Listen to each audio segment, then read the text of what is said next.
All right, so yeah, if you weren't, I don't know. I don't think it's gonna. Does it keep progress on the demo? You just have to blow through that again. I think that I could have. Yes, I could have kept my old stuff, but I deleted it. So I don't think it's going to know it. I deleted it, so I think I'd rather just redo it. I think I should be able to do that again relatively quickly, and that way, if those of you that weren't here for when we did that, then you'll be able to see it. Prologue: an abrupt termination of contract. Okay. So welcome to the case of the Golden Idol. So the way that this works is we can like click on things to investigate them. You can see what's going on. See this guy. I knew what you were plotting, you snake. So we can click on it. We can see a pipe, a dagger, and we can see this piece of paper. Both parties agree to the terms for the expedition to Monkey Paw Island. Albert Cloudsley. So when we click on things that are of interest, we get these little names. We get their names and stuff like that. Albert Cloudsley has rights to 2/3 of all valuables for funding the expedition. Oberon Geller has the rights to 1/3 of all for valuables and any golden statues found for providing the map to the expedition site. So, Oberon, Albert, Geller, Cloudsley. Because we already have these and we don't need more copies, we don't get more. There's another, you can play this game without the underlining stuff, but it doesn't recommend it at the beginning. I don't know if you saw that, so. Yeah, so we got that. And like the dagger could, and the pipe, like these things could give us stuff, but they don't because they're not of interest. We don't need to worry about them. So you have this guy. This came out? Yeah, it came out yesterday. He's got a scalpel, and he's got a medicine bottle. So this guy could very well, in fact, be a doctor. We have some names here. We have Bay of Shadows, Horn of Thumb, Ruins of Xenopolis, and Horn of Finger. We got all that stuff. We have this. Both parties agree to these terms for the expedition to Monkey Paw Island. Albert Cloudsley, Oberon Geller, same document.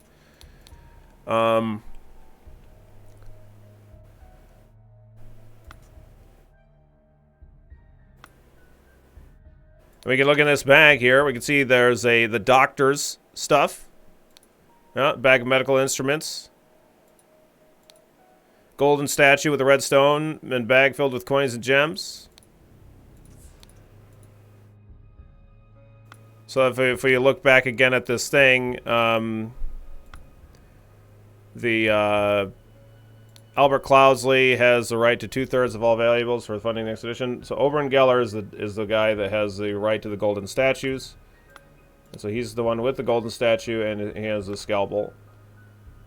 So we're thinking that this guy is going to be Oberon Geller. So like we can go in here.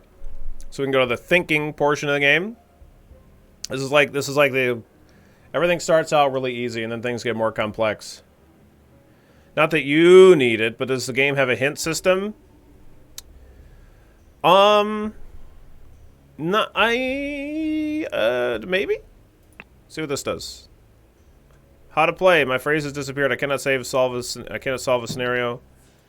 Getting stuck and working through finding solutions is the heart of the game. Before you resort to the hints, I suggest you bear in mind the following advice. Have you made a typo? Have you considered all the evidence? Have you re-examined your assumptions? Access hints. Okay.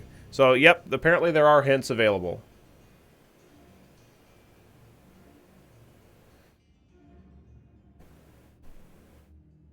So, but it's like relatively, like you can kind of brute force your way through some stuff too. So like, we have the assumption that this guy was the guy with the surgery stuff, right? Because of he had the scalpel on him, and according to this stuff, like he was the guy that was supposed to get access to the golden idol and blah blah blah.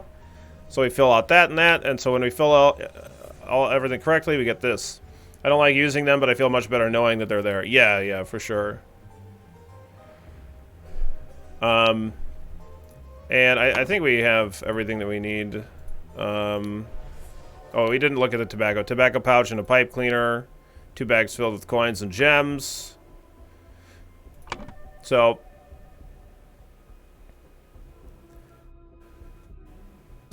Albert Cloudsley. So we could take the names from here. Albert Cloudsley pushed Oberon Geller from a cliff. And the Horn of Thumb is where we are. This is Camp in Horn of Thumb.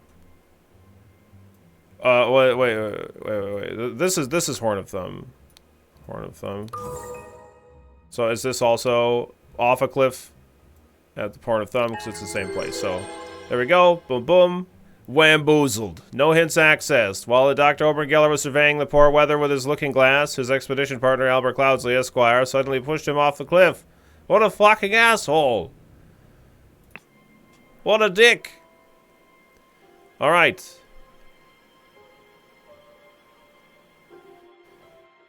Alright. The untimely passing of a rural gentleman. So these 3 that we've already done. So we have a scene of death. A horse going by. Like anything with a little doodly-doo on it is something that's gonna have some kind of information. So it's August 23rd. Just click on that horse as it's going by. A horse is running in the yard. Wow. Spontaneous combustion. I, Sebastian Cloudsley, will share my humble contribution to the science of anatomy and chemistry. So August 22nd. Woke up a beautiful day, washed and dressed in my dining attire. Had a beautiful roast duck for lunch, changed into my hunting attire, rode to hunt badgers, had no luck, and returned home. Changed to my researching attire, changed into my dining attire, had a tasty beef loin for supper, filled in my diary, and went to bed to continue reading for my research.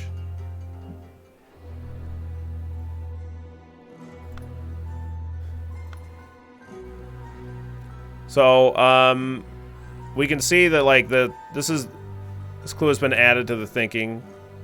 We can see that, like, we have lab or some other kind of attire. That's like some researching attire there. But we need to find other things to, like, fill out so that could be done. Henry Clover's lead poisoning.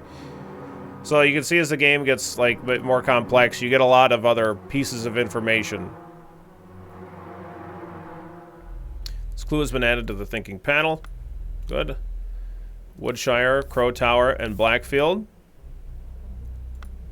And there's a boat out here. A yacht is slowly floating in the river, and we have a golden idol. Oh my god. We have a ladder, a tall, rickety ladder. And then we also have a guy here that's dead. The man is not breathing. His head is badly wounded. And we have a ring with a ruby in it. Okay. Alright, so Sebastian Cloudsley. There we go. Very, very nice. So that's the dining attire. And that's the researching attire, so he's wearing the attire. Right, very good. Sebastian Cloudsley, Lord of something. So we see the map here, and we see that it's the river outside, so it must be Blackfield, right? Lord of Blackfield has passed away in his bed. The cause of his death was a blank blank. Well, I mean, we can see that he has a head wound. So, reckon that's going to be a head wound. Which occurred when he fell from a what? While he's wearing his hunting stuff. So he was probably out on his horse hunting while he was hunting. Scroll has been fulfilled. No hints access. While the Lord of Blackfield was hunting, his horse threw him off and suffered a deadly wound to the head. What an idiot. I'll hide that statue in my prison pocket. I said that. While he was combustion. Right. Classic. Oh yeah, you can also, like,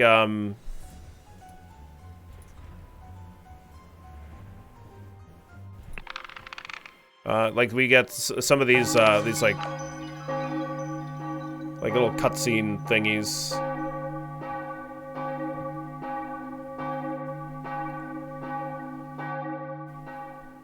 Oh my god.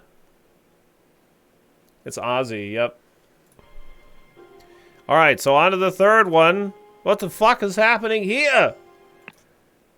Chapter 1, Complications of the Family, the dramatic departure of an outsider. Okay, so this is another one that we've done already. So this one starts to get a little bit more complicated because there's a lot of people to identify. And it's not like, they're not always like extremely clear. It's a little roasty toasty here. Yeah. Okay, we got a little dragony kind of thing on the house.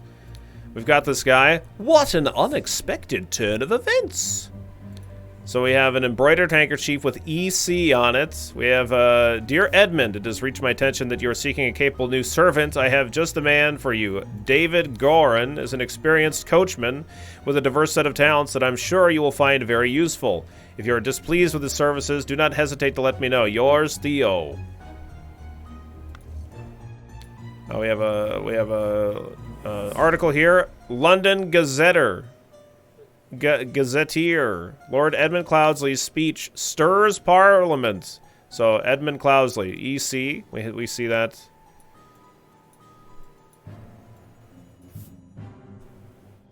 You can like arrange these as we see fit. Why is there someone burning? Well, it's a detective game. We got to figure that out, Peanuts.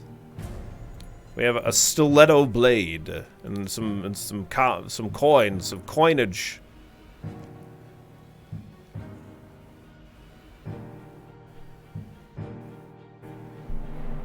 Well, I already know the answer to this. Would you want me to just fill it out and not go through everything?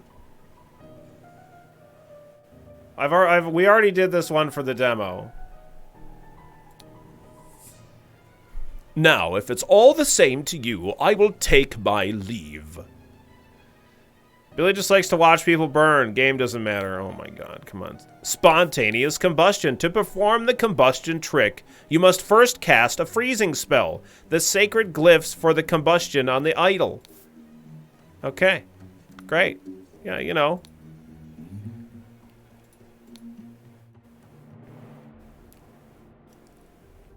Yeah. Yeah. Yeah. I wasn't here, so I'll assume you don't know it and you're slow. Okay. Well, you're gonna get to know how slow I actually am when it comes to the actual ones that we haven't done before. It's gonna be slow. Interesting. Ash Blair, finest tobacco. All right. Prepare the carriage for tomorrow. We are to visit my nephew, EC. Yeah, we got some shillings, we got a dagger, we got a saddlebag with EC on it. So we know that this guy is Edmund Cloudsley. We assume. What the blazes? August Jockey Club Derby. Race 3, win Raging Sultan. Wager £35. And that's a guy on fire. He's got a scorched horse brush and a scorched knife. So that's good.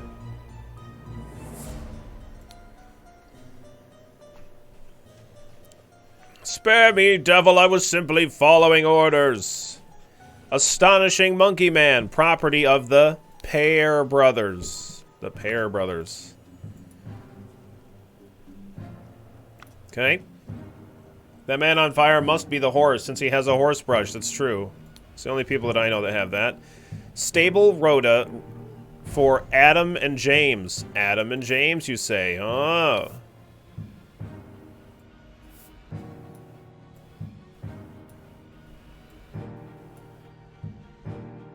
How long can a person burn for? For as long as we stay on this screen. Horse grooming, swapping. Do it properly, you lazy oafs. I think he's pretending to be on fire. I mean, he could be. Seems a little cruel. Hey, you still on fire out there? Okay, good. Okay, so here's another thing. We got Fat Lord, we got the Pear Twins. You've got the Fat Lord and the Pear Twins, yeah.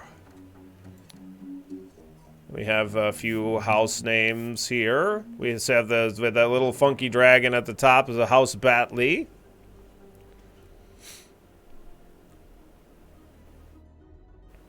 And we have the lady here. My apologies, he can be so bad sometimes. Yeah, right. You know, Schmobots. 6 rings with various stones, 4 pounds, a fan, an ornamental guitar blade, you know, like you do. It's going good, Cynomaniac. How you doing today? Nicholas Maker, attorney. Okay, so we got a name for the attorney here. I would not have expected one of your family to treat a legal document in such a way. I am appalled. A ring with a ruby, 2 shilling 3 pence. We got a little document here. Reading of the last will and testament of Sebastian Cloudsley. Wow, is that a guy that we know? Sebastian Cloudsley? Oh my god.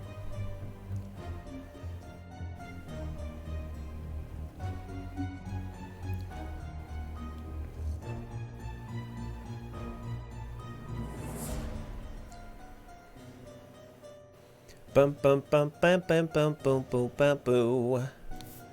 We got some different names on the list here.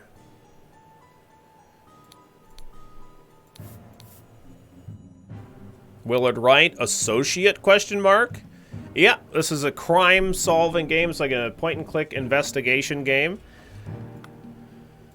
Okay. So as we continue to, we're just going to keep uncovering stuff. Aphorisms by Sebastian Cloudsley. How to be happy. Eat a hearty meal every day and do not waste your time on trivialities. How to avoid being upset. Strive for that which holds meaning and do not shrink from responsibility. How to be inspired. Take a walk in your forest and breathe the fresh air. How to avoid being scared. Feeling scared is a weakness. Being strong... Be strong instead. You hear that, chat? Sebastian Cloudsley says, stop being scared. Be strong. Dum-dum. Jeez. Be strong instead. All right, so here's that that legal document that guy was talking about.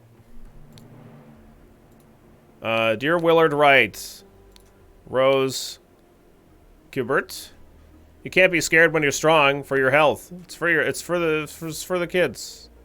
This clue has been added to the thinking panel. Got some research. I want you to put your sharp mind to better use than mere politics. Politics. We know that Edmund was doing is doing politics stuff. He did a big speech.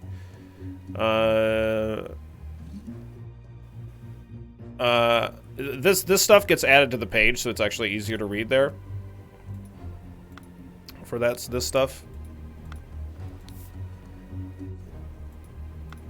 So we can find out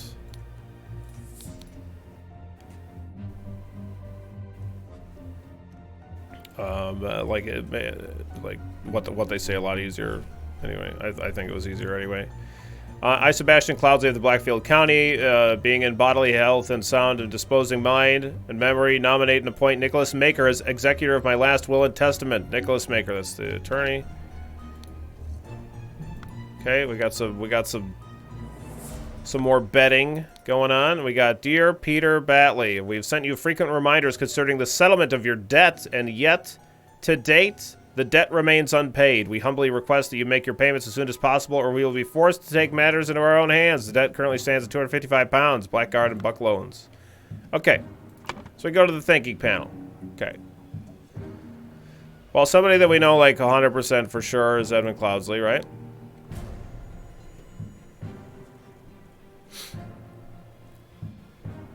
That's a lot of names. We need to narrow the suspects. Got to start setting more people on fire. Yeah.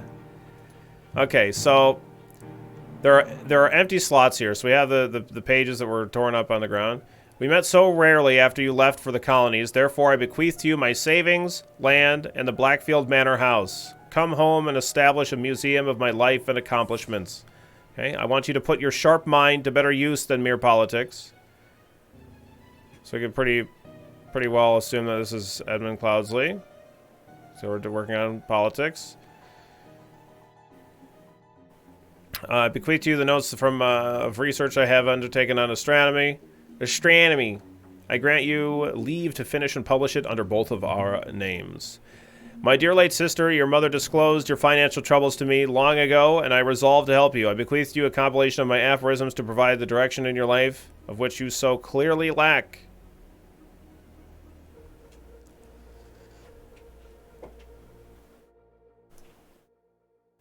All right. And then I bequeath you the golden idol of Xenopolis. You will know what to do with it. Okay.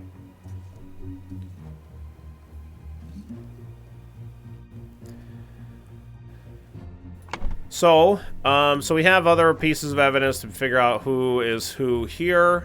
We know that this guy sent a letter, Edmund Cloudsley, talking about David Gorin. So we can go to the thinking panel and we can know that this guy is David Gorin as well.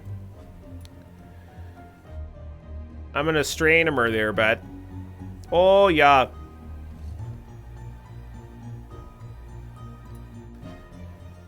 Some other stuff that we were able to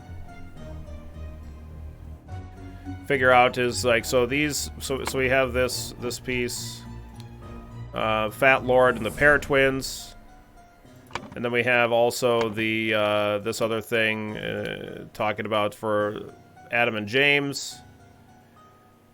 So these are like the people that work for James, or for the Lord. So we have Adam and James, and we have this piece of evidence or property of the Pear brothers. So Adam and James Pear. So presumably between the two of these we have both the Pear brothers. Pear and Pear.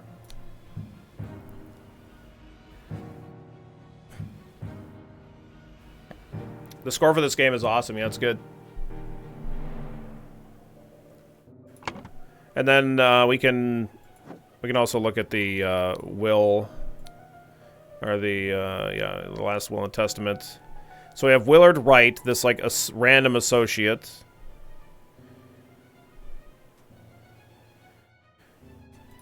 And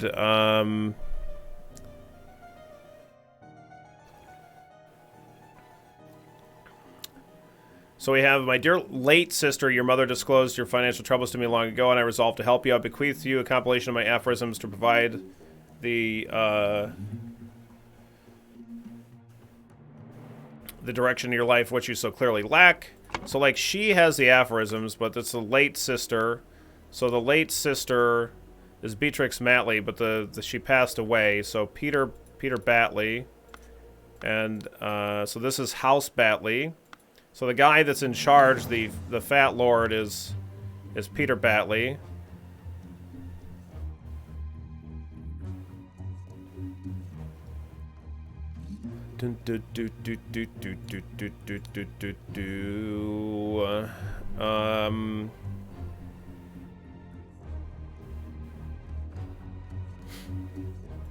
And this is I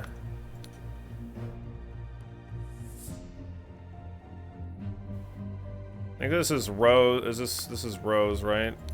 There's only one alive woman in the thing.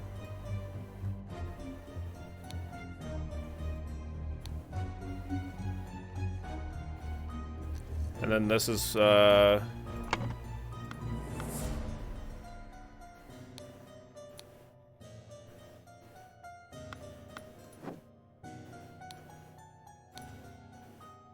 guy with the horse debt. He's got the thing. We have another thing here talking about the debt. So Peter Batley is the guy with the racing debt. So we know that this is this guy. Like I said, I could fill this out. I think I remember most of it, but I'm just trying to like make sure that I'm double checking that everything is like makes sense. So I'm not just like filling out stuff randomly. We also know that this guy is the lawyer or whatever, the attorney.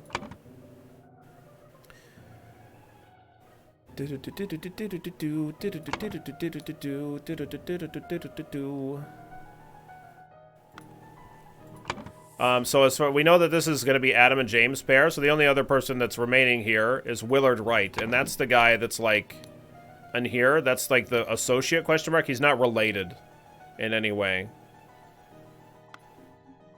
So Willard Wright is this guy. So then we know that these are the pair brothers.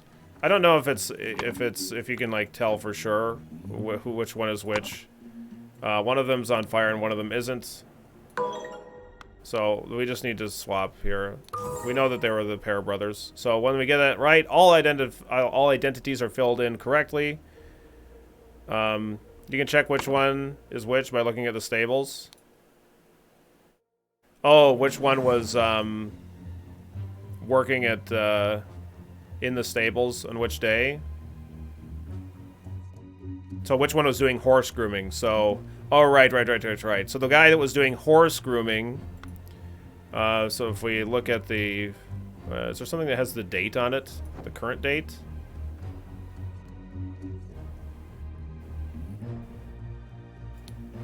I don't know if anything has the current date on it.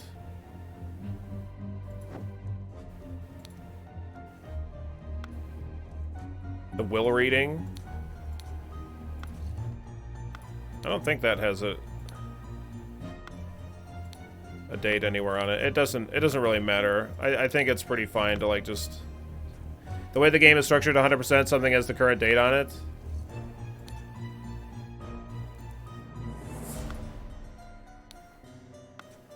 I don't think that anything does.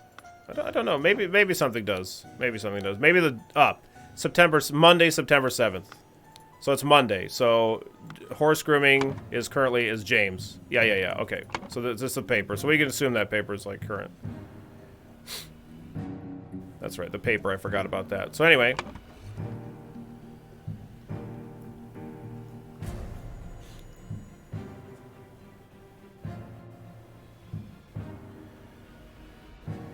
Okay. So that's not how you groom horses.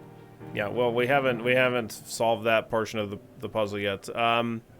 We met so rarely after you left for the colonies. Therefore, I bequeath to you my savings, land, and the Blackfield Manor house. Come home and establish a museum of my life and accomplishments. So, Rose, for that, I think. My dear late sister, your mother disclosed your financial troubles to me long ago. I resolved to help you. I bequeath to you a compilation of my aphorisms to provide you the direction of your life, which you so clearly lack. So his late sister, we already know that like the late sister, the woman who passed away, was Beatrix Matley. So Peter Batley is the guy that's left. That's this guy who's out here. And this is like the kind of random thing. So this is the Golden Idol. The guy that has the Golden Idol is Willard Wright. And this is like the random, the like associate question mark. Like, who the fuck is this guy? So we've got the scene out here. So blank blank was blank to receive blank in blank blank's will.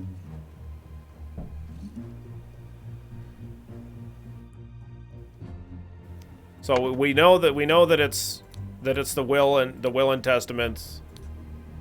Sebastian Cloudsley, right? So we actually don't have Sebastian. We don't have Cloudsley, so we have to take a Cloudsley from somebody else's name, but that works. They ordered blank blank and blank blank to take the blank from blank blank. So we could look at the will and be like, who got fucked in the will, right? Who got fucked in the will? Well, Peter got screwed in the will because he got a fucking book. And he's like up to his eyeballs in debt. And like he got a book. So he's pissed. Right? So Peter Batley was upset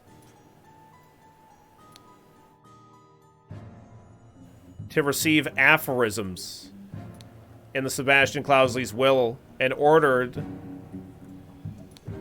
and ordered his employees, so that's Adam and James,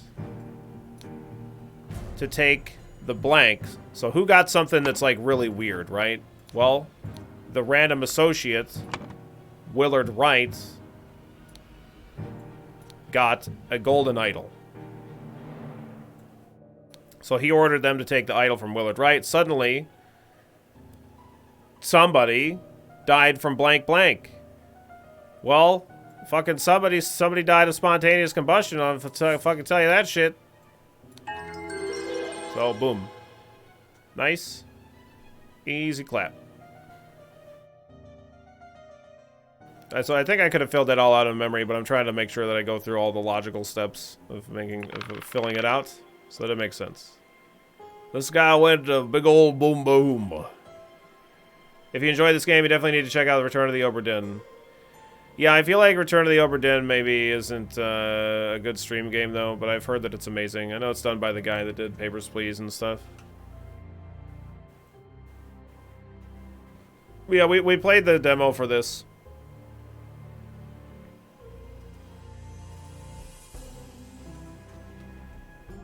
Terrible stream game, though. Don't do it, yeah. I figure.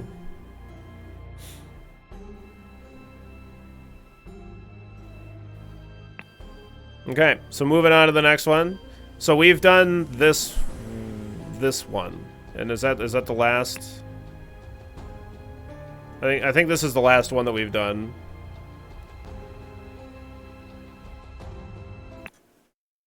Chapter 2, The Cursed Inheritance, The Murder at the Little Mermaid. Alright. So we've got a good bit of stuff here.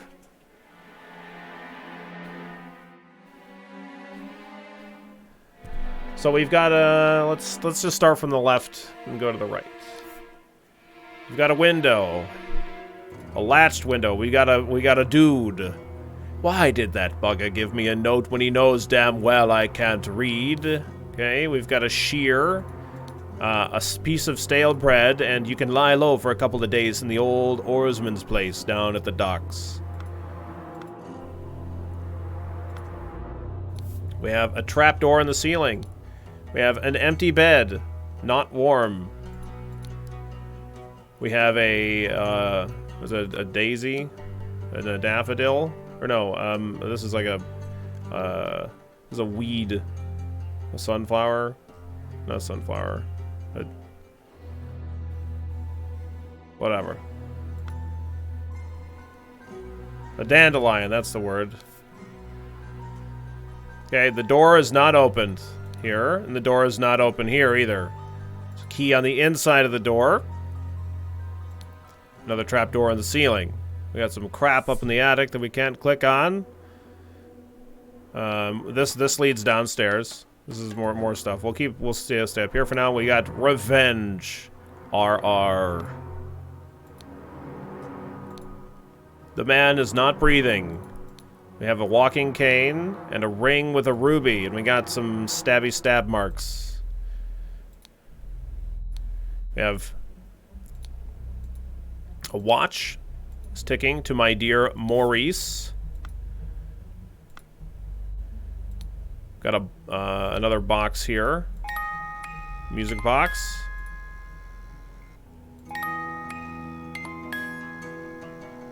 Revenge with 3 R's. It must have been a pirate. Here. A washing bowl filled with slightly bloody water. Dear proud beast master, I have attended our departed brother's send-off and accepted the keepsake that he bestowed upon our brotherhood in his will. I shall send this letter tomorrow, September 10th. I hope it will reach you without delay. Already it is midnight. I will retire to my bed for this has been a long day. May Griffin awaken, proud beast initiate. Okay. Ruby rings must be all the rage in this setting. Everybody has one. Some people have them. Alarm! Alarm! A break-in!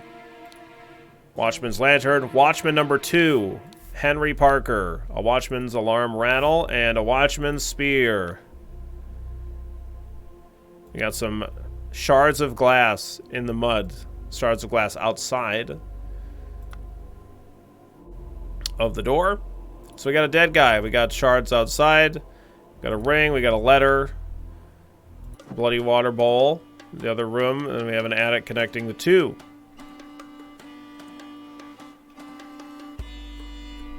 Okay. There's a whole card game going on here. We'll get to that in a second. So we have the door to the street, which is shut with a latch. We got a big guy. Where did that blasted boy go? I really need a piss. Got a large kitchen knife. We got a partially peeled lemon. We have a ring of various keys. We have Dear Oscar Boyton.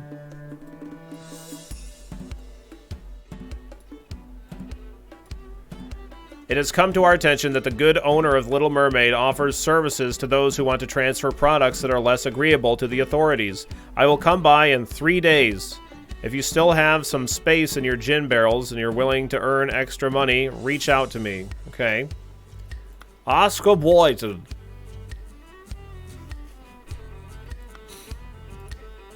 Tab, green. 4 gallons of wine. Briege, 3 gallons of wine. Blair, 1 gallon of wine.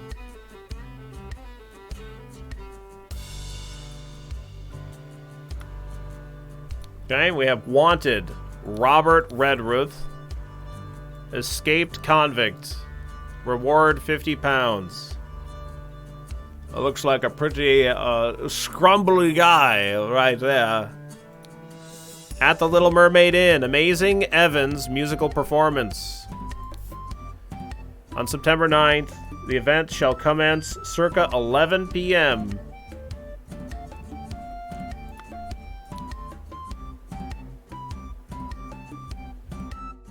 Oh yeah, I guess maybe it's glass. 4 glasses of wine, 3 glasses of wine, 1 gallon of wine. Definitely a serious scrumble, that Redruth. A real ding-dandalo. Ding-dandalo? What?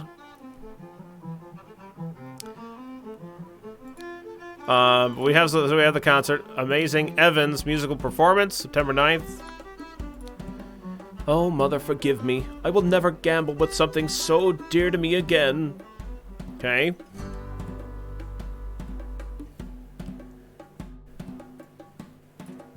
We'll keep, like, all these like,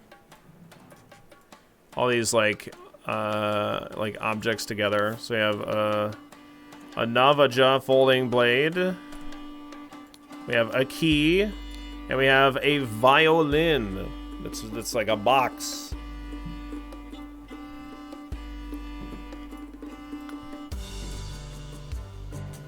Alright, so we got some people playing some cards here. We got just steal the next one. It's all luck anyway. Hand of cards. 3 shillings, 2 pence. A dagger. A key. And remember, as an agent of our trading company, have to reflect its values to the fullest. Never be late. The client leaves the port on the 10th. Be persuasive. Do not take no for an answer. We must get the client's product. Be effective. Once you have the product, deliver it to me immediately with a servant boy. Most importantly, no matter what you do, be mindful of our reputation. Our names must remain spotless. Okay? Be calm, John. John. He was a perfect gentleman. He bought me a drink and then retired upstairs. So we got cards, some money, another key, a stiletto blade, and a note. To Annie, you are beautiful like a rose. For you, I will take any blows. Annie, you are like a glass of wine. Your hair is very fine. I will find gold in a mine, if that makes you forever mine. Your piglet full of love. Your piglet full of love. All right. We got this guy. Tell me, what does that man have that I lack? So, she's telling... Got a key, a sword, a small sword. Key, coins, and cards. So she's talking to... She says, be calm, John. So this guy's John. Clearly. Let's see. This clue has been added to the thinking panel. Okay, good. Okay, AG, WW, ME. He rhymes mine. With poems like that, he'll never get laid. And then we have AG. This is 3 separate games. AG. Is in all 3 of them. Then we have JB and OB, and JB and AB as well. So if we go to this thing, so this is like, so we need to get everybody's name all kinds of figured out here, okay? So we're pretty sure that Oscar Boynton is the... Oh, we have a couple of names here, right? Willard Wright, that's probably important.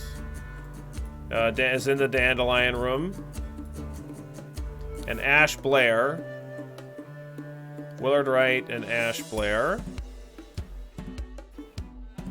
I'm covering up names, sorry.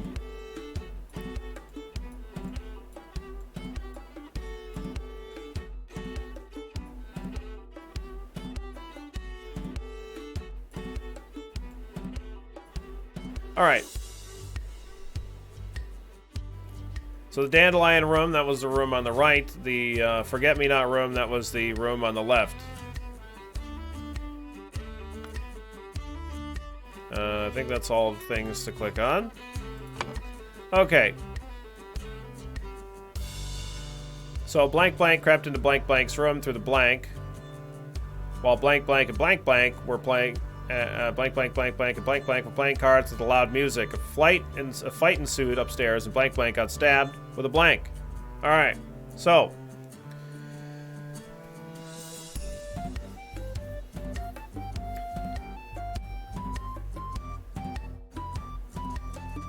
who's the creepy looking guy?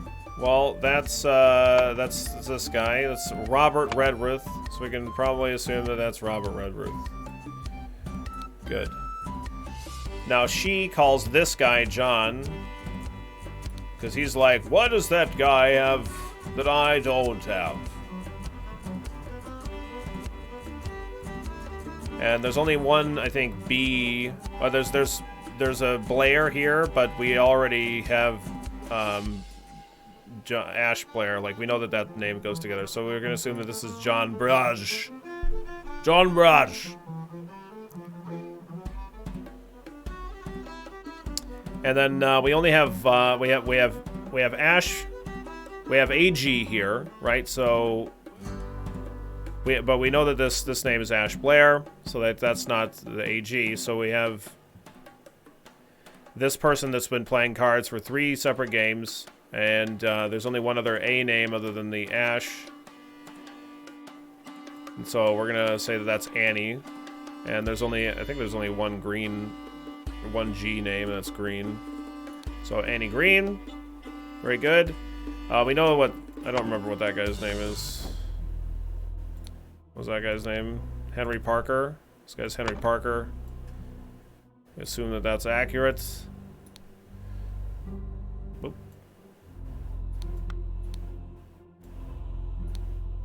Okay, there we go.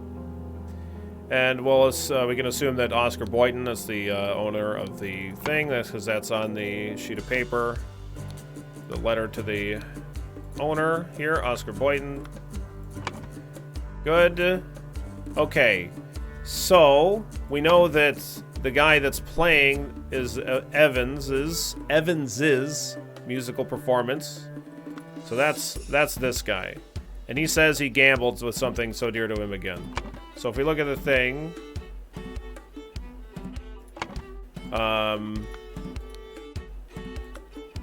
so he gambled with something that was really dear to him.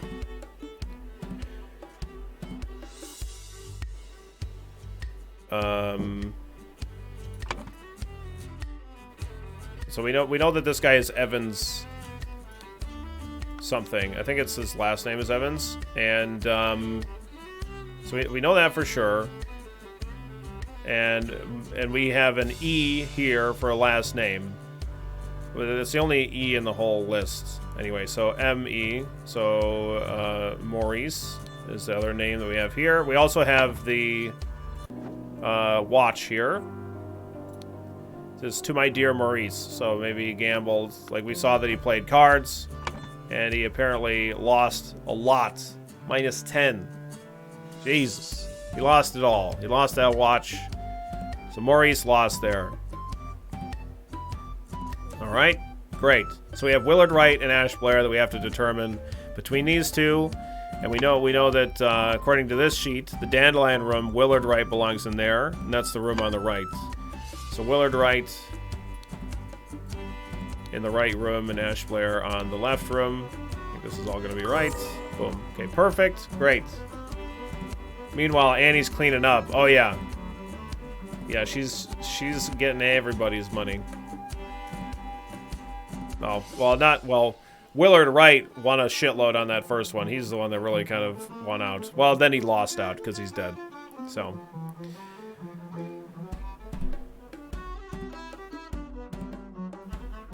So now we can go ahead and fill out this. So we know that this is Andy Green. For all these. Pretty sure anyway. We can also... Willard Wright here.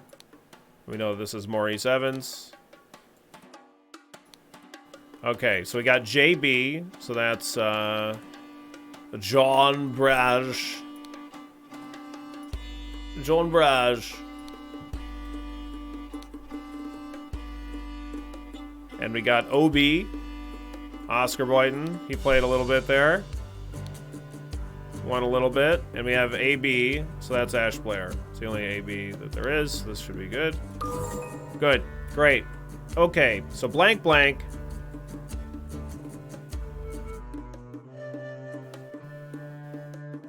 The OB won. Okay. Okay, there you go. There you go. Okay. Okay. Okay. Very good. So, blank blank crept into Willard Wright's room. Through the, probably the attic. Because we know that the door was locked and they didn't come in through the window. If anything, somebody left out of the window. But they came through the trap door. While blank blank, blank blank, and blank blank were playing cards with loud music. So somebody crept into the room while they were all playing cards with loud music. So we know that Maurice played the first game of cards, and then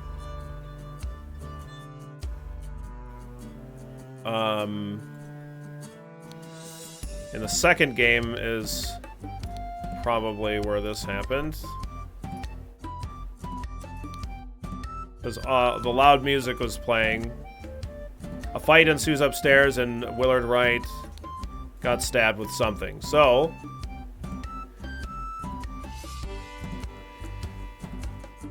So whoever got stabbed with something...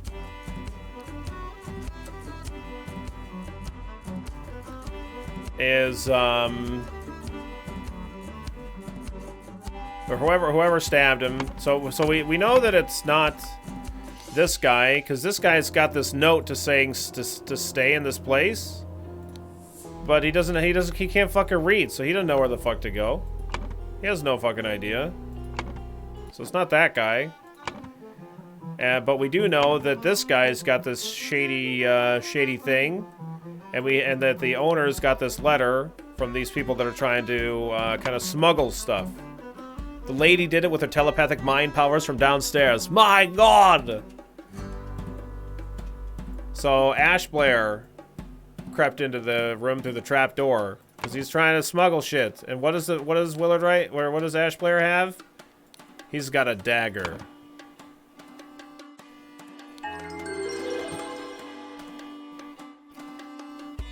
A man going by the name of Ash Blair crept into Willard's room through the trapdoor to steal something important.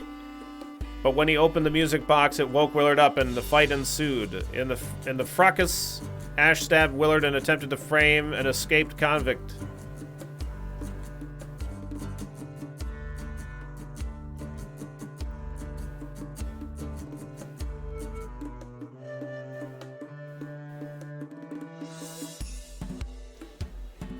Do, do, do, do, do, do.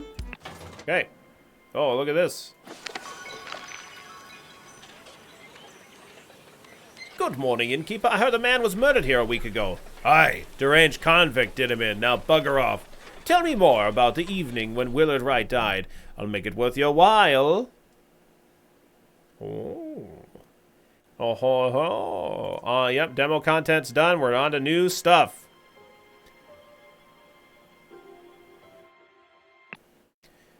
The intoxicated dinner party. All right. Brand new, crispity stuff. These sure are fine coats. Are you, you're, this guy's freaky. An expensive cigar. Little Pip, run to the city and grab me some Ash Blair tobacco and a bottle of gin. I will pay you when I am back, David. So it's, yeah, between 10 and 40. I think he might, yeah, I think he might be 100 years old, actually. I don't know. Did the mermaid have its own scenario? There was an eyeball with a scroll on it. I clicked on the eye. Like this plays a scenario, like a... This plays like a cutscene. Right? That's the cutscene that we watched. This is just like what happened. So anyway, alright, so we have a pocket. Oh, pocket with a box of cigars. Oh. We have a, so that's like a blue coat. The dark blue coat. We have a pink coat. Dear Miss Richards, I enjoyed your company tremendously when I visited your father last month. I am certain that you would wish to hear the rest of my thoughts on the shortcomings of our society. I invite you and your father to a dinner on April 8th at my manor. Sincerely, Edmund Cloudsley. Edmund Cloudsley? Oh my god. Anyway. Dear Mary, here is something for your diary from me. For you, I would fight a tiger and win. Peter Batley. Wow. What a badass. Look at this. This man is fighting a real-life tiger. What a Chad, yeah. That's a real photograph of a man fighting a tiger.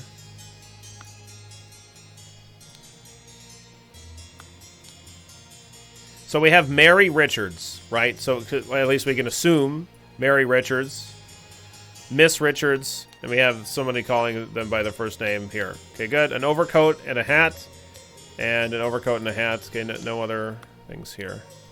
We assume that the kid stole that cigar. Maybe the kid stole the cigar. I don't know. Little Pip. Maybe the kid's Little Pip. But I kind of assume that like the little Pip is actually the guy that had this coat. That maybe they're just named this. That doesn't look like a kid's coat. I feel like the kid took this and this out of the pocket of that stuff. Anyway, I have no idea yet.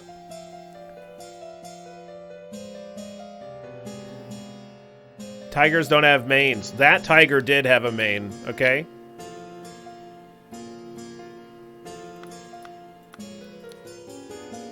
What do we got here? We got a syringe with some liquid left in it. All right. But okay, we can go upstairs. We can go. All right, let's go upstairs first.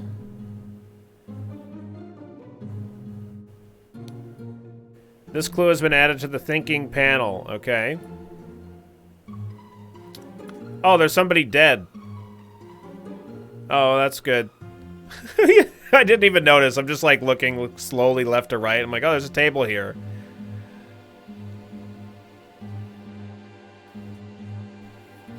"2022 tigers can grow manes if they want." That's right. A salad untouched. A full glass of cloudy liquid untouched. A partially empty glass of clear liquid. Partially empty glass of yellow liquid. Partially empty glass of red liquid. Partially empty glass of cloudy liquid. Partially eaten piece of roast. Partially eaten salad. Partially eaten piece of roast. Partially empty glass of red liquid. Partially empty glass of amber liquid. Partially empty glass of red liquid. Eaten salad. Partially smoked cigar. Okay. Dun dun dun dun dun dun dun.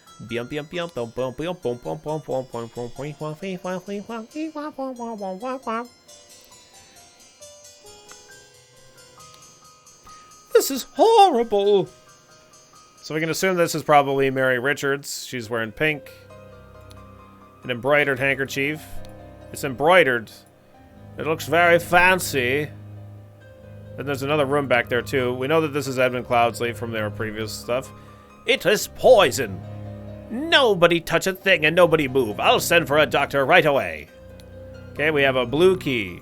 We have the embroidered handkerchief with his EC on it. And we have a golden key. Is this underwater? The whole game?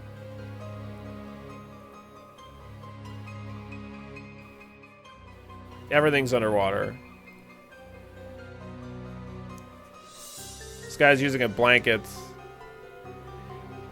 Yeah, this guy's just has like a wrapped up blanket on his head, folded.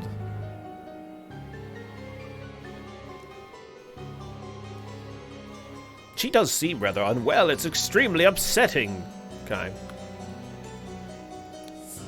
Okay, we have, the lady is not breathing and her face is blotched. Well, that's not good. It's a wig. No, that's his... That's a blanket. I mean, he can say that it's a wig all he wants, but... 4 pounds, a fan, and rings with various gemstones.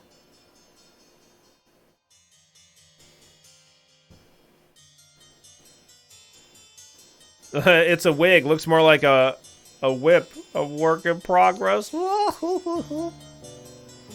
Listen, Billy, he doesn't judge your wigs. You're goddamn right he doesn't. My wigs are amazing. A massive collection of wigs. You killed my aunt. You devil. I should execute you on the spot. 2 pounds, a pack of cards, and a fork.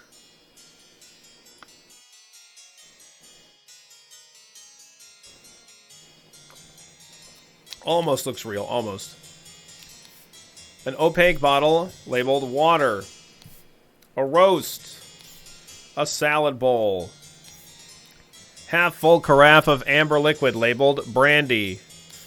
Half-full bottle of red liquid labeled wine.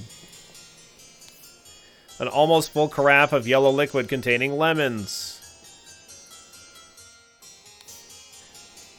Peptic tonic. A half-empty bottle of cloudy liquid labeled peptic tonic.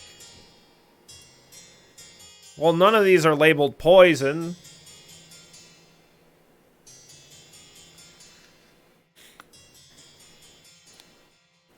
Oh, my lord, this has nothing to do with me. I just work here. I don't get paid enough to murder people.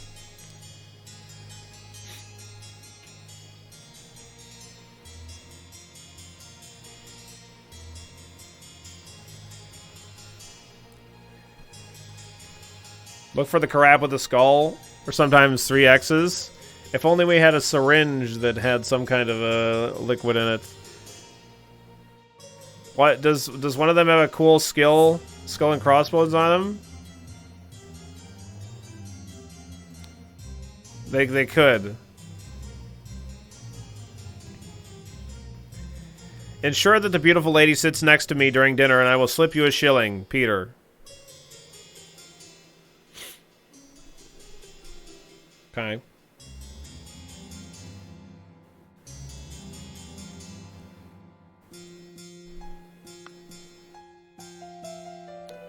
Note to self, if you get frustrated when working, remember the tale about the rich lord who married his donkey, and you'll feel better. Alright. Here we got keys, and a small, simple key. The same keys that Edmund Cloudsley has.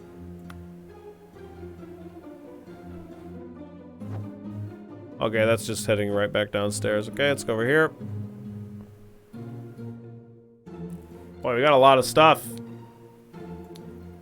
A safe with a golden idol and a sack. Dear Edmund, this cannot continue. Since my return and move to Sebastian's Manor, he has asked for financial support 7 times. He clearly is unable to take any monetary responsibility. Please, I need your help, my dear brother. Sincerely, Rose Kubert. Okay.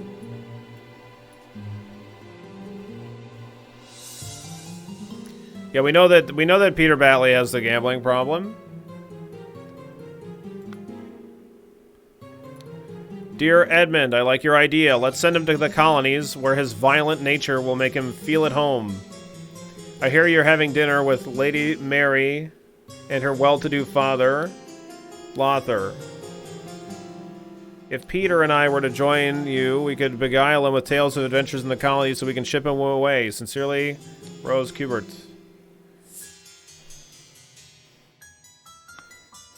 Wait, is Rose the one that's dead? Yeah.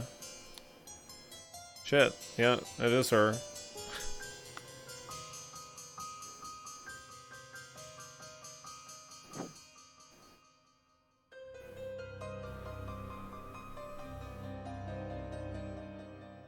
What was the note here? Ensure that the beautiful lady sits next to me during dinner and I'll slip you a shilling. Okay. So Peter bribed the, or was going to bribe this guy to get the pretty lady, not Rose, to sit next to him. A whole shilling, oh boy. Well, well, Edmund, you seemed pretty pleased after the old boy passed away and spot freed up for you in the House of Lords. Take care of those with whom you ally. I've many friends and will deal with you swiftly if you dare cross me. Lord George Bridges. Okay. The revolution will come for the likes of you, you crooked bastard. Soon you will pay for your sins against the honest common folk with your blood. Final vanguard, okay. Edmund Cloudsley, once more you have failed to answer our requisition. This is the last warning you will receive. Your transgressions against us demand amends.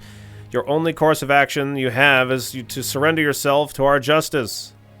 Last chance for repentance, serpent, or we will unleash one of our stewards upon you.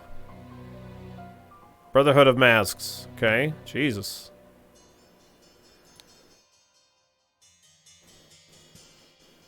Yeah. Dear Uncle, I hear you're interested in Lady Richards. I think you're too old for her. I shall court her instead. Secondly, please lend me £300. It's a small change to you, and I'm desperately in need of it at present. Peter Batley. Oh my god, Peter. Peter, you fucking asshole. Peter, you fucking asshole. Yeah, shameless indeed. Miss Baker. Starting date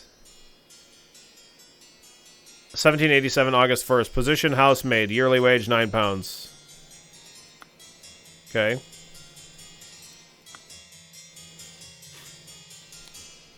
Peter the Legend. Peptic tonic. 2 sealed bottles of liquid. Cloudy liquid labeled peptic tonic. Due to the sensitivity of your stomach, I advise abstaining from alcohol for the next month. Also consider a glass of peptic tonic before eating to avoid upsetting your digestive system. Sealed bottle labeled opium. Okay.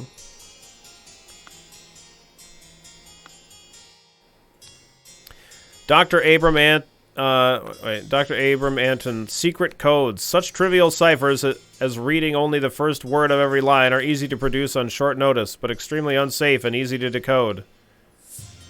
Consider this as an example. Money as a denominator of value has evolved and changed a lot. Still in savvy hands, it is a powerful tool. Money has changed hands. Okay. Okay, got it. So we're gonna have to look back at some of this stuff probably. I don't know. I don't know yet.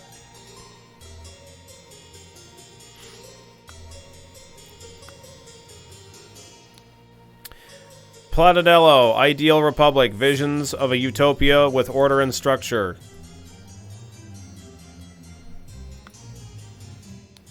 The door is locked. Remember to take the fourth one from every row. Okay. Star Child. Stack of candles. Ink.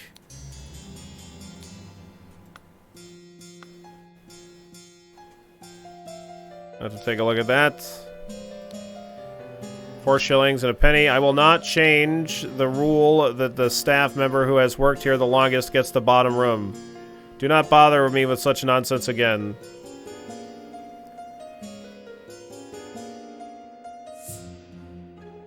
Is it fourth of each row? I don't know if which piece of thing is gonna have that again in it. Anyway, because this wouldn't be change member longest do nonsense. Yeah, change member longest do nonsense. That's not it, obviously. So, Mademoiselle, the laceless count, the besmirched lover of Lusitania. We've cracked the code. Oh, there's a pillow with stuff in it. Once your target has ingested the love potion, establish eye contact and hold it for as long as possible. In most cases, the effect will be felt within 2 days, depending on your own appearances.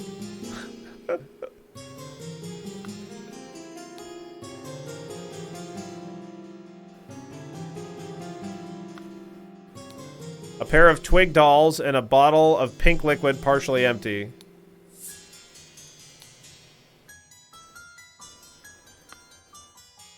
Alright. A mattress. Oh, man. Monkey Man. Monkey Man Eye versus Striped Dark Hand. Look at this art. That's a man. That's a furry. My God, that's a man in a tiger suit. Monkey Man 2. Tooth for tooth. No, that can't be a tiger. It doesn't have a mane. Not like that real picture of a tiger in the other room where the guy's fighting one.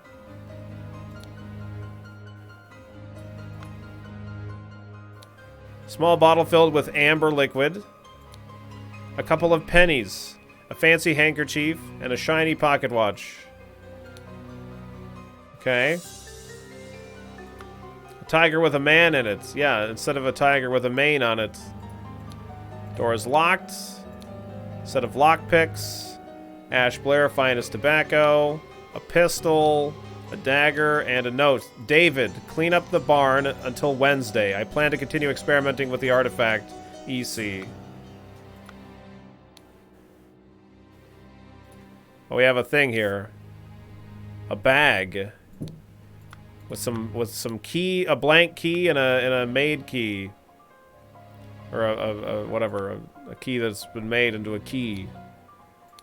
Stack of candles. April 7th. Dear Diary, this has been an ordinary day, mostly spent in preparation for tomorrow's dinner event.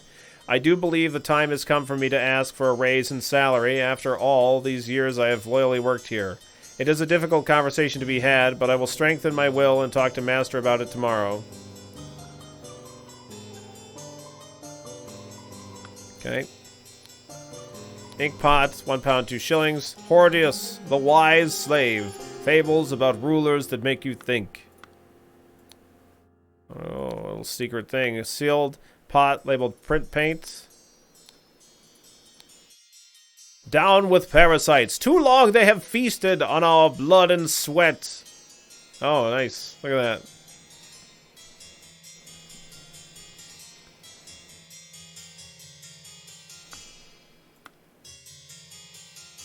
Man, we got a lot. A door with the outside. Door to the outside not locked. Big piece of meat. Cut vegetables. Pair of opaque bottles labeled water. Sack of flour. Basket of potatoes, some lemons, and a pair of loaves of bread.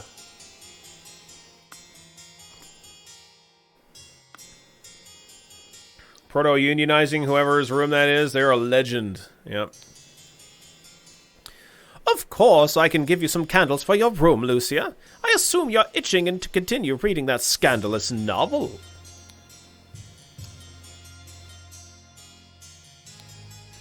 Dear Ada, I have to use this letter to share some good news.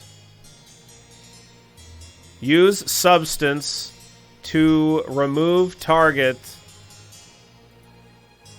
Sincerely, Dark Hand, Steward.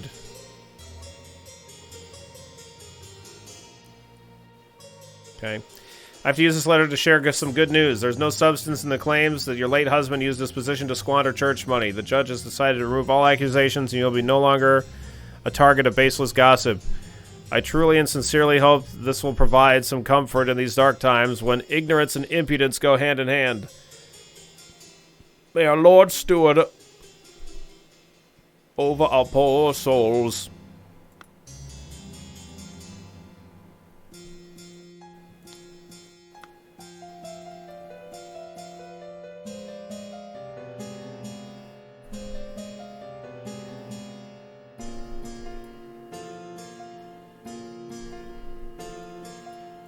Yeah, we got a lot of shit to fucking scrumble through here.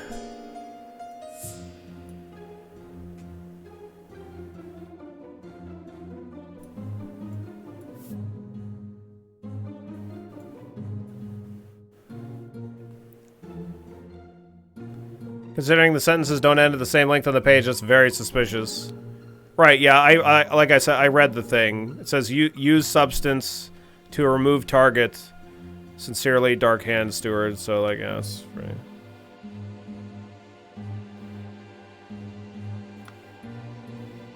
Very clearly. We got in here, we got wine, we got brandy. Mrs. Smith.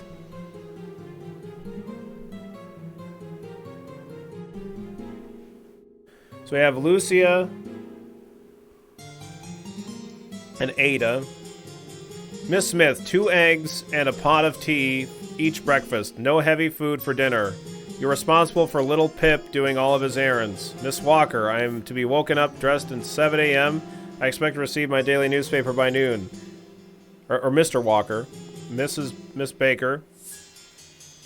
I expect all my rooms to be cleaned every day twice. Twice on the days that I have visitors. NB. David Gorin's job requires... David Gorin, where's David?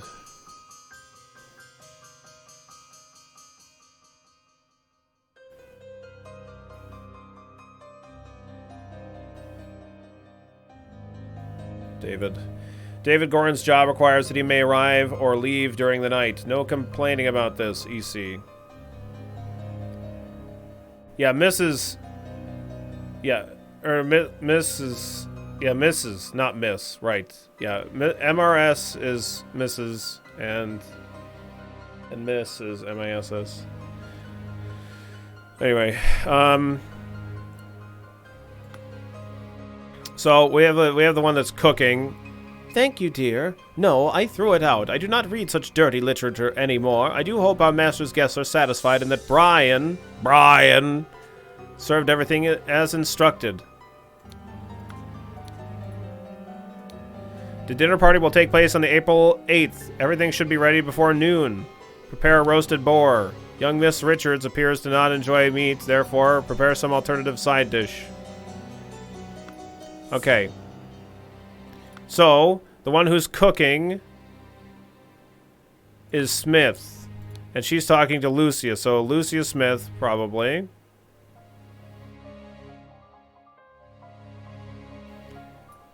And then the other one is Mrs. Baker. So Ada Baker. Probably.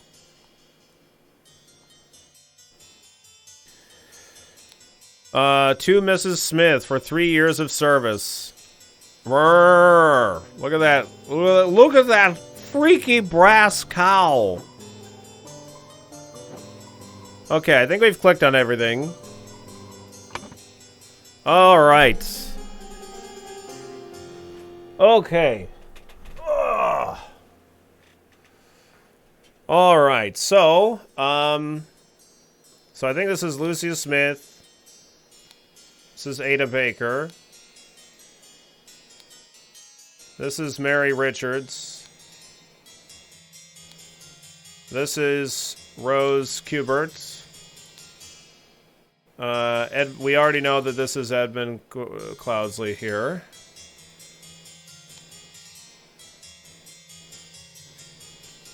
And this is Little Pip. Who's playing the harpsichord? I thought you were playing the harpsichord.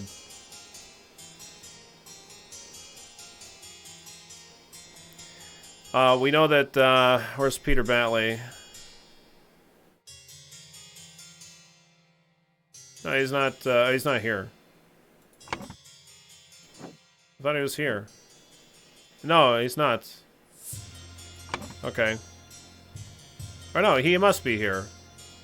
Wait, I thought Peter was the guy with the gambling problem. Like in the previous one. What's this game about? It's a point-and-click investigation game. So we like kind of go around on this section of the screen and we investigate. We like find key words throughout the world or whatever, and then we kind of put everything together.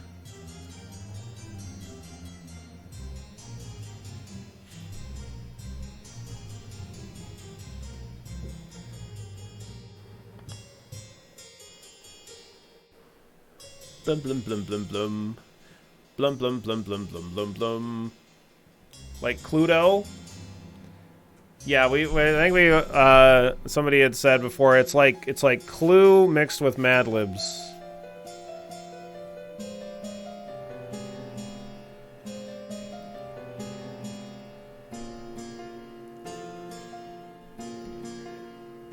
Okay, let's see. Let me go look at these people here. She does seem rather unwell. It's extremely upsetting. So this guy, Peter Batley, I think I... Oh, this is Peter Batley. He just looks fucking weird. He looks weird here. That's Peter Batley. So he is here.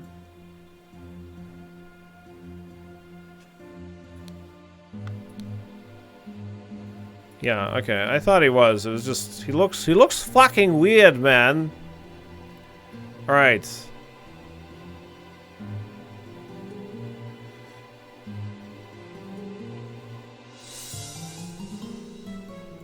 Okay, and then somebody there's a note here about David Goran's job requires that he may arrive or leave during night. No complaining about this.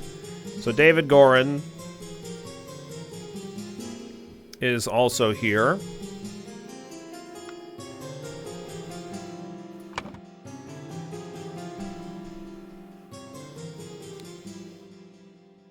And then we know that the this is like the other servant, Mr. Walker.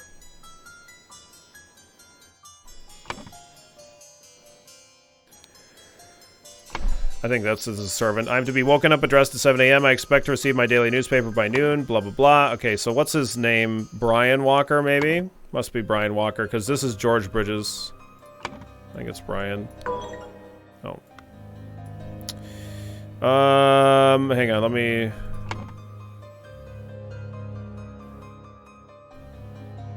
NB...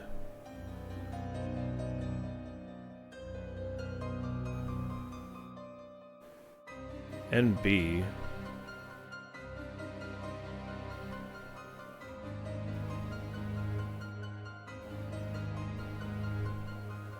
The dangling sack. Oh, yeah, I looked at the dangling sack. It's got keys in it. Some shenanigans going on, you know.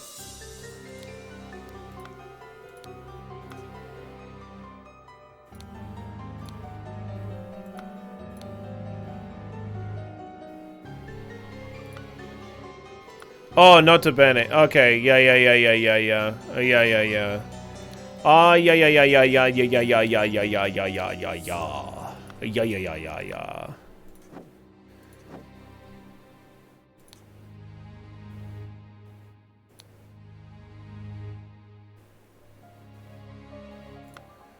Okay,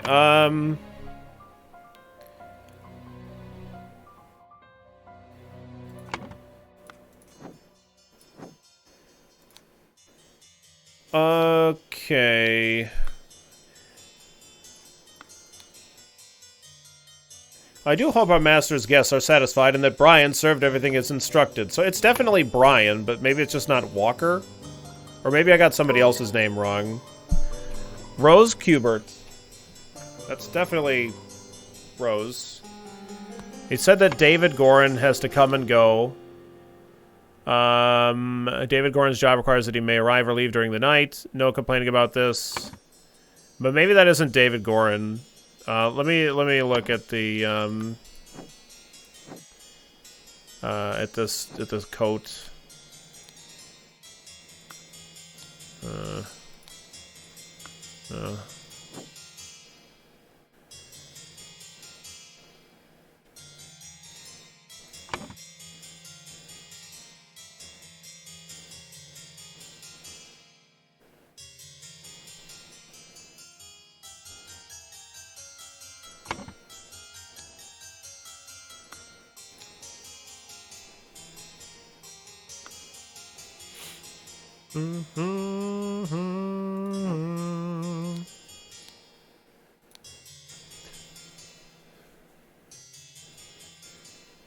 So Edmund Cloudsley is clearly supposed to have been the target here, but because of the rearranging of the seats, it's fucked up.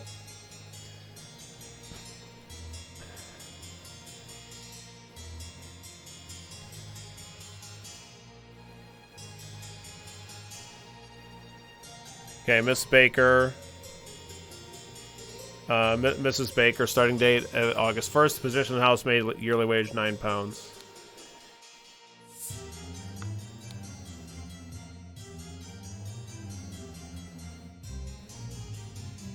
Oh, Lothar. I hear you're having dinner with Lady Mary Richards, and her well-to-do father, Lothar. Okay, so it's her father.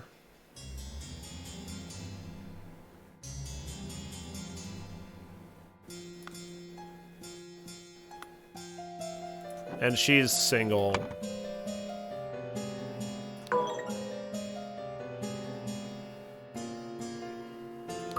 There we go. Okay, got it.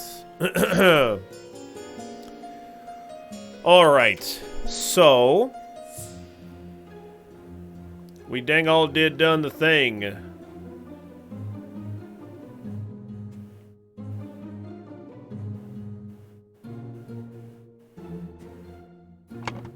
Wait, am I missing a set of stairs? No. 1, 2, 3, 4. Yeah, we have 4 servants' quarters. Oh, right. Okay.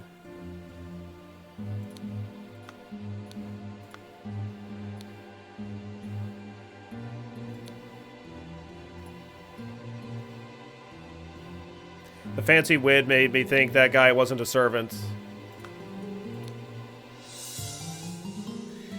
Yeah. Like, I thought that I thought that this was like a note about David Gorin, like a guest. You know what I mean? Like, coming to stay. It's not that I thought that he was a servant, I just thought that it was a note from Edmund Cloudsley that was like, oh, this guy comes and goes, so fucking don't bitch about it. You better not bitch about it.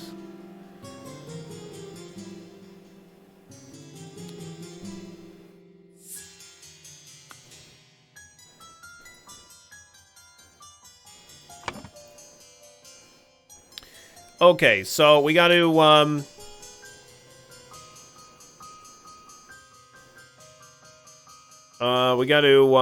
get the, stuff.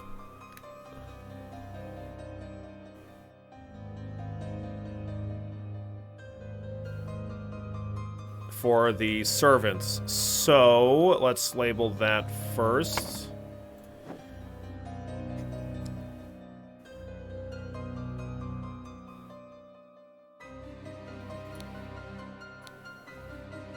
Down with parasites. Too long they have feasted on our blood and sweat.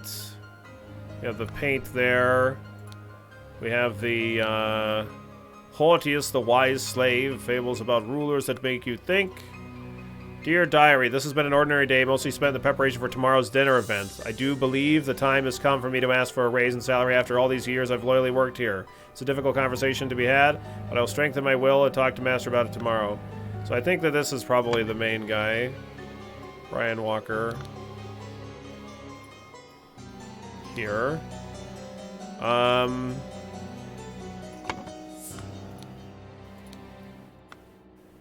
wait.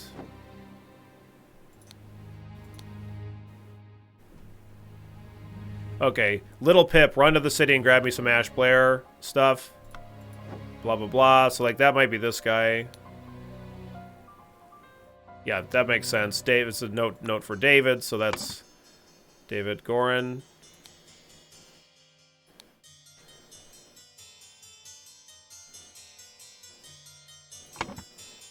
Okay.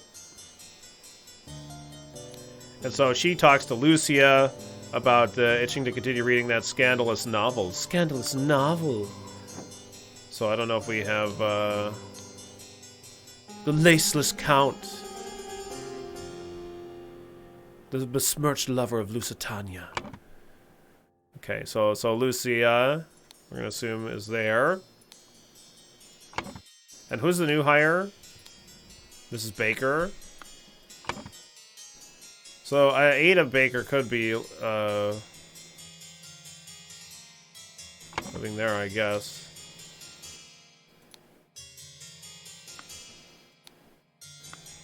No, this is. No. This is... Yeah, she's got the note, so this is, Ada's.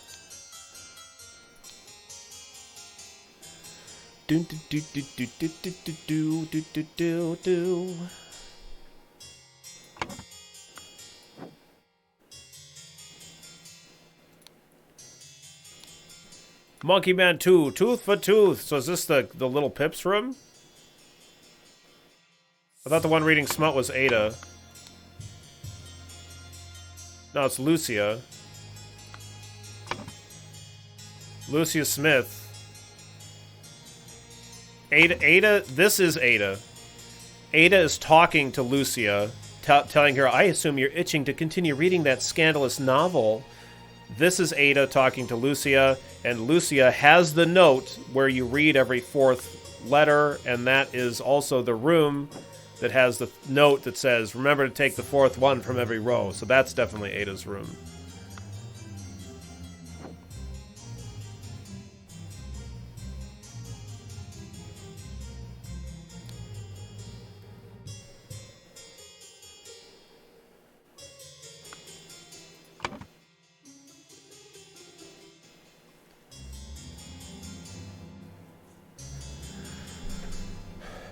And as the newest hire, she probably gets the job of doing poisoning, to do poisoning in the first place, right?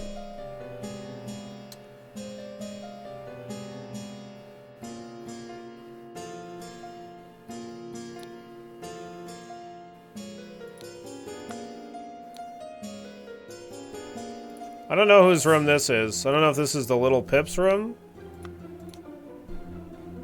It's got like a kid's... It's got a Monkey Man stuff in it. But it seems like a weird place for the kid to stay. He's so freaky looking, though.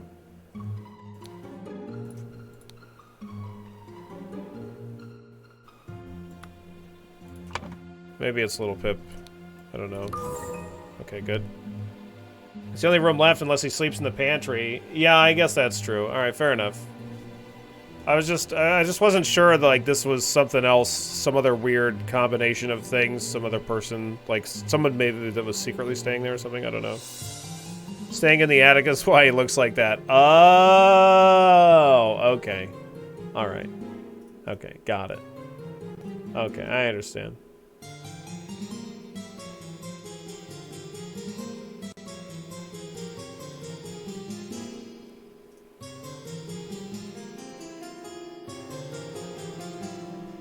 Alright, let's get the whole shebang going here.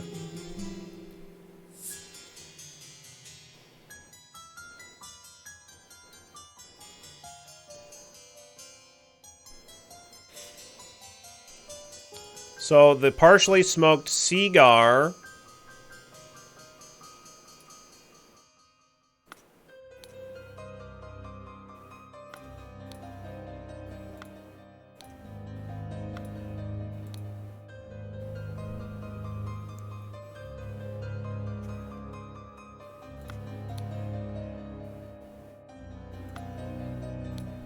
Oh, whichever place is missing a fork.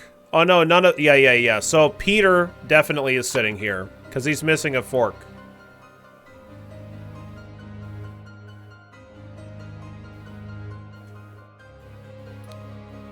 So we know that that's the case. And then we can also, I think that because Brian was bribed to get Mary to sit next to Peter... I think, let me take a look at that note again. Ensuring that the beautiful lady sits next to me during dinner, and I will slip you a shilling, Peter. Okay, good. Fine. So Mary sits there. So who is the smoker? Here? It's not her.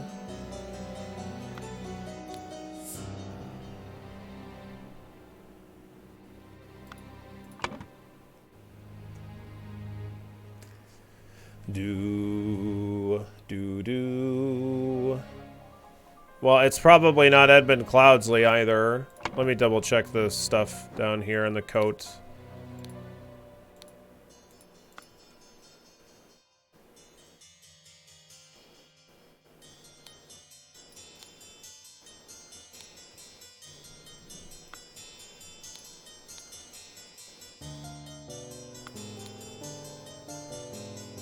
Good old Peter Batley.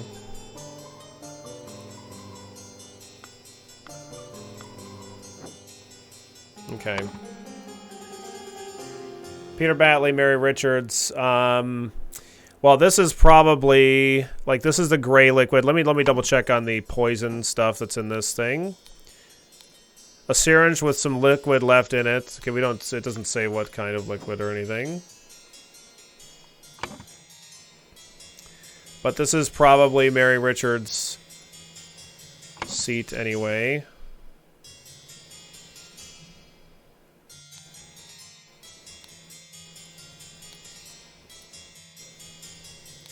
Partially empty glass of cloudy liquid. Like, I assume that's the cloudy liquid, right? And, like, this was intended to be Edmund's seat.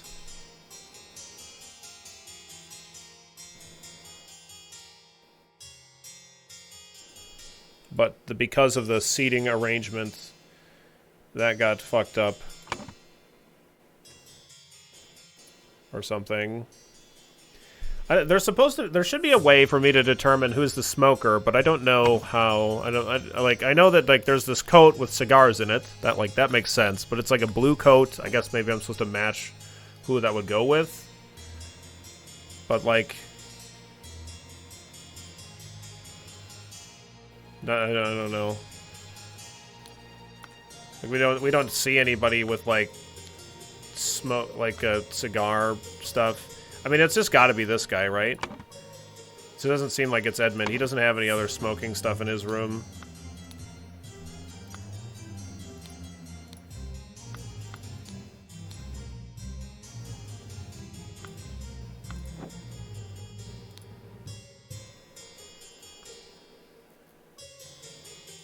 And we know that the tonic is poisoned because... Yeah. Okay, so that's definitely... So this is Edmund Cloudsley's seat. And he hasn't drinking any of his. Even though he's supposed to. And then, this is Rose's seat. And this is Lothar Richards' seat. Okay, good. Okay, Good.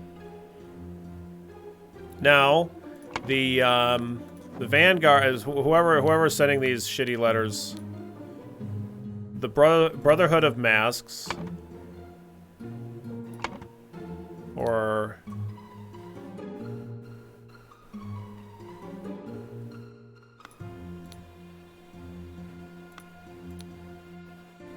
the final Vanguard. The revolution will come for you, the likes of you crooked bastards. Soon you will pay for your sins against the honest common folk with your blood. Final Vanguard. Final Vanguard wanted Edmund Clownsley dead.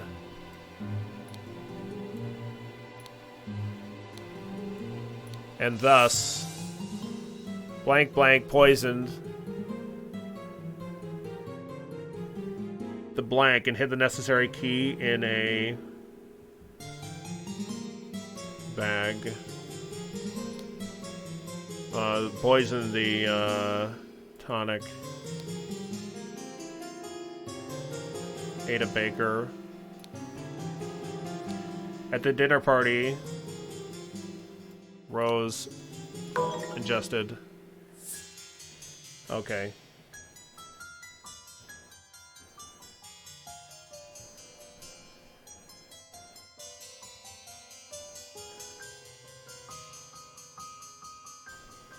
Two or less things are incorrect here.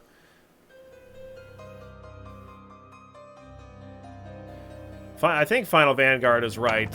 I think. Is Lucia the poisoner?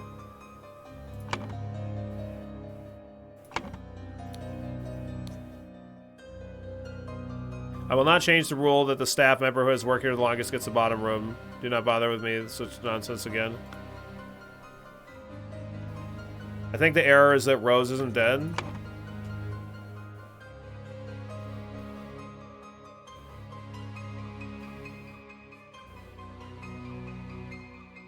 Well, Ada has the sus letter, right?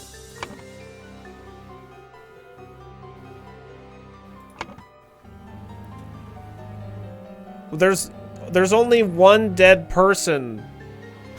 Clutch. There's only... Yeah. She looks dead to me. Why isn't it the Brotherhood of the Masks? Well, let me double check the letters.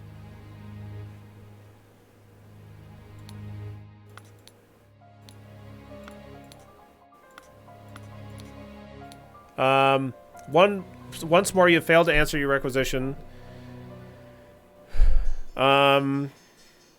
This is the last warning you'll receive against your transgression. Us demand amends. Your only course of action you have is to surrender yourself to our justice. Last chance for repentance, serpent, or we will unleash one of our stewards upon you.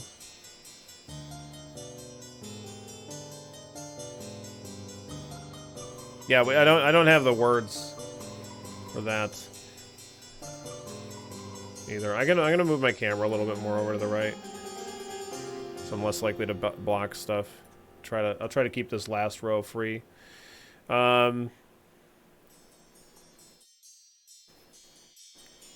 Vanguard is not the Brotherhood, then. Yeah.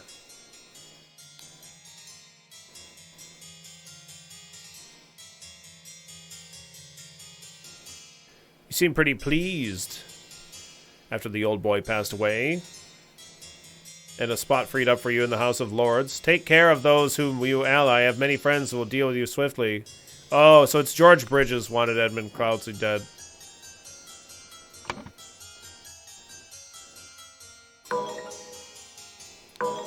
No.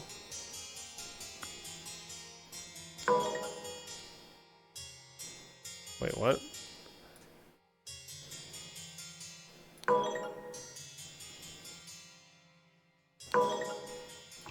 Yeah, that's probably the fourth word letter. You're probably right.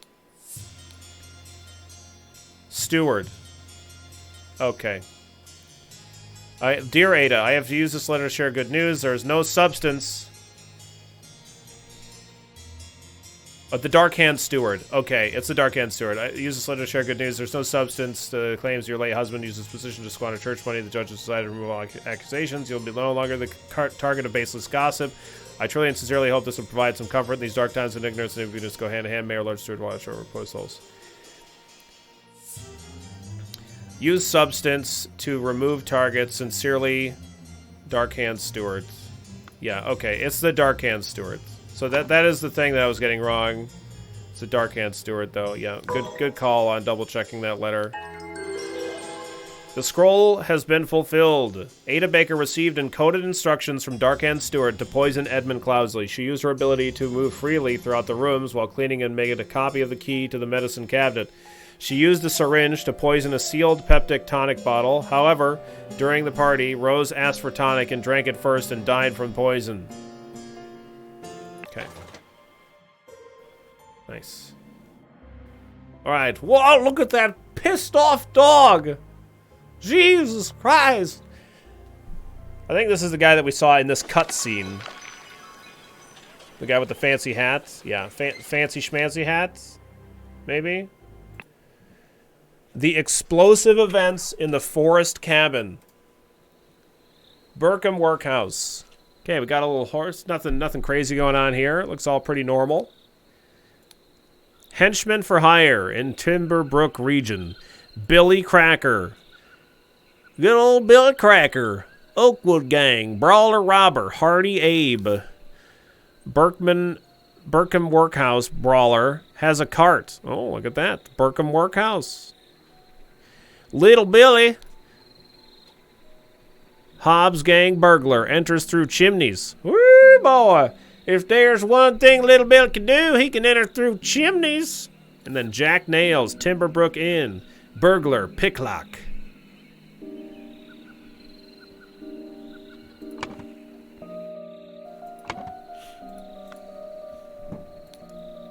A box of confectionery. Look at all these fancy hats.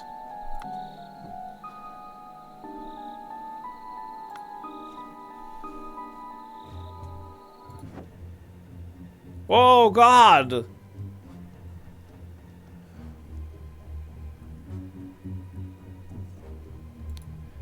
There's a dead man. Oh, my God. It's the guy that was using the fake name, probably. Man is breathing, but appears to have lost consciousness. I do not care what means you use to acquire what I need, but remember to be discreet as always. Note that I do not want it too decayed. The more recently it has died, the better. One of the old workhouse geezers croaked yesterday. Because this guy's going by Albert Blair or some weird shit like that.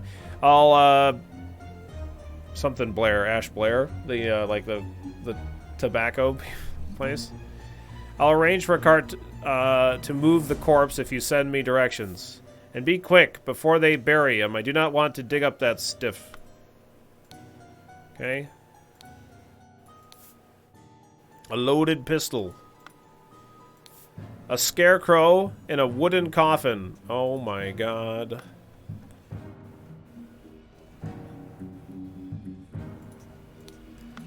By the gods, what was that? Gentleman robber strikes in Westbrook.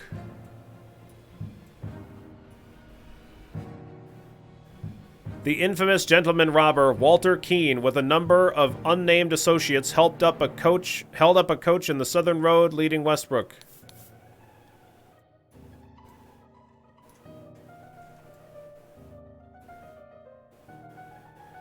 The scoundrel robbed the passengers of all their valuables, kissed a young lady, and then left. This is already the fifth robbery by the infamous gentleman, who, as his custom, appearing wearing an impeccable suit and a new hat in the latest city style.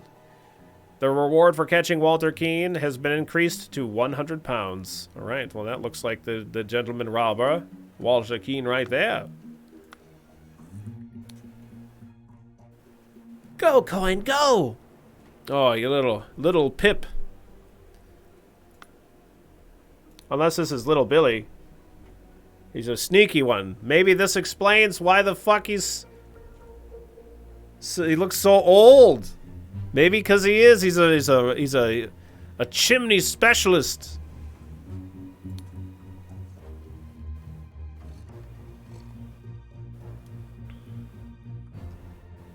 Everyone, you are not to visit any village or city without my permission. At no point may you disclose the location of the cabin. Mr. David Gorin.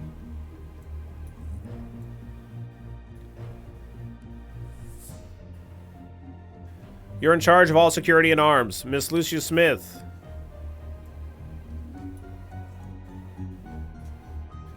You will taste any food you cook before it is presented to me. Little Pip, you're in charge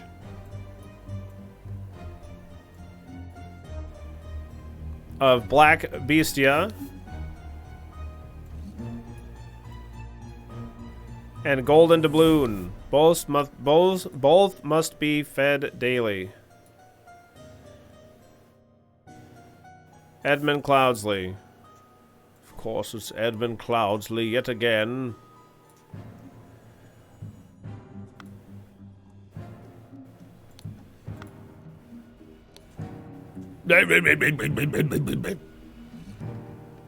That's a dog. Just in case you were wondering.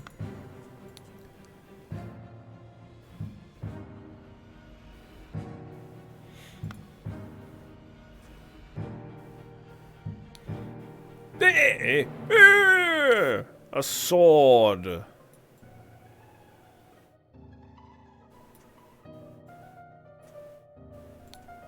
Another ring, a wrapped piece of confectionery, and a loaded pistol. Oh my god, it's a tiger with a wig! Oh, without, or a tiger without a wig. This could be. Could be.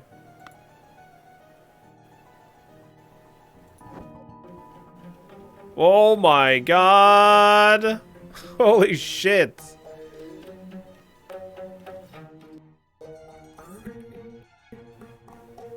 Well, that's normal. Don't worry about that. A busted door lock. Yeah.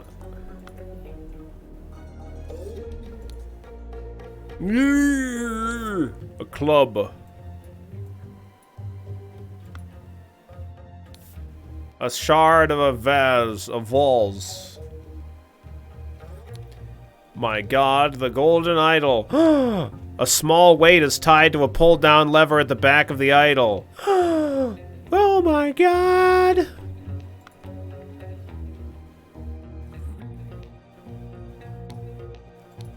A rotten apple and a green apple.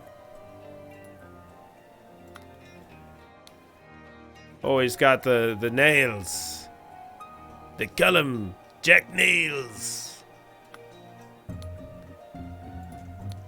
I finally have woken to have the location of my target. Meet us on November 10th, Friday, in the Timberbrook Inn, and bring all of your tools. You get your share as we agreed. Is this an idle clicker? It's a point and click investigation game, is what it is. A set of lockpicks, a saw, and a loaded pistol. Okay. Oh my god, it's Edmund Cloudsley!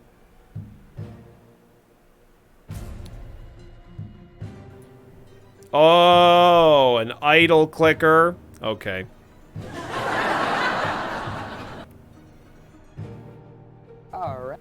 Alright.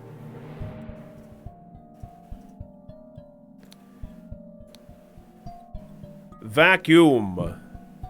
This simply did not work. After I aimed the sealed vessel and activated the idol, both air and vessel disappeared. Upon further consideration, it was an obvious mistake. Attempted this with input, and it was definite improvement. It decreased the amount of air, but curiously, still did not create a complete vacuum in the sealed vessel.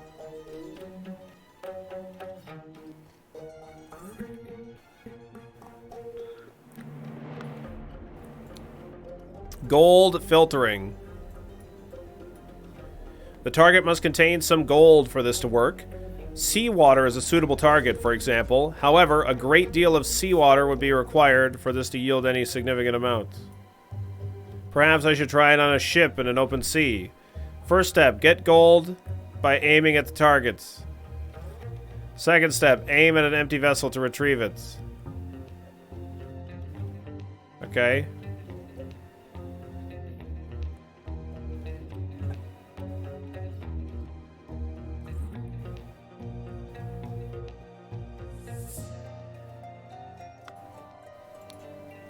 Unknown effect 14. The implications of this are what I surmise. This could be tremendous. If the implications of this are what I surmise, this could be a tremendous discovery. The next step is to progress from fruit to some sort of more advanced organic matter. So he wants that corpse.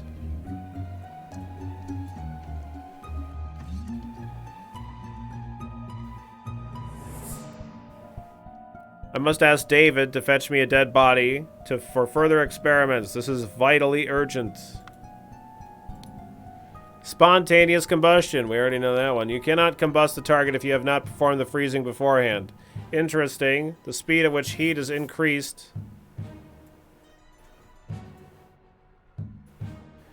appears to be influenced by how strongly I press the trigger and how long I have performed blank before it. Observation. Freezing the target rapidly can create curious side effects. For instance, I should be careful when freezing water in a sealed bottle. It exploded and the glass shards flew everywhere. Safety notice. Upon pulling the trigger, if the glyph input is meaningful, the idol will perform the intended action on the target it can see. If its eye is red, it is ready for the blank input, and it will turn blue afterwards. If the eye is blue, you can only perform that input, and it will return red afterwards. Okay. This is weird, dude. Is there oh, I missed an exploded thing. Okay, got it. So, I mean, I think this means I have all of the... Yeah, we have 34, 34. Good. God damn. We have a pistol. This is what's really weird here is like all this, like the idols, like they're this kind of like mysterious artifact that are in this world. I mean, it's the whole game is called the Case of the Golden Idol. But what's interesting to me about it is like, it's like, okay, well, we're just like experimenting with all these different things, and like we're figuring out, like, if the first time you see it, like you just see it sitting there, and then like later on somebody has been spontaneously combusted because of this thing. And, like, these guys are, like, fucking around and trying to figure out what these idols are capable of doing. Edmund Cloudsley is anyway, so I don't know. It's kind of interesting. I like it. Okay. So this is clearly golden doubloon. And this is, the guy in the air is Jack Nails. This is Edmund Cloudsley. This is, Little Pip.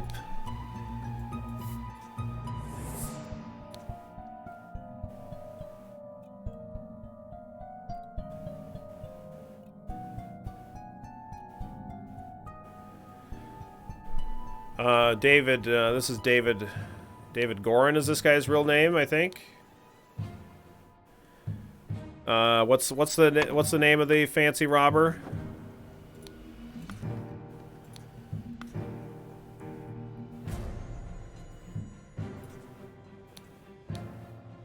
Walter Keane.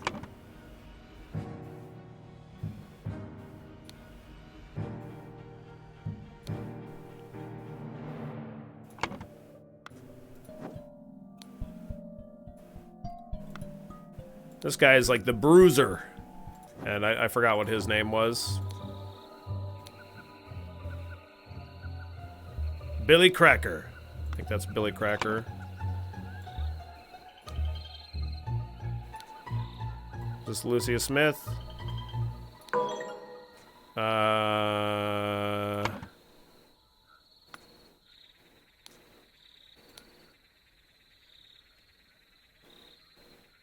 Oh, that's Little Billy. He just calls him Little Pip. But it's Little Billy.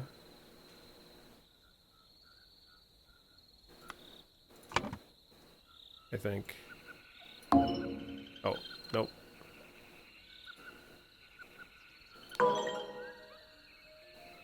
Okay,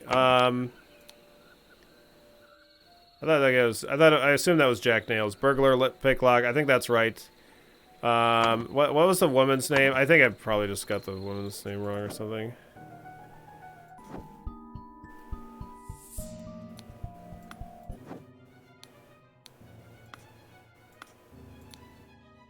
Miss Lucy Smith. Yeah, no, Mrs. Lucy Smith is right. Mr. David Goran, you're in charge of all security and arms.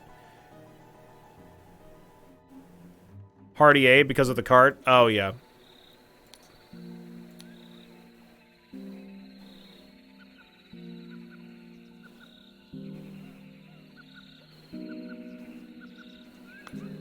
But it's just that he calls him, and here he calls him David. So I thought that he was coming back with a corpse or something, but that's not right. It's definitely Hardy Abe. Yeah, I must ask David to fetch me a dead body for further experiments. This is vitally urgent. But yeah, this is just Hardy Abe. I think you're right. No, that's definitely David. Because he's gone, because they knocked him out. Oh, Hardy Abe for the, okay. I see. Because he's the guy with the cart. Oh, I see. Yeah. But, yeah, okay. He's the guy, yeah, I understand. You're right. There we go. Yeah, you're right.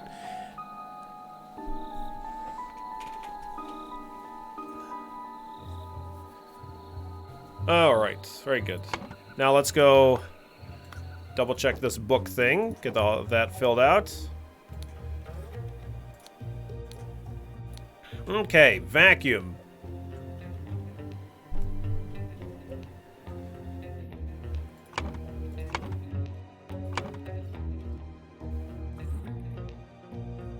I did something right. You did good. It's good. You did good.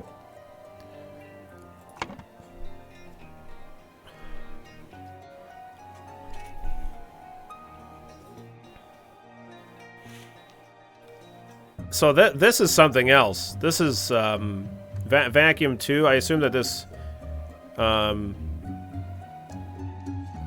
attempted this input and it was definite improvement and decreased the amount of air, but it curiously still did not create a complete vacuum of the air. So this is something to do with air.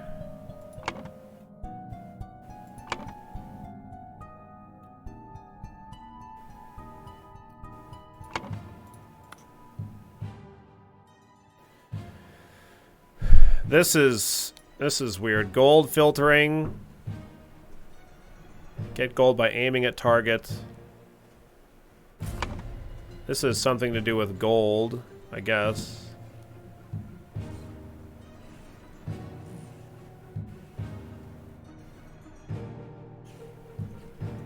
So this is either blue or... Okay,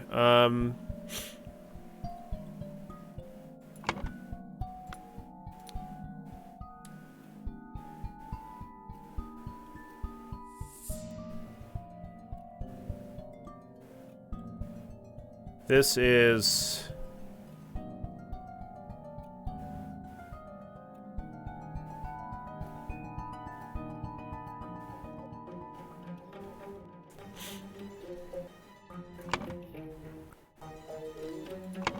So this symbol is in this one. This like decreases age or something. I don't know. Spontaneous combustion. Freezing is this. With the dot. Something. This is difficult for me. The speed at which heat is increased appears to be influenced by how strongly I press the trigger and how long I performed blank before it. So this is like this is weird.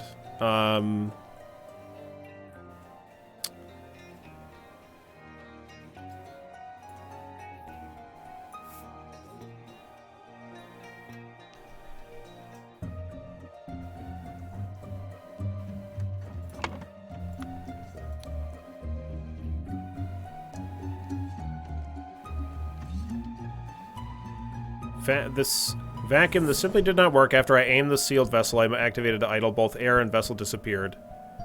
The first increased? This increase?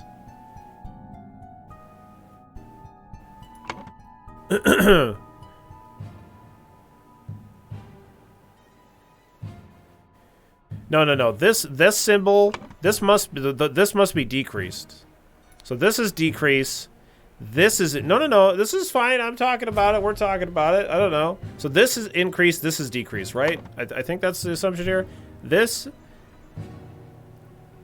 decreases. This decreases matter.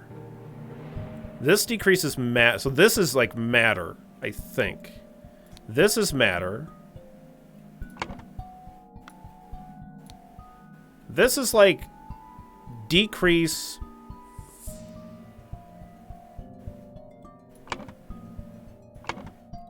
Get gold by aiming the target. Second step, aim at the vessel to retrieve it. So is this is just, that is gold, I think.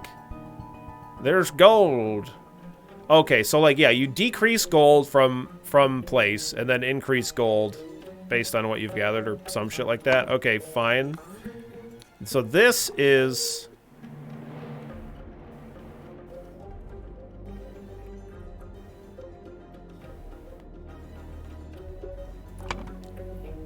increase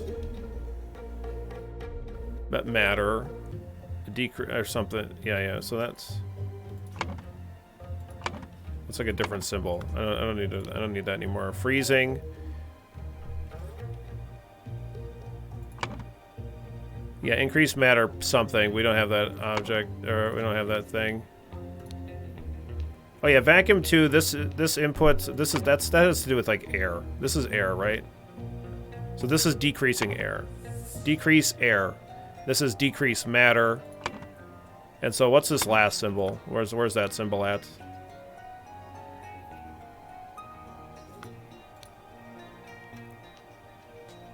This is heat. Reduce heat. Increase. Wait. Yeah. Okay. You can only do the heat after you've done freezing, so this is heat. Okay, got it. Got it. You're not, yeah, you weren't backseating. You're not like telling me stuff. No, it's good. It's good. Got it. Okay. Right. So.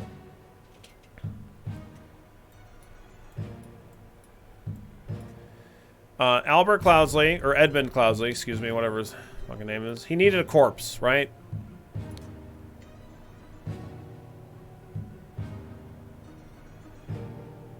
And so... David Gorin, along with accomplices, delivered a corpse, a coffin. Upon entering...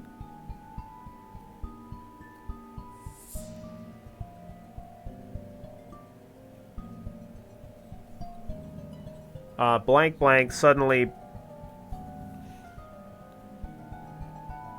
clubbed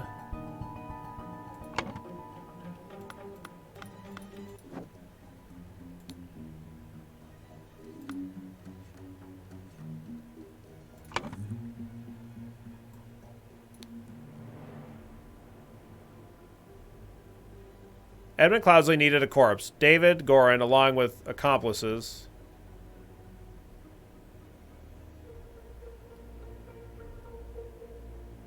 delivered a coffin. Upon entering, blank blank suddenly clubbed David Gorin, right? Meanwhile, blank blank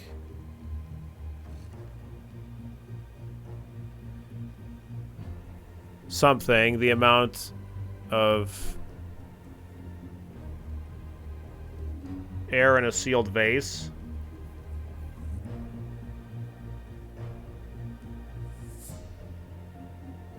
Decrease the amount of air in a sealed vase. When blank blank and blank blank entered the room, the vase exploded.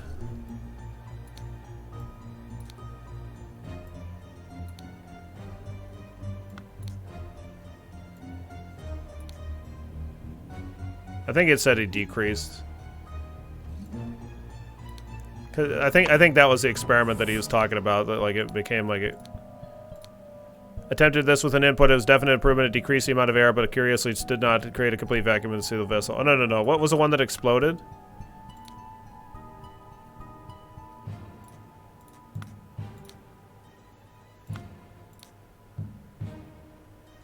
He froze it. Freezing the target rapidly cures side effects. For instance, I should be careful when freezing water in a sealed bottle. Okay, it exploded and the glass shards flew everywhere.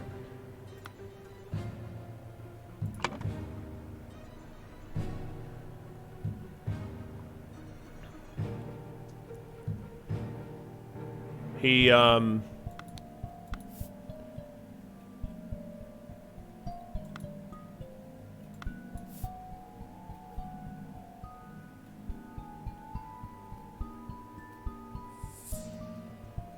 let's see. He do be looking like he caught a club to the head, yeah.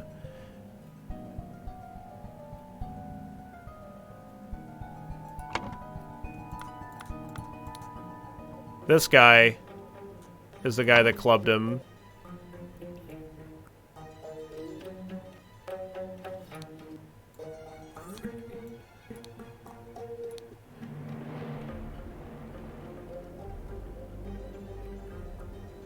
Meanwhile, Edmund Cloudsley.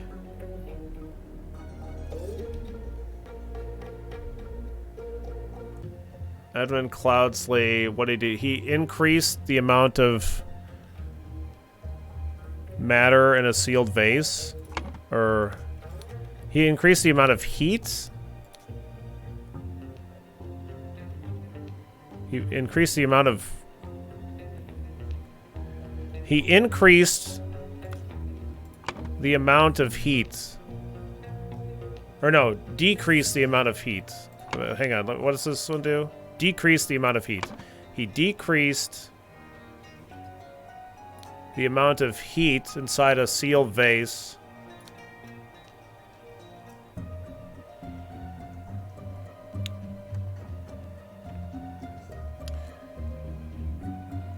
When Hardy Abe and Jack Nails enter the room, the vase exploded and killed them both. No, okay.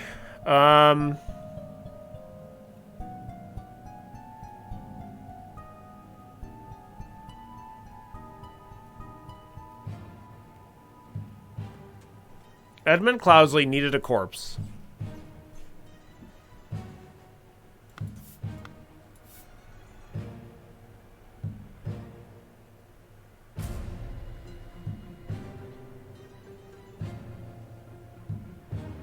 Well, she doesn't have anything to club him with. Like, it looks like he was clubbed. Let me double check here. Not breathing, but appears to have lost consciousness. It looks like he got clubbed to me. I do not care what it means, what means you use to acquire what I need, but remember to be discreet as always. Know that I do not want it to be too decayed. The more recently it's died, the better. How can Hardy A be clubbing and exploding at the same time?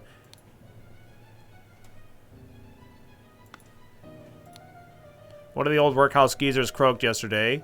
I'll arrange for a cart to move the corpse if you send me directions. Be quick before they bury him. I do not want to dig up that stiff. How can Hardy A be clubbing and exploding at the same time? Well, it's like a progress, right? Like, am I? When I read that scenario, it sounds like the clubbing and exploding are happening at the same time.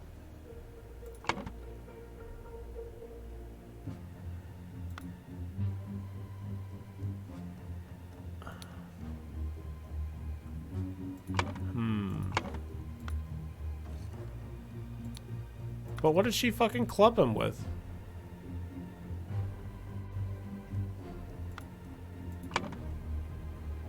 Like the only person with a club, it looks like he got clubbed. What else? I mean, what else did he get hit with?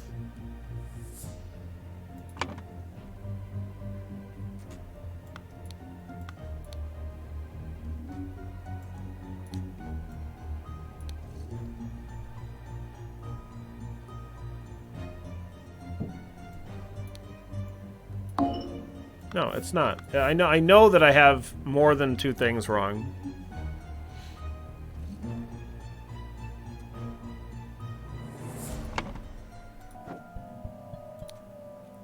Oh, wait. We can see what he did here.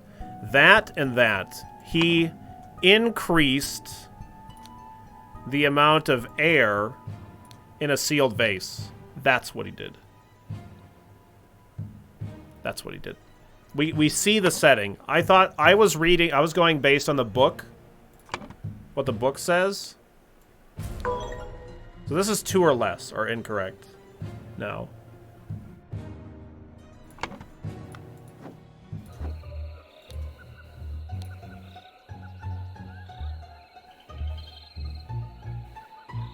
Is David Gorin the driver of the cart? David Gorin is just the guy that Edmund Cloudsley hired, or that works for Edmund Cloudsley.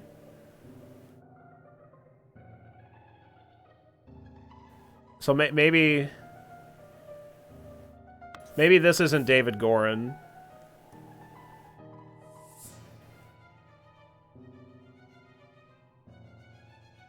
Maybe this is Walter Keane or something. There we go. Got it. To gain entrance to Edmund Cloudsley's secret forest cabin, gentleman robber Walter Keane pretended to deliver a corpse to Edmund for his experiments. Upon entering the cabin, the robbers ambushed the servants, and Edmund locked himself in his study. While the robbers were sawing through the lock, Edmund prepared a trap with the idol that killed 2 of the intruders.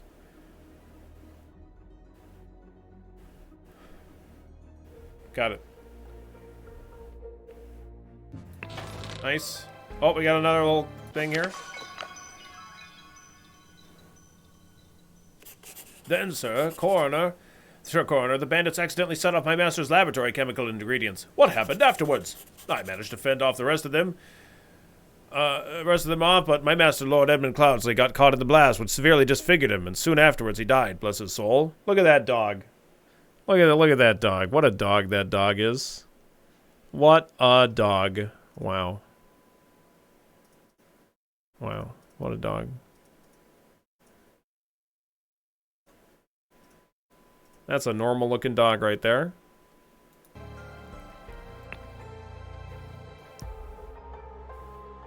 Oh my god. Oh my god. What the fuck is going on here? That's a hairy alligator. Oh, that's what it is. The strange practices of a secretive society. Ooh, I didn't realize you can zoom in. Neat.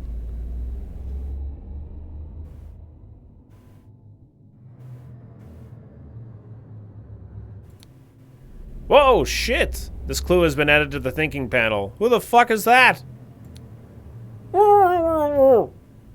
Uh-huh. Tattoo depicts a hand and an eye. Okay. Loaded pistol. David. The gathering will be on March 14th. To follow our plan, we should be there at least 2 hours before midnight. The target will arrive in full costume. Grab rope and weapons. WK. To David Gorin. To reliable service from Edmund Cloudsley. Coil of rope, a shabby formal coat, and a dagger. It's the old man from Battle Bros. You know, back in my day, I do love a good prank. Okay.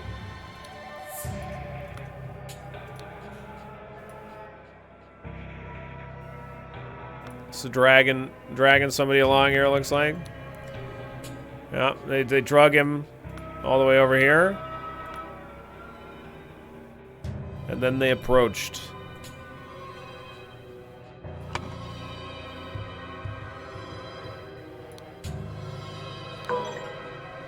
Oh no, that's not David Gorin.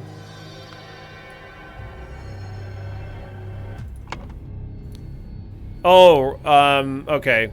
Right. David Gorin, David snuck up and knocked this guy out or whatever, subdued him. And so so we need to figure out, so David left all of his shit behind. Right, of course.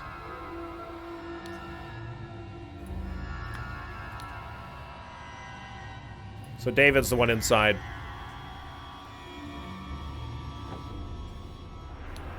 This clue has been added to the thinking panel. Brothers wear masks appropriate to their house. Dark hands, proud beasts, water snakes. Brothers wear robes appropriate to their rank. Masters, steward, initiates. Okay. Masters, I ventured from the Order's mission to reclaim our fire-breathing relic and, with great resolve, punish the despicable enemy. I, with a few brave companions, fearlessly entered his hideout in a remote hunting cabin. But the devil had prepared a treacherous trap, and an explosion slaughtered my dearest friends as we entered his study. Thanks to my sturdy physique, I survived the blast, only to be assaulted by the enemy's lackey, assassin warrior David Gorin. Oh my god, assassin warrior! And a pack of bloodthirsty hounds. After an hour of fight, I received numerous deadly wounds, in spite of which I prevailed and defeated my assailants with my martial training. Do you even know who I am? I discovered the enemy's dead body, slain by the trap of his own making, but no trace of the relic. I'm forced to go into hiding because the government's watchmen are tracking me.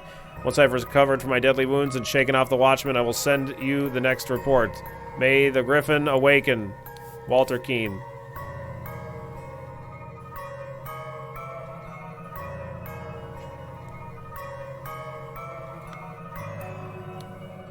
Masters, I must apologize 1,000 times for my absence, but my road to recovery was full of peril and a valor that cannot be sufficiently conveyed in writing. Wow.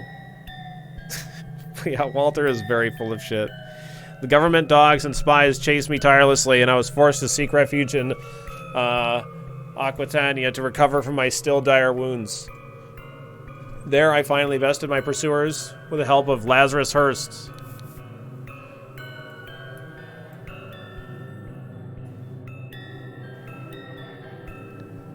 A young, resourceful gentleman whom I met in a remote manor one dark winter's night. Not only did he earn my trust by stepping into the fray against the villains, but he turned out to be well-versed in the arcane arts. Of course, not yet close to your skills. I have finally recovered and plan to return home to Albion. I suggested Lazarus would be a fine addition to the Order. I vouch for him and will invite him to undergo the appropriate trial. May the Griffin awaken. Walter Keene.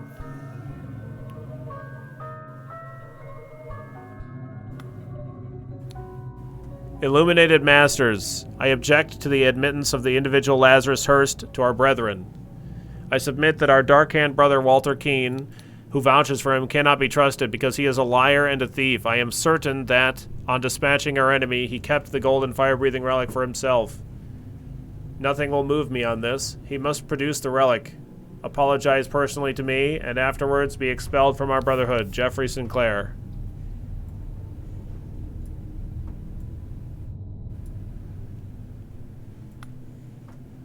Alright. This clue has been added to the thinking panel. Oh boy.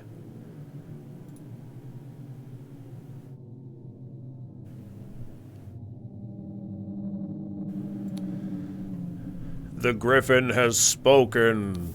A tray with a small vial of an unknown substance. What we got here? The Ritual of Squabble. Only initiatives can be defender and accuser. The sword must be borne by any dark hand. Required decorations of the hall. The Grim Reaper. The never-ending, never-tiring teacher. The feeder of mouths. The ritual of conflict. The accuser must deeply hate the defender. The sword must be borne by any initiate. Required decorations of the hall, the never-tiring teacher, the keeper of treasures, the mirror of the souls. Ritual of disputes. Only stewards or higher rank can be defender and accuser. The scepter must be borne by the water snake master. Required decorations of the hall. Okay, ritual of discord. The houses of the accuser and defender stand behind their brothers. The scepter must be borne by dark hand master.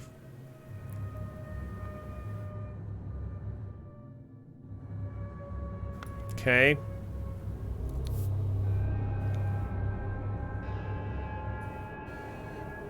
Done when an accuser has challenged a defender. Both drinkers must be barefoot. The substance is added depending on the severity of the accusation, including deadly poison. Add substance to one of the cups. Defender chooses first. Accuser chooses the remaining. Both partake in wine cups.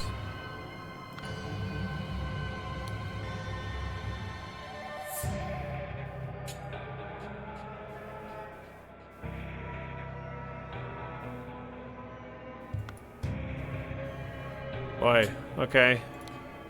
The Griffin has spoken. The Griffin has spoken. Silver tankard with some red wine in it. 2 cups and a stone altar. They contain some wine but are almost empty.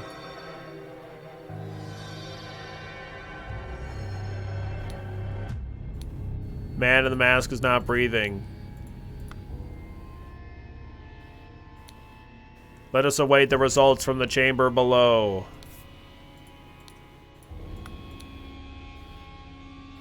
The Griffin has spoken. The Griffin has spoken. So, presumably the ritual that's going on here is the,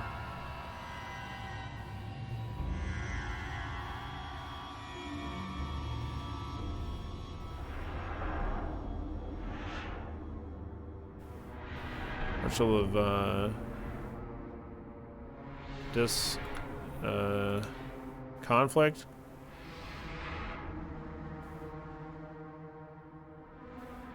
Something? Or discord. The houses of the accuser and defender stand behind their brothers. I don't know. So are we trying to solve a bigger mystery with all these recurring symbols and items? Well, we might end up needing to do that at the end or something, but I mean, mostly it's just like clearly everything's connected. We have like this kind of cult or this group of people, and like a family of like Cloudsleys and or whatever. Like this other group of people, like they're interacting in some kind of a way. It's like a lot of things keep interacting with each other. Okay. A man with a house on his back. Uh-huh. Uh-huh. Uh-huh. Uh-huh. Uh-huh. Uh-huh. Uh-huh. Prepare to receive what you have earned. I don't think this is a ritual of discord. I don't see a meme channel. This might be a meme channel. This is exactly what our meme channel looks like. February 10th, 1790. Brother, a member of our order has proposed a new candidate to join our brotherhood. Our brother's trustworthiness, however, has been challenged. Therefore, we have decided to take measures to resolve the fate of these individuals. If the brother proves himself, he can vouch for the newcomer. If the newcomer survives the appropriate trial, he will join our ranks. You are summoned to join our gathering on March 14th and fulfill your role in the rites of the Brotherhood, Council of Masters.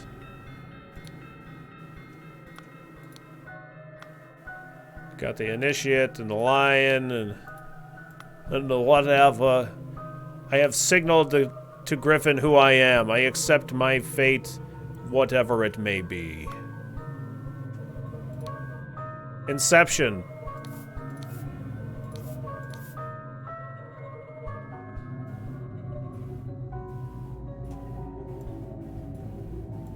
Okay. You must endure the tests of things. Inception, evaluation, transition, admission.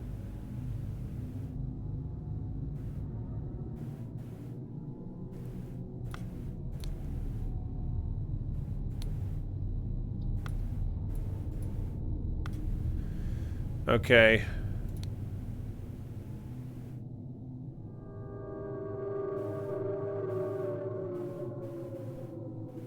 Starting to think this might be a cult. What? No way.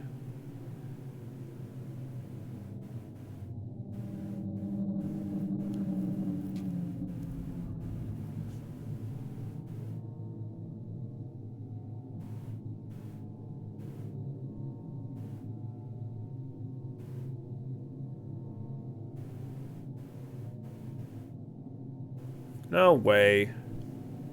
So this is Walter Keane, right? Oh, no. It's not. Well, I thought Walter Keane was like the initiate that was writing these letters.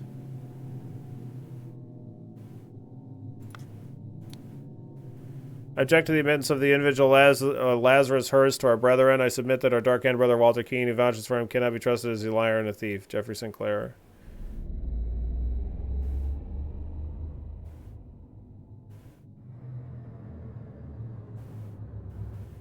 I mean, we know that this is a initiate, a dark-hand initiate, but I don't think this is what it wants. Oh, okay. I thought that Keane was one who submitted the initiate. Right, I know, but he hasn't. I mean, this is probably a ritual of initiate, but I don't know yet though.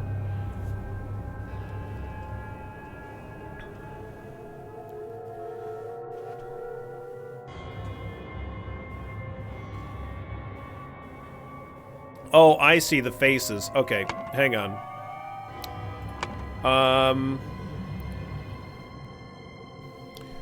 Okay, so this ritual that's going on here, I assume, is this Jeffrey Sinclair versus Walter Keane thing.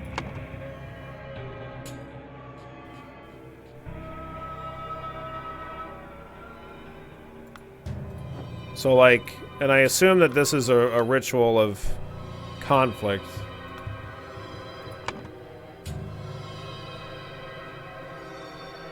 But I need to figure out what these masks are.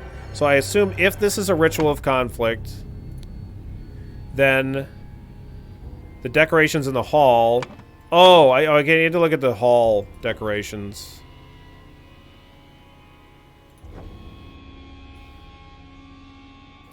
Wait. Never-ending teacher, the keeper of treasures, the mirror of the soul.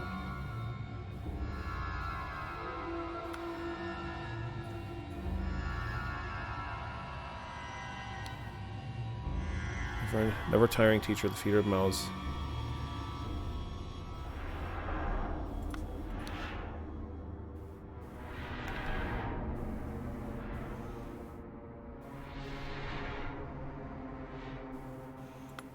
So we have the Reaper here. But this is... I don't know if this is the hall. Speaker to the blind, the Grim Reaper, the keeper of treasures, the keeper of treasures, never-ending, never-tiring teacher, the Grim Reaper. But, or is this the hall that it's talking about?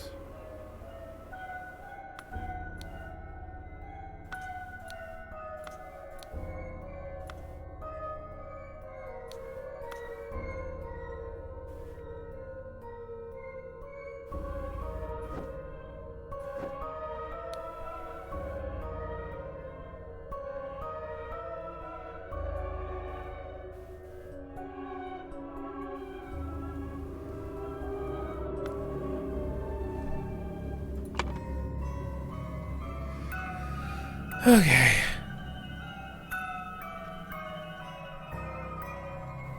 The Nosferatu masks are Dark Hand, red is Proud Beast, and the other is Snakes.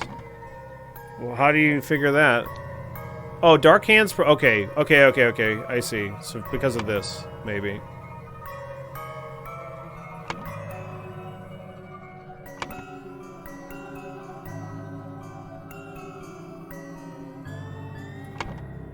No, I don't know.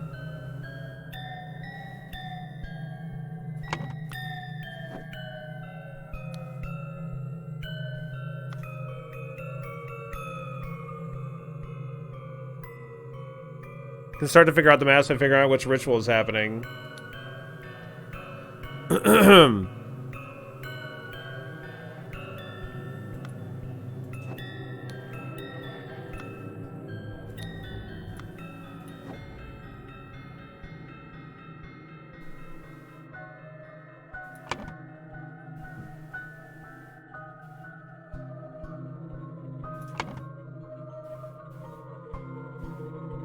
Okay. The scepter must be borne by the Dark Hand Master. So if we assume that this is the Dark Hand Master, that's the Master.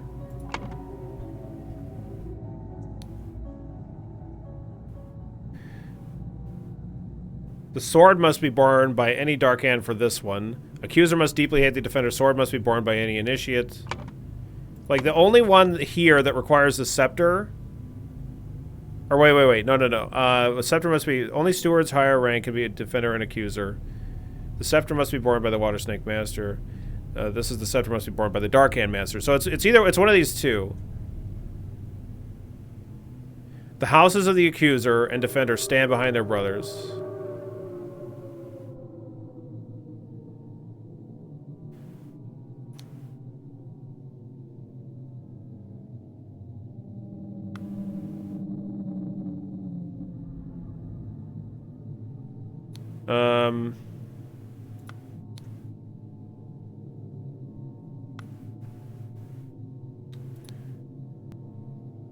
This is only stewards or higher rank can be defender and accuser.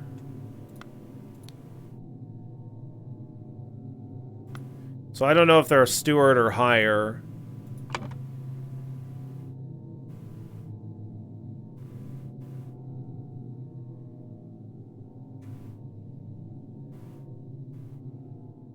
Because, like, there's initiate... maybe it's initiate, steward, master. So initiate, steward, master. If that's the case...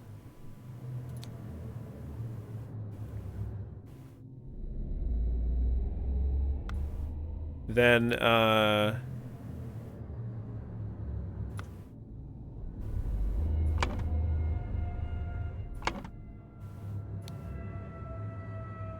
then this would have to be Discord. And then the scepter is borne by the Dark Hand Master. And he is a master. So this is the...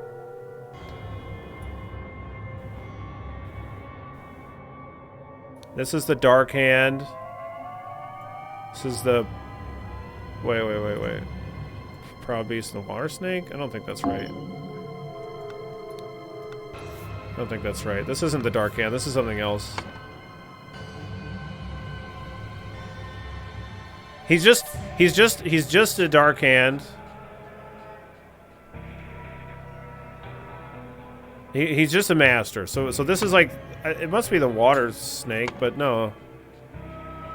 No, they're still different, though. The Dark Hand... Master. Maybe this is completely wrong.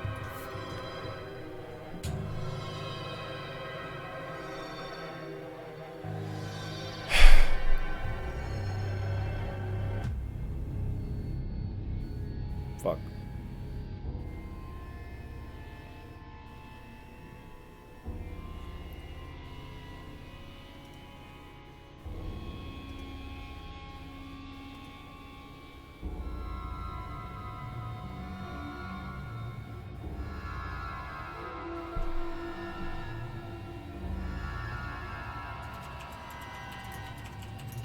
Hang on 1 second.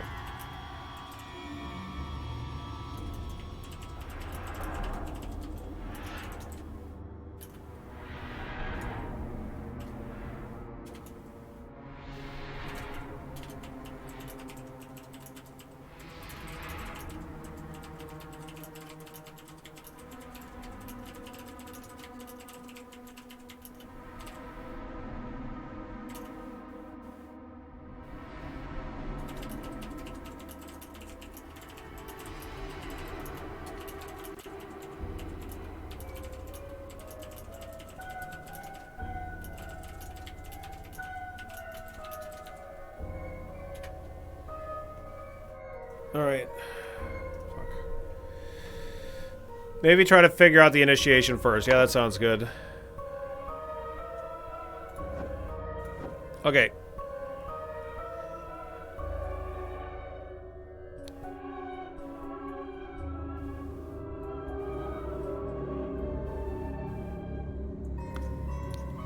Prepare to receive what you have earned. So he is becoming an initiate for the Proud Beast. So he's becoming a Proud Beast initiate.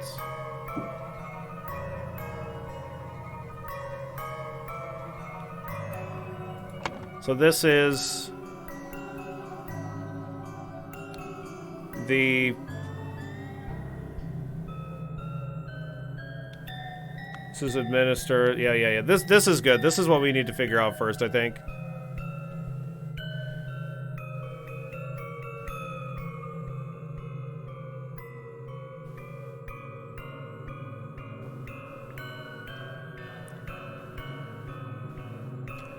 Inception, evaluation, transition, admission.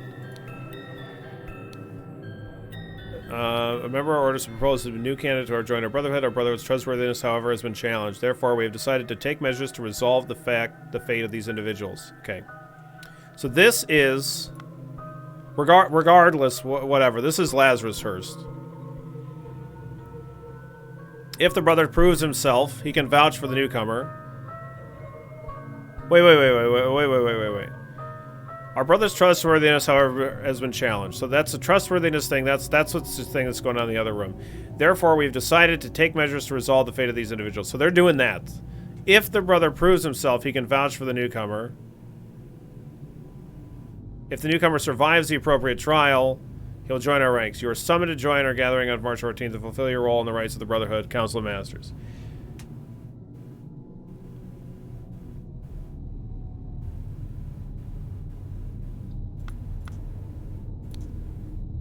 So this has to be done.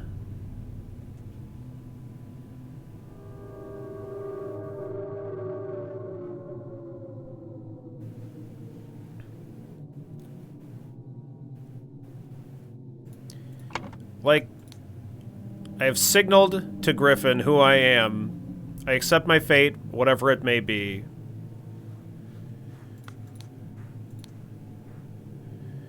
If the brother proves himself, he can vouch for the newcomer. If the newcomer survives the appropriate trial. If he survives the trial, what's fucking confusing me is, like, the difference between, like, inception, evaluation, transition, admission. Like, is he being admitted because he's passed some other test, or is he...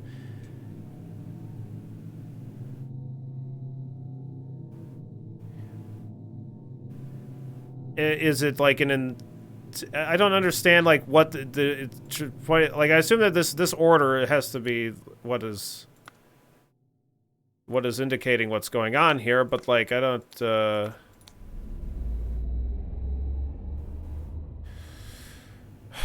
okay, like, none of these have to do with fire, so I don't fucking know.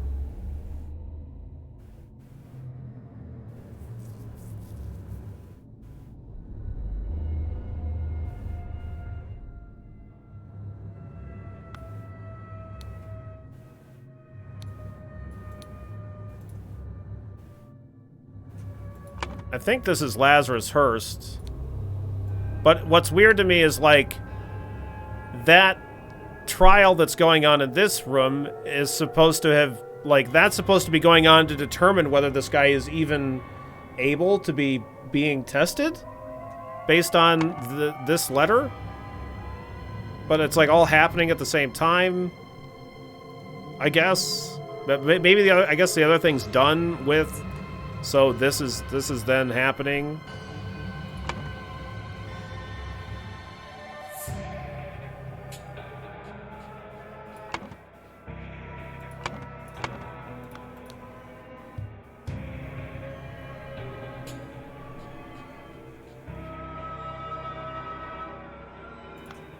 This looks like a time thing.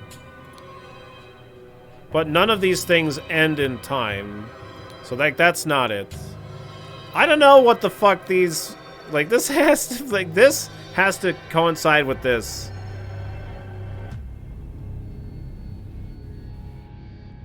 I'm gonna say that this is, like, an Inception, I guess.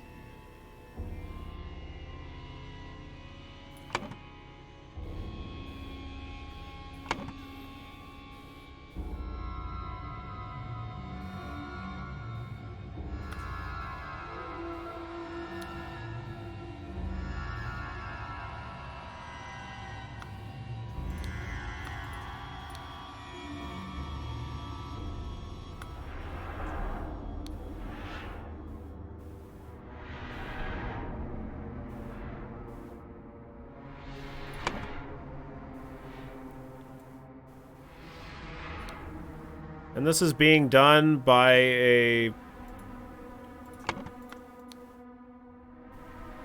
Proud Beast steward? Okay, good. Got it. Okay, so we know that this is a Proud Beast guy. We know that that's the...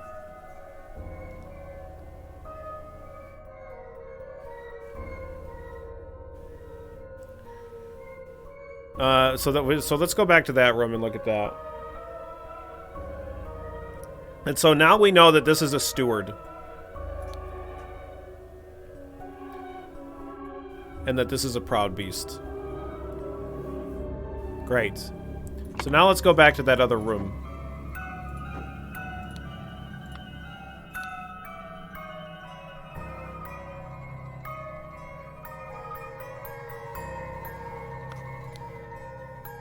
The sword must be borne by any dark hand.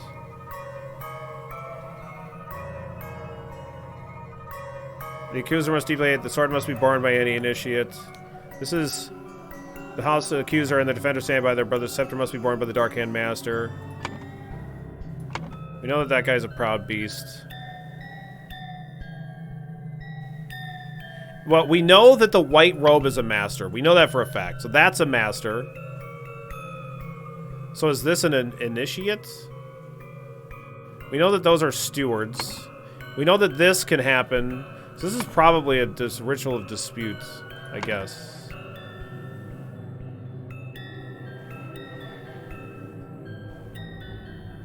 And that's probably a water snake. So this is probably... I mean, it kind of looks snaky, I guess, right? So this is water snake. And then this is... This face is like the dark hand. Which all, yeah. So that means that this is steward, and so this is an initiate, right? Okay, there we go. Okay, got it. Got it. Okay, I was just like trying to do this room first, which was a mistake. I think that was the problem that I was running into. So we know that this is a Proud Beast master. Proud Beast master, initiate.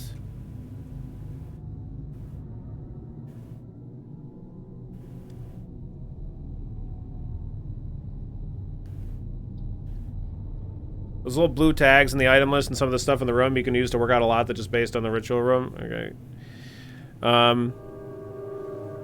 Initiate, and these are both.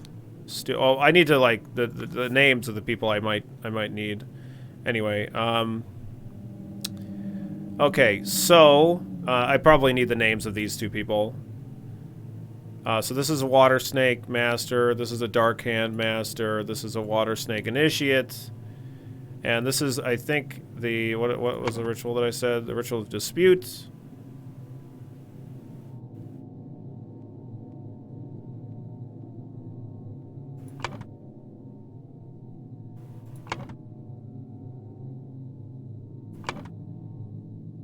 Yeah.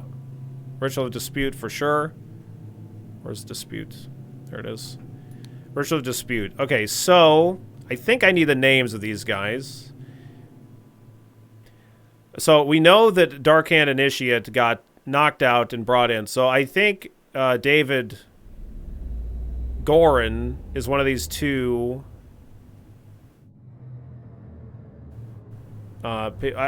people. I mean, I assume that I want their names, but maybe I can't know who these people, which one of these two are. Oh. Yeah, I can. So this is a Dark Hand Initiate, so we know that this is David Gorin. We know that David Gorin lived. And we know that he got challenged by... What the fuck was this other guy's name? Hang on, I gotta go look at that book. This thing. Jeffrey Sinclair. So this is Jeffrey Sinclair. Jeffrey Sinclair is dead. No. Maybe I just need to fill this out blankly. But we know that this was a Dark Hand Initiate, and then he got probably knocked out by David Gorin.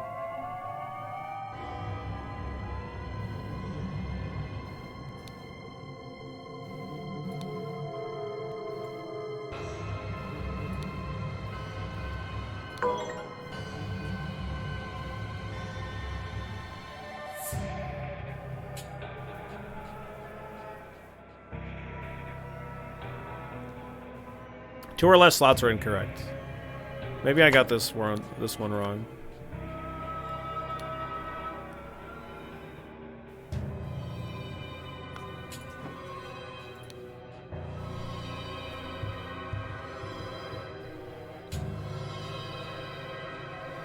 Two or less wrong. What am I getting wrong here?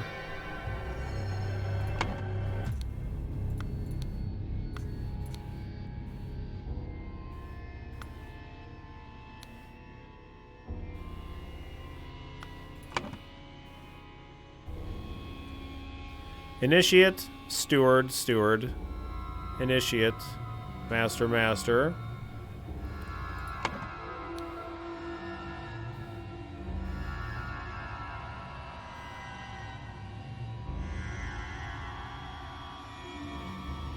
The sword's not borne by an initiate, the sword's borne by a master. We know the scepter is borne by the water snake master. That has to be right. It has to be the ritual dispute. We know that for sure.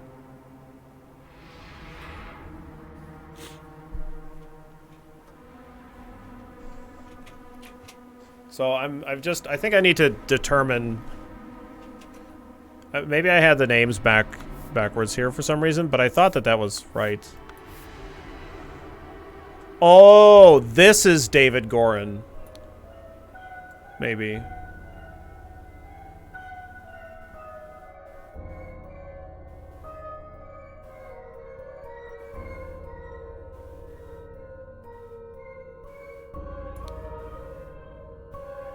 Because he's an initiate, not a steward. Yeah. Okay. For sure.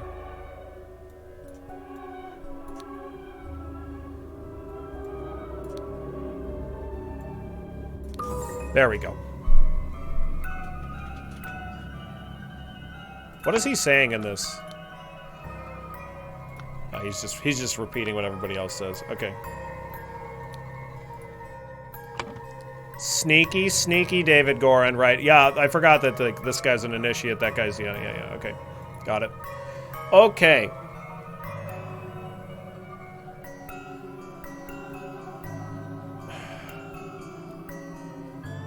Walter Keane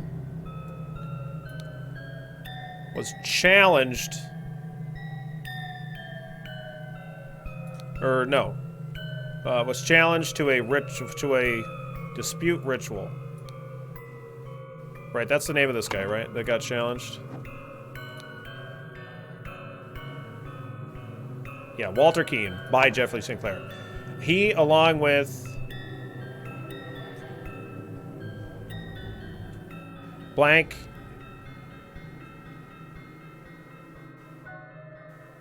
ambushed,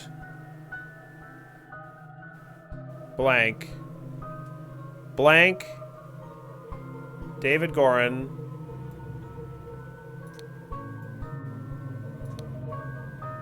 posing as Dark Hand initiates.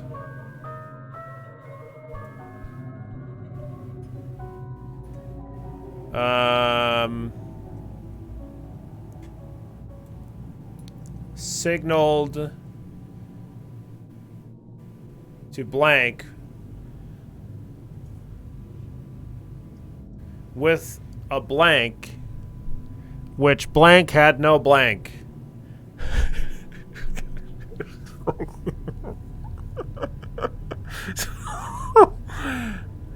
Right, of course.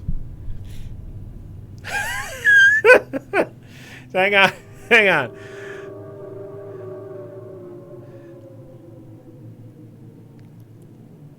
Maybe I got that name wrong. I think that, well, we know that Walter Keane was challenged to a ritual. He, along with blank, ambushed, along with David Gorin. No. David Gorin took Walter Keane's place, because Walter, yeah.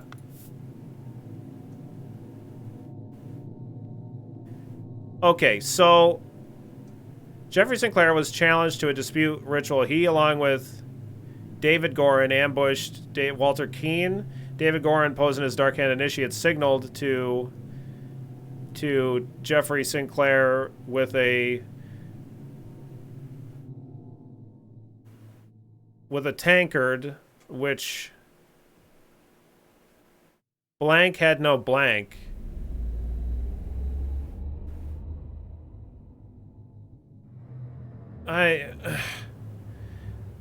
Blank drank the other and died.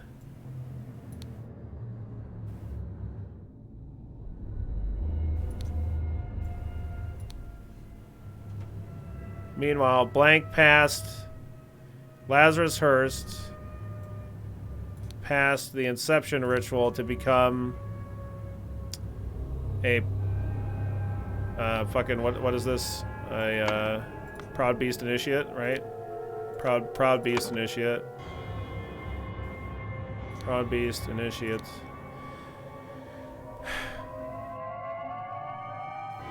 The other cup and died. Okay.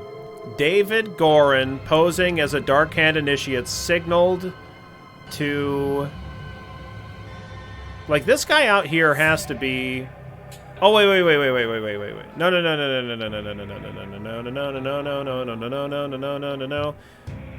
Yeah, Walter Keane and David Gorin are working together, and they knocked out a random... They ambushed Dark Hand Initiate. Yeah. And David, posing as a Dark Hand Initiate, signaled to Walter Keane.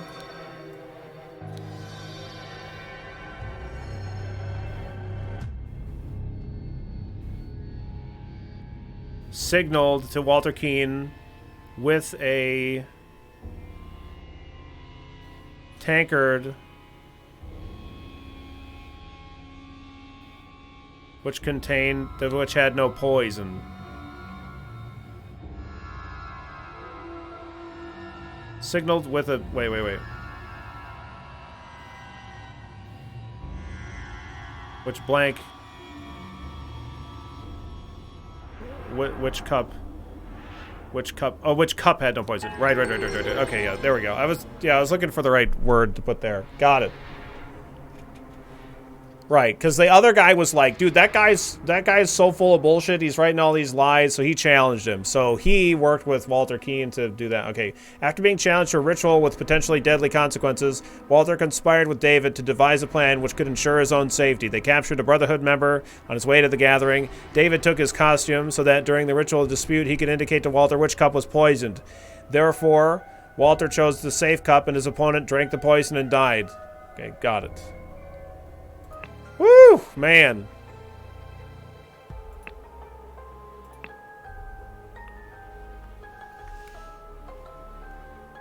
Yeah, I was doing them out of order. I really needed to do the more simple thing first. But it came out okay.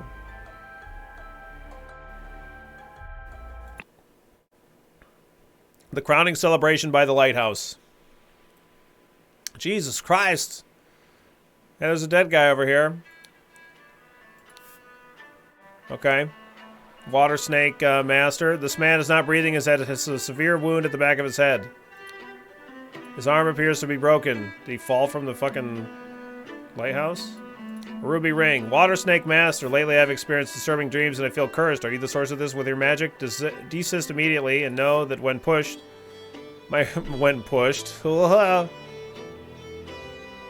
My rage is absolute. Do not toy with the well-being of the Empire's general, for I do not tolerate being attacked. In my many voyages, I have learned the dark arts too. If need be, I will summon 1,000 invisible demons to crush your bones. Proud Beast Master.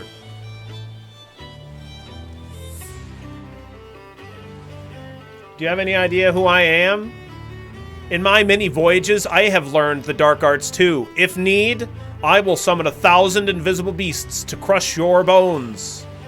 Alright, so you better watch out, motherfucker. You know who I am? I'm a Navy SEAL. And I can summon 1,000 invisible demons to crush your bones.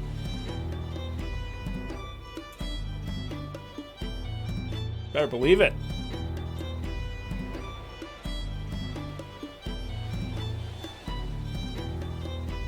$1,000 confirmed invisible demons. Dear friend, It is not so simple for me to get you a seat alongside me in the court of directors of the Seven Seas Company. As a doctor, I recommend that you stop obsessing over it. It will only unbalance your humors. You hear that? It'll unbalance your humors. Let us discuss alternatives at the next party at Kensington Palace. To crush their bones and see them driven before you. He's got a what the fuck is that? Why is that look? What? Both of his legs appear to be broken. This guy had a bad fucking day. This guy looks like he had 1,000 invisible demons come and crush his fucking bones. I have a cat that attacks my hand. Bring it, yeah. Okay. This is the footprints of 1,000 demons. Rules. The one who claims to be Griffin Reborn must perform a miracle. If someone repeats the miracle, it is proven that it was not a miracle, but mere magic. If no one can repeat the miracle, the masks fall. Claimant is punished with death. The claimant is crowned as a Griffin Reborn. Wait.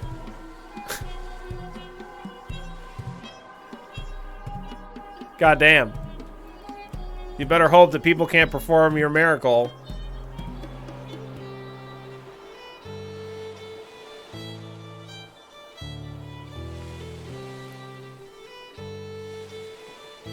Golden pipe must be a piece of the item and the dude is holding among the crowd. Yeah, I think you're probably right.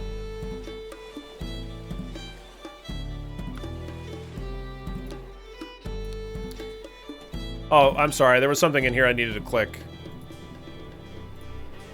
Griffin Rebirth. Sorry. Missed it. Chronicles of Griffin Rebirth. In 1725, the first Dark Hand Lord Harrington demonstrated flying. In 1756, Proud Beast Master Lord Pledsley performed a seance, talking to the spirits. In 1764, Dark Hand Master Lord Jones demonstrated the creation of the homunculus. Oh my god. 1771, Proud Beast Master Lord White carried out the hypnosis of a servant. Jumped off a cliff to his death. Oh, sorry. I'm not I was reading him left to... Yeah, okay. Sorry.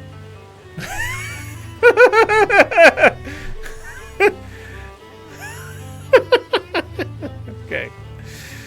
Alright. Okay. In 1725, the first Dark Hand Lord Harrington demonstrated flying. Jumped off a cliff to his death. Air horn. In 1756, Proud Beast Master Lord Pledsley performed a seance, talking to the spirits. Lord Angus MacBain repeated the miracle, proving him unworthy.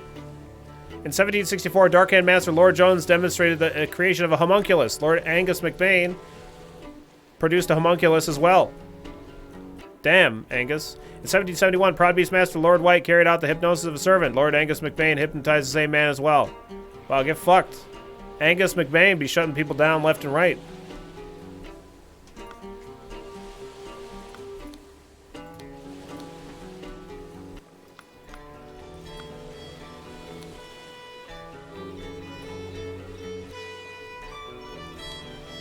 Five strange-looking masks.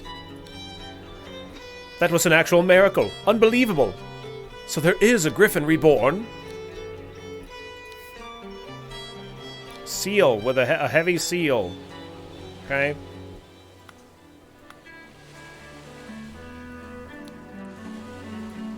It's got spurs. Kneel before Griffin Reborn and make ready. I will lead you, brothers, to a great many changes. Miracle preparation. After the blank input, aim at the sky. Press the lever to maximum position and hold for at least 10 seconds. At this point, the idol should be full enough to perform the miracle once.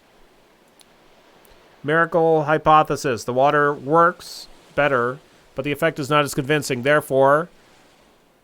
the main challenge is ensuring my balance when holding onto the idol. Practice is paramount. Okay, we've already seen this.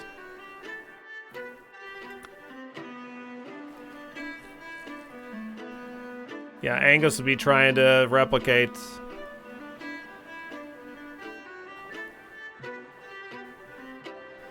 This is like air, right? Yeah. So he's like flying with the thing.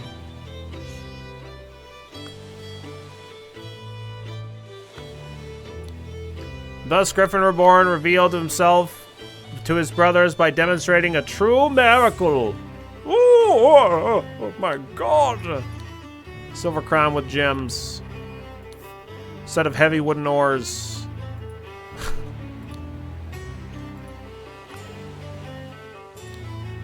Here, I brought back your staff, O Griffin Reborn.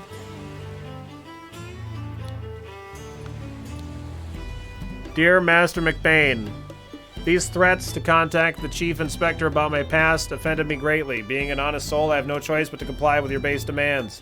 I may have invited Lazarus into our brotherhood, but he has not shared all of his secrets with me. Luckily, I had an opportunity to see him practicing his miracle. He has a magical artifact hidden in his cane. When performing the miracle, he inputs the following glyphs. Those fellas don't look quite right. They look a little weird. The music's getting pretty weird. Then he presses a small lever on the handle of the cane and it grants him the powers to demonstrate the miracle. I have no doubt that the staff will work just as well in your hands as his. Yeah. That's Angus. Good old Angus McBain, yeah? Ruby ring. Clue has been added to the thinking panel. Yep. Oh, look at that. Look at that. Look at that thing. That idol stuffed in there. Yeah. It's got a magical flying cane. You just gotta know how to use it, you stupid dum-dum. Golden snuff box filled with opium powder. I do love opium powder.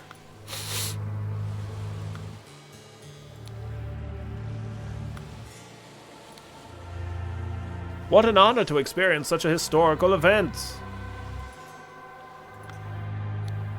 Dear Water Snake Brother Maker, as the director of Seven Seas Trading Company, I do not assess work applications. Please go through the official channels so my staff can evaluate your credentials as an attorney. Dark Hand Master JT. Protocol of an attempt to demonstrate a miracle. Location, the lighthouse in the Golset Island, the north of the Codhead. Angus McBain, Alistair Koch, Dr. James Turner, Walter Keane, Lazarus Hurst. In charge of the notes, Nicholas Maker.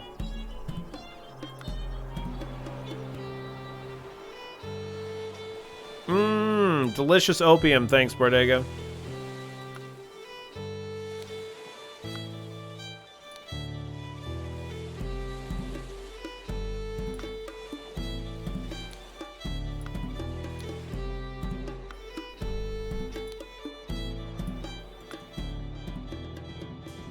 One of these shoes are not like the other. One of these shoes is fucked up.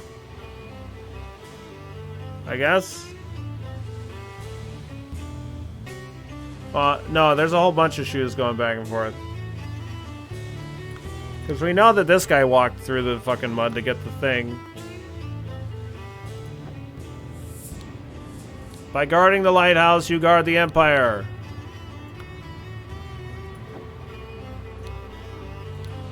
Trapdoor that connects to the staircase to the top of the lighthouse, not locked.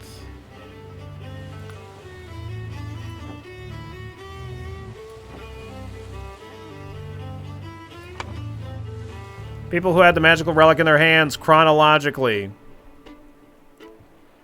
Blank, blank, blackmail, blank, blank to find out how blank, blank would perform the miracle of blank. Flying.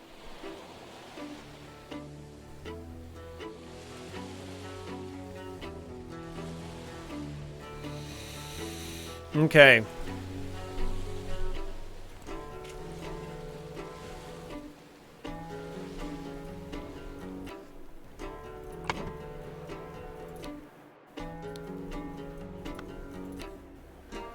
Angus McBain is dead.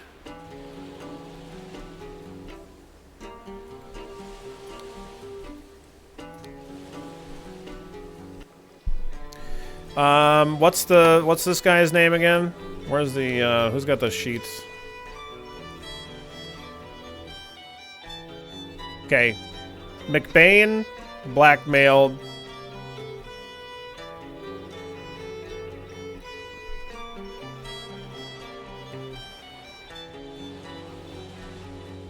This guy.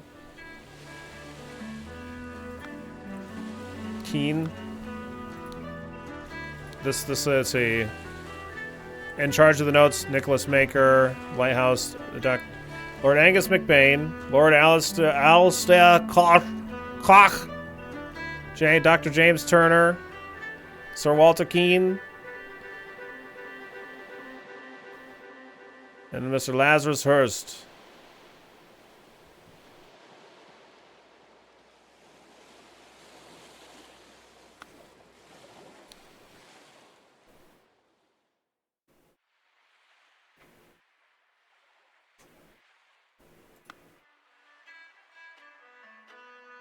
James Turner. James Turner. Lazarus Maker. No, Lazarus Hurst. Sorry. Lazarus Hurst. Nicholas Maker. I'm just organizing the names. Nicholas Maker. Angus McBain we got already. Alistair Koch. And Walter Keane. Okay, got it. Got it. Okay.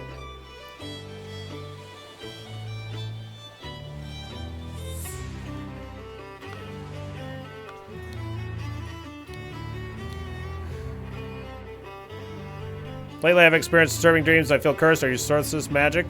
Desist immediately.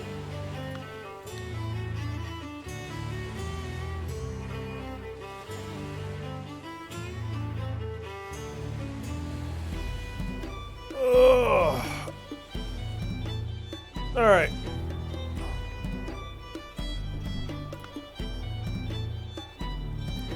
So we know that Angus is blackmailing the guy that works at the water company.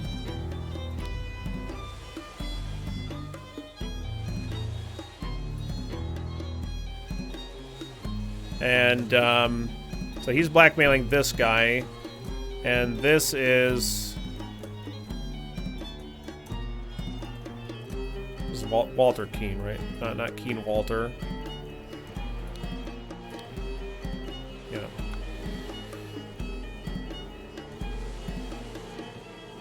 This is like the attorney or whatever.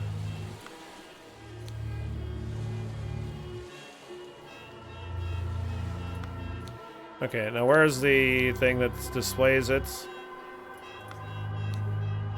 No, that's not the thing. This guy's the one that has the thing.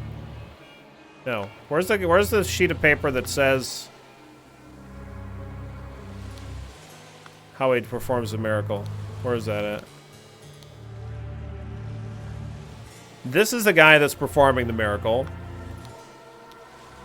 This is... That's the symbol of me. It's on the boat? No.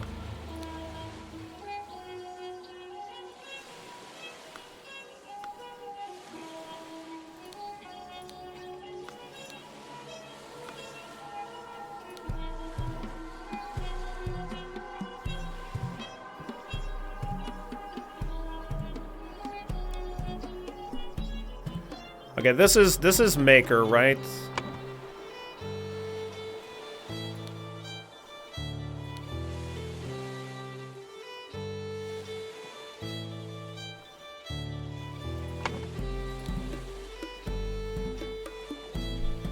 And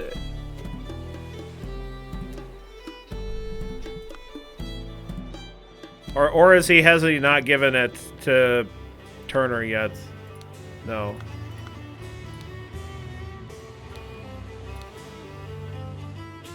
This is the thing that's talking about. Like I know all the solutions here. I'm just trying to figure out who the fuck all these people are.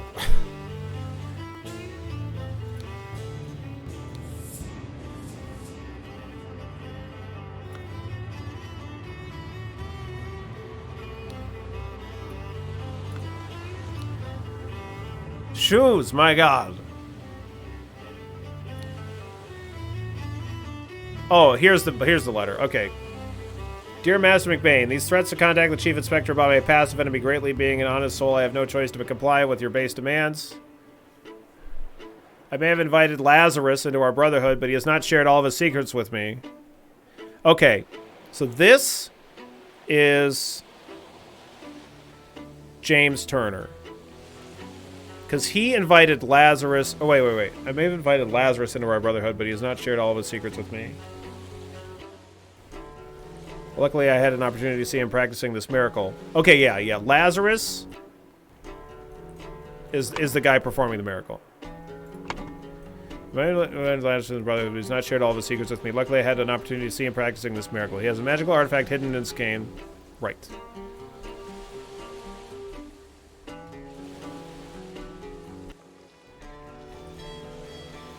Performing the miracle, he input the following glyphs. When he presses a small lever on the handle of the cane, it grants him the powers to demonstrate the miracle. I have no doubt that the staff will work just as well in your hands as his. Sincerely, Dark-Hand Stewart. Okay. So the guy doing the miracle is Lazarus first.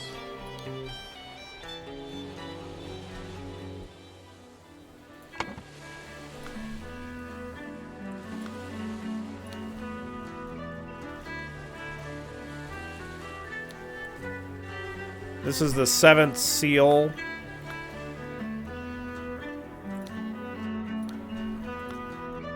That seal's for something.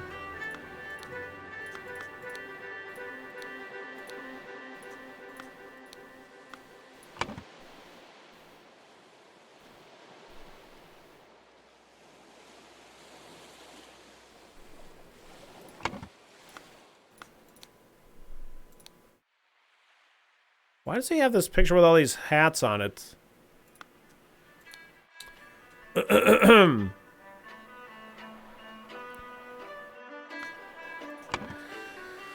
Okay.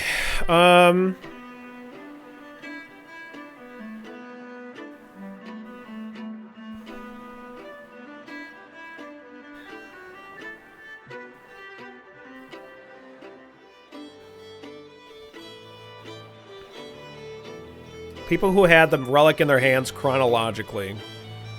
So that was Lazarus Hurst. Oh. Lazarus Hurst, followed by Angus McBain. And then this guy. Is this James Turner? No. Who is this? Walter... Let me look at this guy's notes sheet.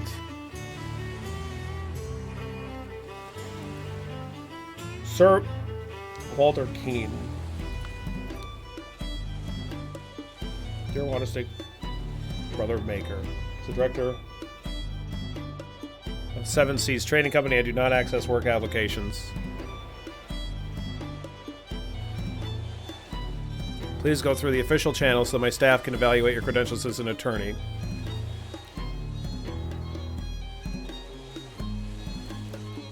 Maker is the attorney. Dark-Hand Master, JT. So James Turner is a master, so we know that it's one of these two.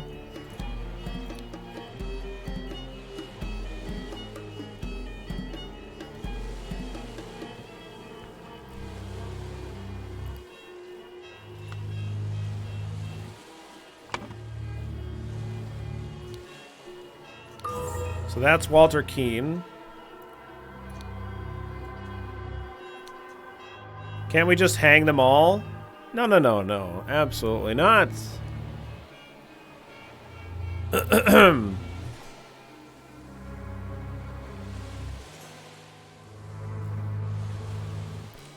I could just brute force these last two characters, but there's definitely a way to tell which one is which.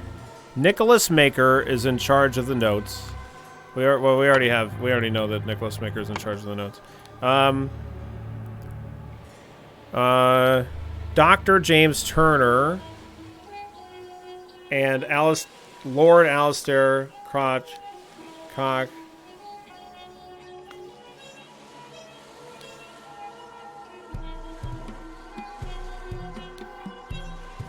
But where is the information that shows which is which?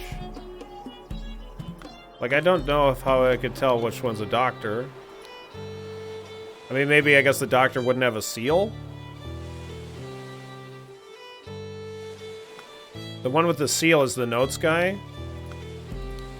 You think so?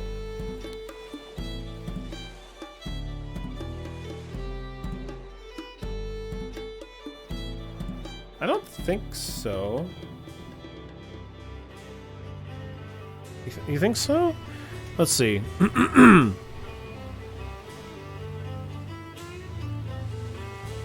He has the seal to record.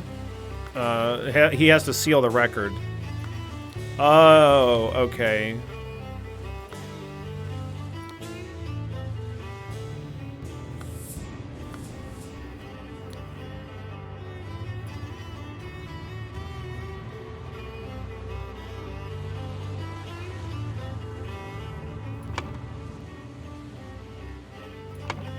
Well, that doesn't make any sense. This guy... Oh! Wait. No, well, no, because... I would say the guy with the notes is probably the notes guy. Right. Yeah, that's why I think this guy... Yeah. So... This is the notes guy. I'm pretty sure this is Nicholas Maker is this guy. And we know that he's the attorney. If I went back and looked at that other one that we'd already done, we would know who this guy is because we've seen him. We've seen these guys, some of these guys before. So, please go through the official channels so my staff can evaluate your credentials as an attorney. 7 Seas Trading Company. Oh, it's got a fucking 7 on it. So he's the guy that works for the 7 Seas Trading Company. Oh! Okay. Okay, got it. Sure. Sure. Okay. There we go. Okay. Got it. Alright, so... Angus McBain blackmailed Walter Keane to find out how Lazarus Hearst would perform the miracle of flight. Got it.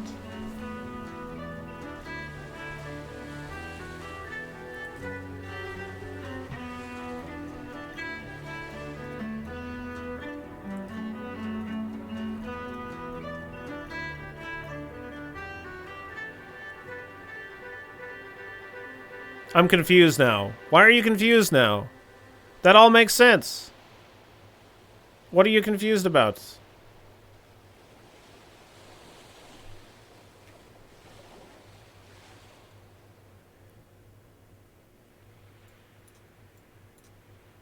He's the director of the 7 Seas Company. Right. Yeah, exactly.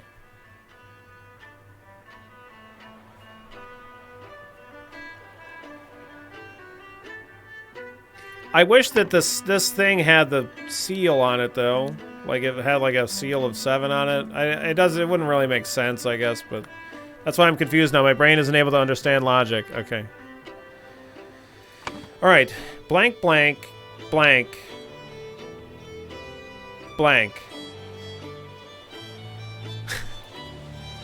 right, great. Blank. The blank using the blank to demonstrate the miracle of blank and become Griffin Reborn. Blank, the blank afterwards.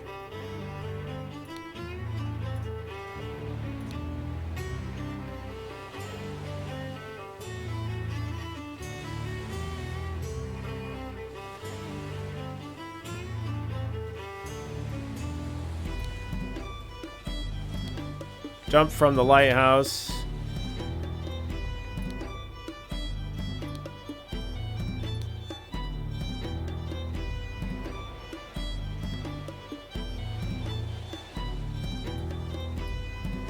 Okay, Lazarus first. Jump from the lighthouse using the idol, I guess.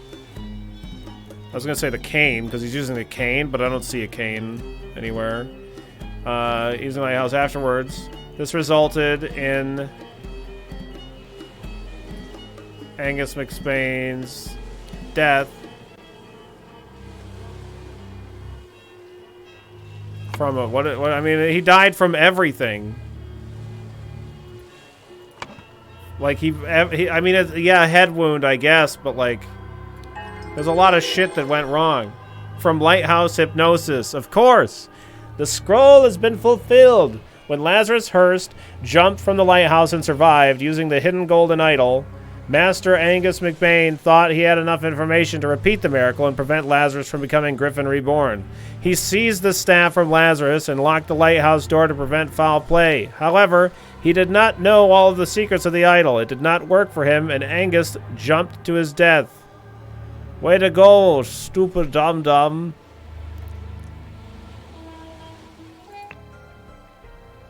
All right.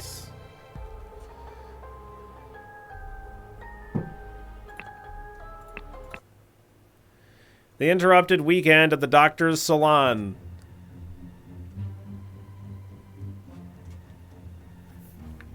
I'll pass on the miracle of flying for a while. Well, if you had a magical idol, I think you might be a little bit more keen. That's what it's all about. It's all about that magical idol. Tea house, chess house, croquet field, library, salon, flower beds, fountain.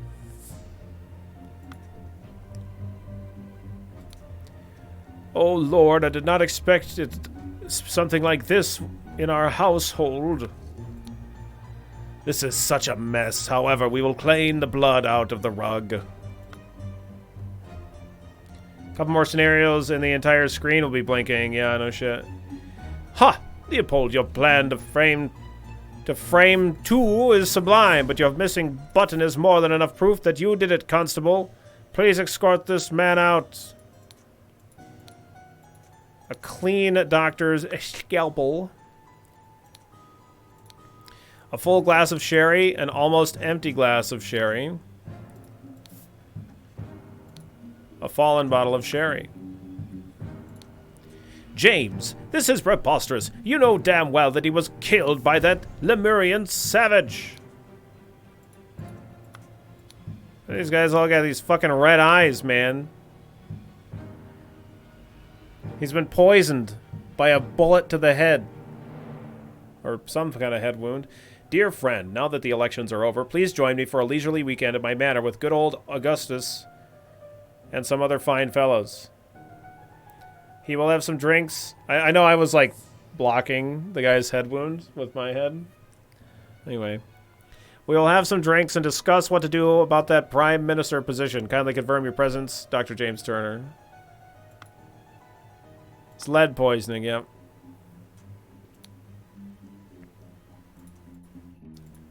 The seals of the 12 Lemurian clans.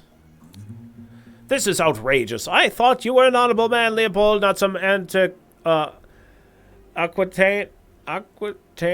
agent trying to sabotage our friendly relations with Lemuria and provoke a conflict.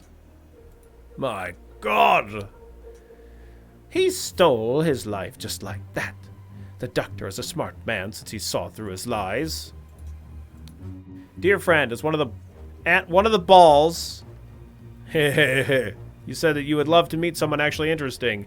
I'm having a weekend of drinks at my manor, and a prince from the 11th clan of Lemuria will be joining us. Please do us the honor of your company, too. Kindly confirm your presence, Dr. James Turner.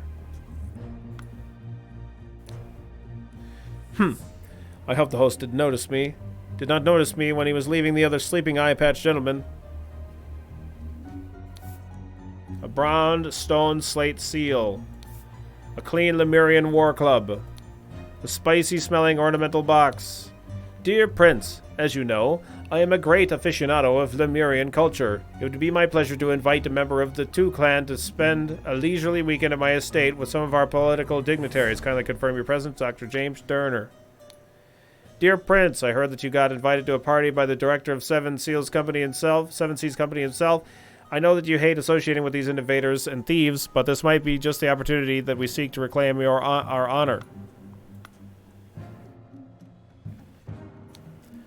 Oh, God. Believe me, my lord, I did not feel comfortable arresting a prime ministerial candidate, but I must ask you to follow me. Constable number 1, Arthur Faulkner. A clean constable's pike. Testimonials. This clue has been added to the thinking panel. Okay. Boy, this is a lot of shit. Claims that had a glass of sherry with James in the library and became drowsy. As he was falling asleep, saw the Lemurian observing him through the glass door. Woke up, found the butler on the floor asleep. Woke the butler. Entered the salon and found the body. Upon inspecting the weapon, deduced that Lemurian was a murderer. Instructed the butler to raise the alarm. Claims that played croquet with Ergen in the morning. They got bored and went to drink at the tea house. Ergen drew his attention to the interesting design of the chess house. Saw Lord Alistair Cock lecture the butler. Saw Master Turner come to the chess house and send the butler away, just as Ergen was remarking on the beauty of the chess house. Saw Lord Alistair leave the chess house and return shortly afterwards. Slightly difficult to understand what he says, potentially because he has challenges with our language. Claims that everything young Master Bell says is absolutely correct.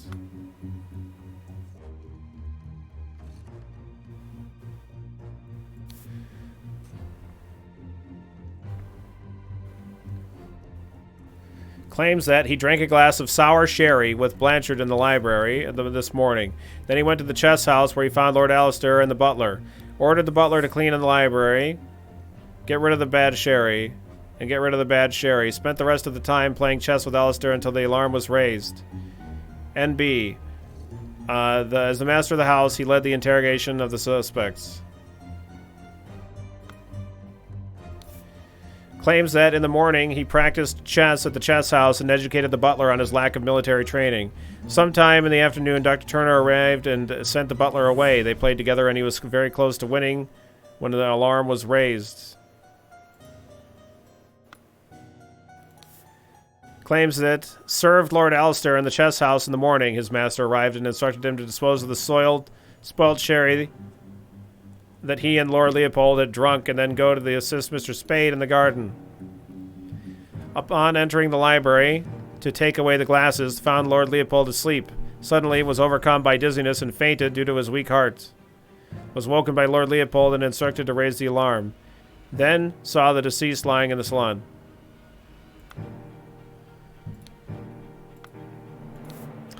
Claims that planted and pruned all morning by the chrysanthemum bush, saw the young gentleman and the foreigner leave the croquet and go behind the manor. In the afternoon, moved to the rose bush. From there, saw Lord Augustus leave the fountain around noon. Continued his work on the rose until the alarm was raised by Mr. Hill.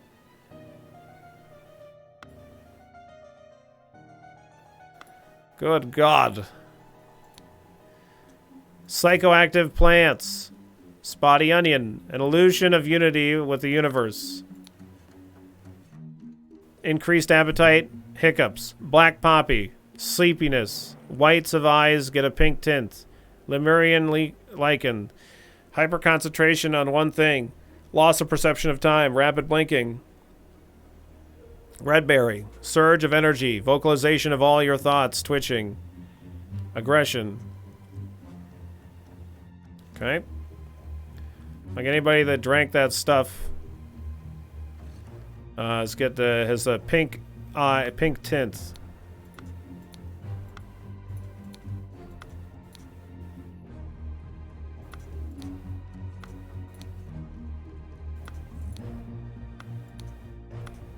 Okay. I haven't even gone outside yet. Okay. Man is not breathing and has a huge vertical wound on his forehead.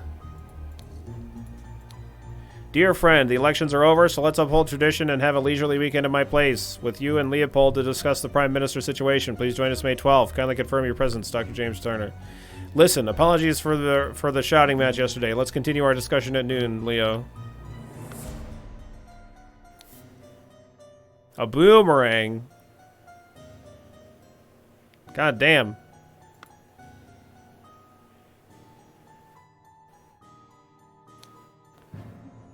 I I'm missing something here. Slightly grassy garden shears. Oh my god. Oh my god, there's so many places!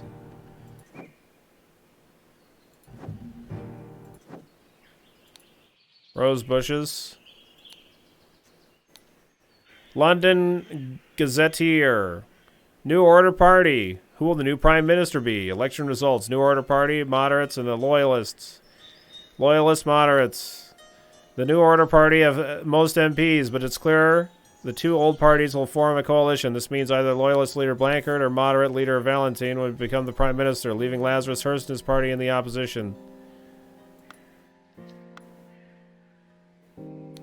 The Chess House.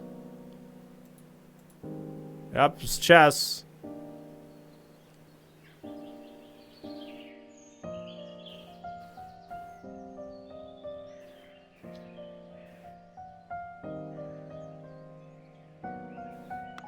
What a fucking weird...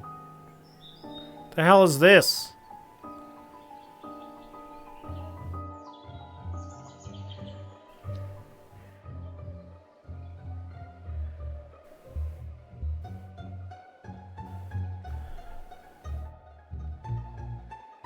There's like a pawn on the back rank.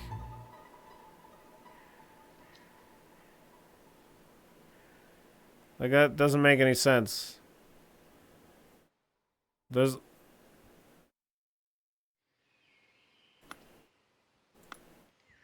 Anyway. 2 cups of spicy smelling tea. One almost empty, the other untouched. Okay. Chrysanthemum bushes. Unfinished croquet match in a grass field.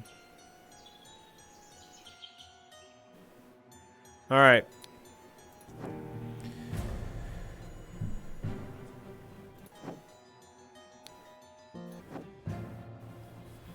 Okay.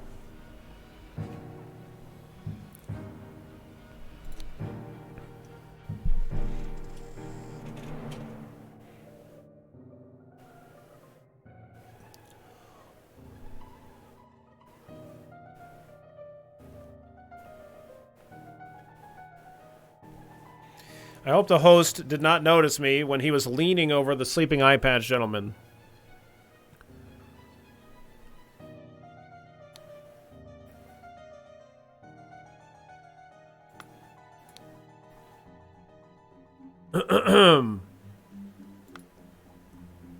I missed one what? I have 36 of 36.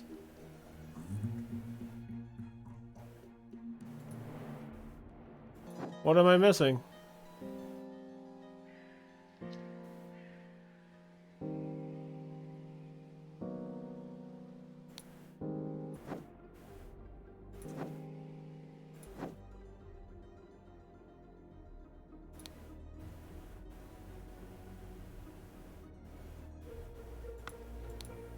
Oh. You're right. Got something in his hand.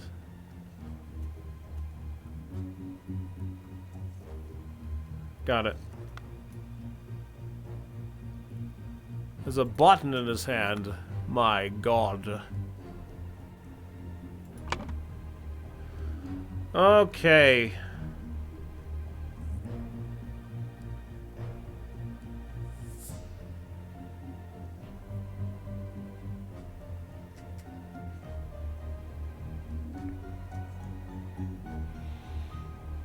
Alright.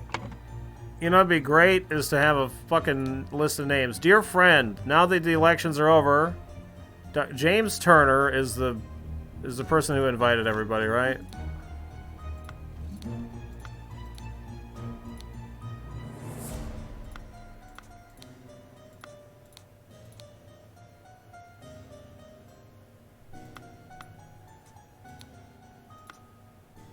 Yeah, so he's the one with the scalpel. So this is James Turner.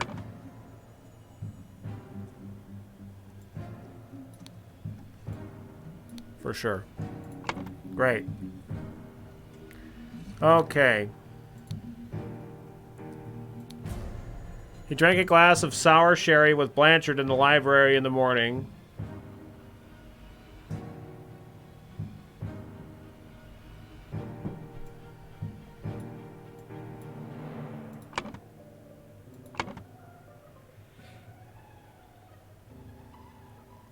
Then he went to the chess house where he found Lord Alistair and the butler.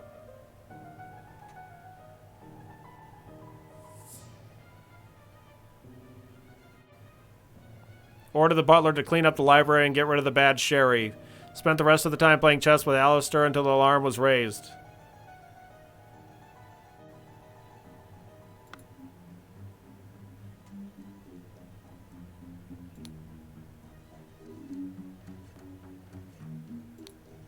In the morning, he practiced chess at the chess house and educated the butler on his lack of military training.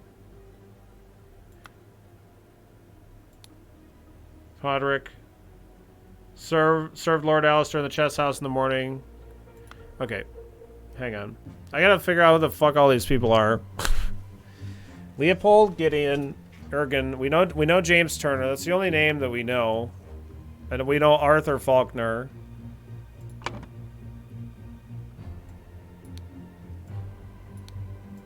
Put that name down here.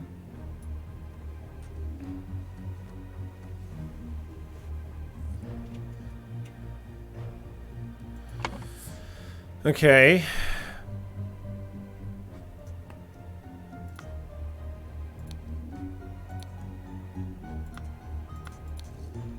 Leopold is the guy missing a button. So this is Leopold.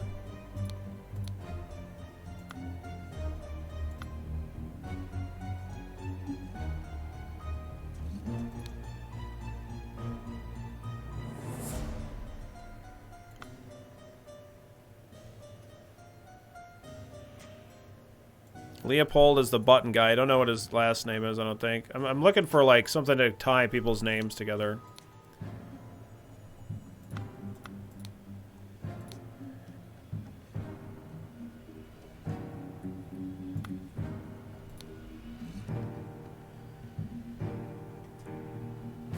Okay, so, like, he apologized for the shouting match yesterday. Let's continue our discussion at noon, Leo.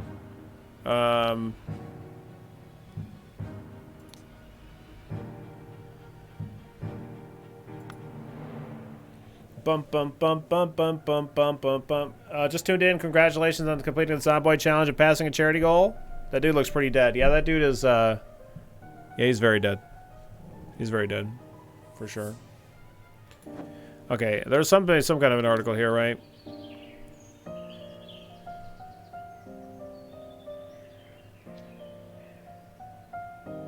New Order Party have the most MPs, but it's clear for the two old parties will form a coalition. This means either loyalist leader Blanchard or moderate leader Valentine.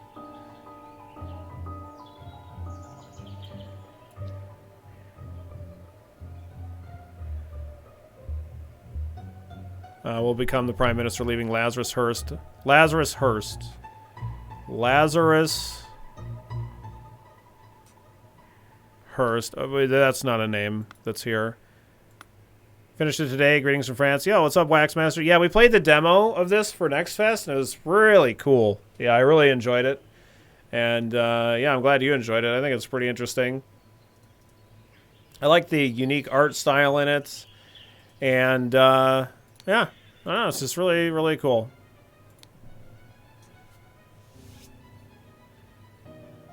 He had a load of fun with the demo, and now I can suffer. Yeah. Claims that planted and pruned by the morning. So this is Billiam.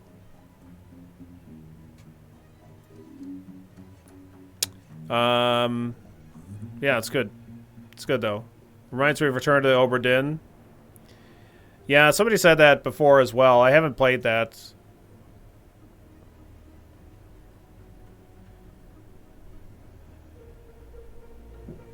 Planted and pruned all morning by the chrysanthemum bush. Saw the young gentleman and the foreigner leave the croquet and go behind the manor.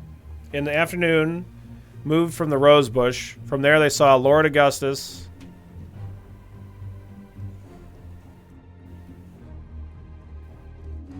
Leave the fountain at around noon. Continues work on the roses until the alarm was raised by Mr. Hill.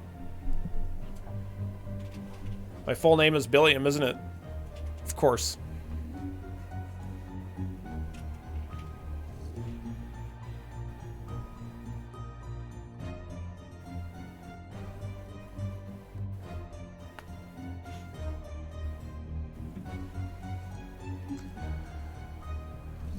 We know that this guy's name is 2, or 2, whatever.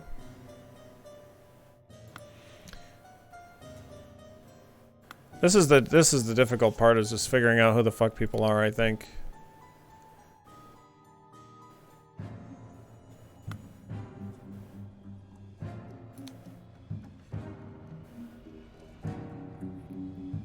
I thought you were an honorable man, Leopold, not some antiquarian. Aquitanian agent tried to sabotage our friendly relations with Lemurian, provoke a conflict. Okay.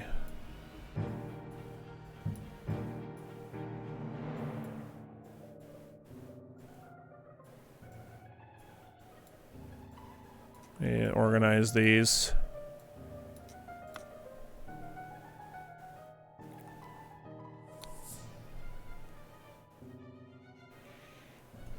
This is such a mess. However, we will clean the blood out of the rug. This is the guy. Yeah, this is a servant guy.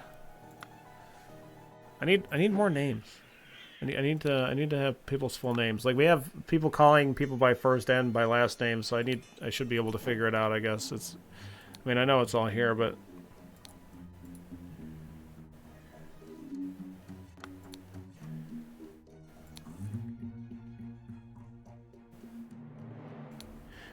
this is... Okay. This is 2 Ergen. We know that. Okay. Got it. Because it says... Ergen. It says everything young Master Bell says is absolutely correct. Young Master Bell. So that's...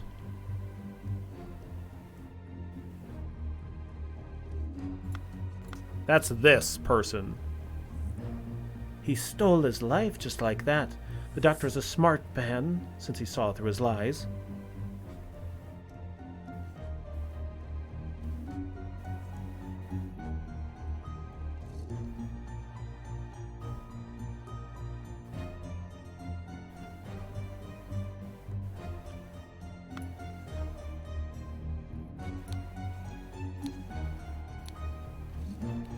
The young Master Bell.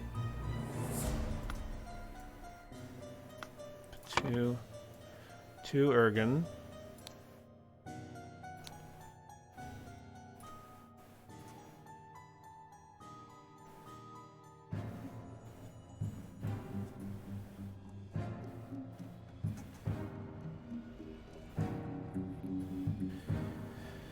It's a nice shade of blue. Could paint like that.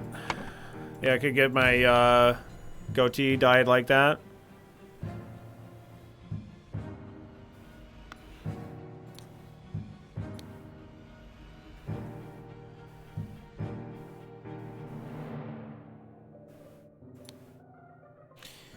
Claims that he drank a glass of sour sherry with Blanchard in the library in the morning.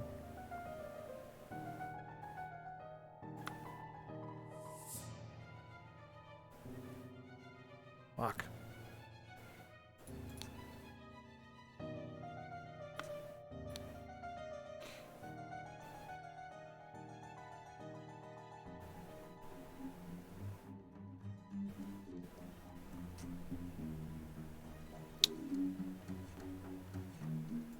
Blanchard.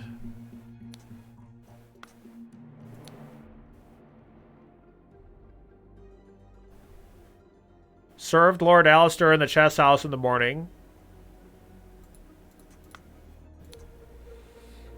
Billiam is the pruner guy. Podrick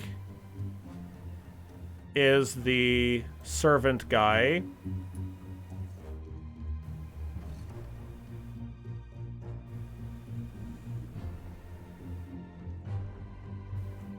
Then he saw the deceased lying in the salon. His master arrived and instructed him to dispose of the spoilt sherry that he and Lord Leopold had drunk.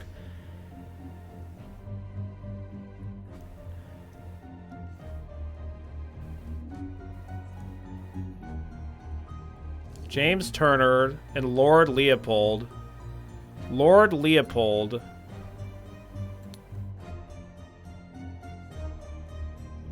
He drank it with Blanchard. James in the morning. Billiam. Fuck. Served Lord Alistair in the chess house in the morning.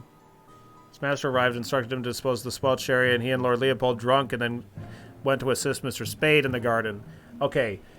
Billiam Spade. That's... Master arrived and instructed him to dispose of the spoiled sherry, and he and Lord Leopold drunk and then go to the assist Mr. Spade. So Billiam Spade. That's this guy. Billiam Spade. Good. Excellent. Okay. On entering the library to take away the glasses, found Lord Leopold asleep.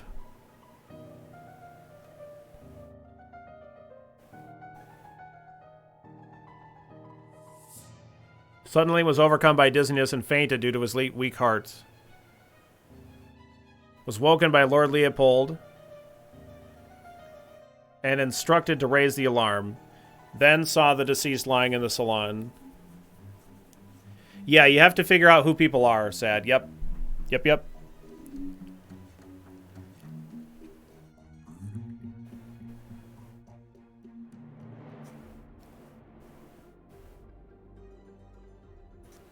We got all of these people figured out.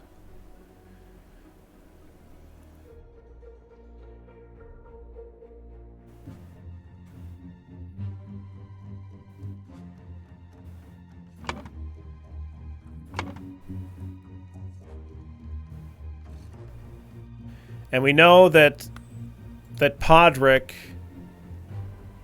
Where's Podrick's name? Podrick. I just need to figure out his other name.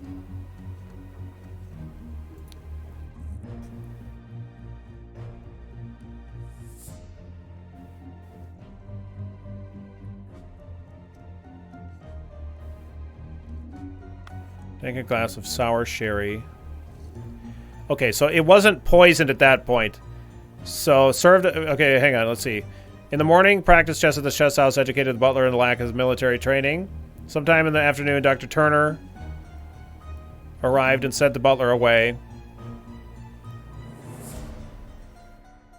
They played chess together. And he was very close to winning when the alarm was raised.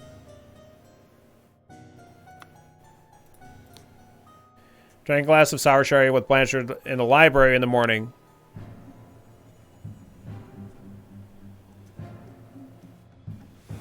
Blanchard.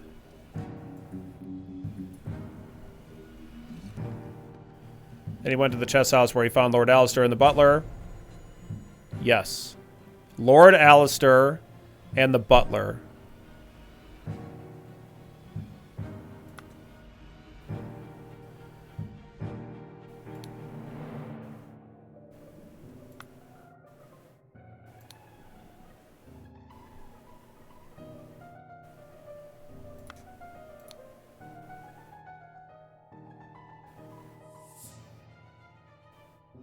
Dr. Turner arrived and sent the butler away. Okay. Drank a glass with sour sherry with Blanchard in the library in the morning. He then went to the chess house where he found Lord Alistair and the butler. Ordered the butler to clean up the library and get rid of the bad sherry. Spent the rest of the time playing chess with Alistair until the alarm was raised.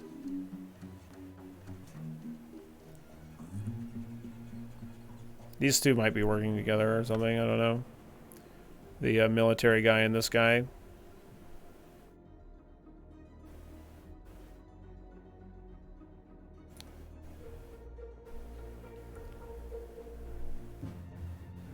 I guess Alistair Blanchard.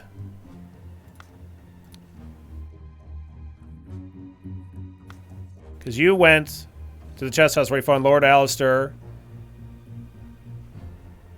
and the butler. No, yeah, okay, never mind. I don't know what the fucking guy's name is. Okay, and then we know that that's to Ergen. And played croquet with Ergen in the morning.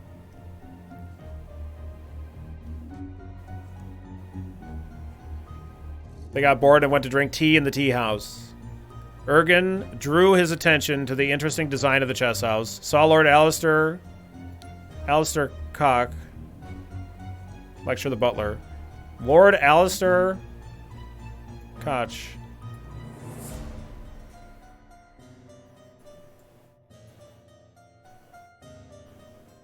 Saw Master Turner. Alistair Cock lecture the butler. Lecture the butler. Yeah. So this is the... Practice chess at the chess house and educated the butler on his lack of military training.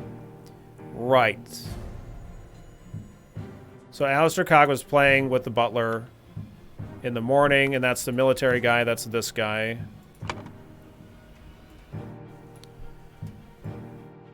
Good.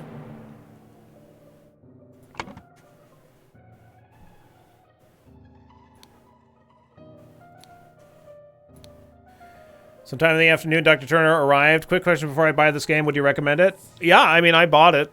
I bought it myself with my own money. I didn't get a copy of it, like a dev key or anything. I enjoyed the demo quite a bit. I would say if you're really on the fence about it, try the demo. And just, if you like it, then buy it.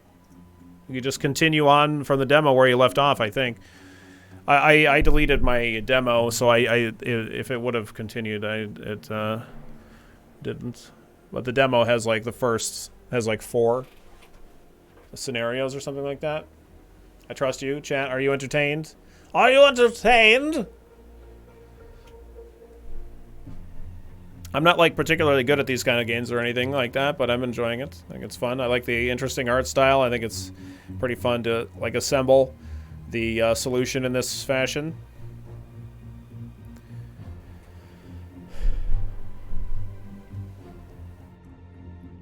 I like the tigers, yeah.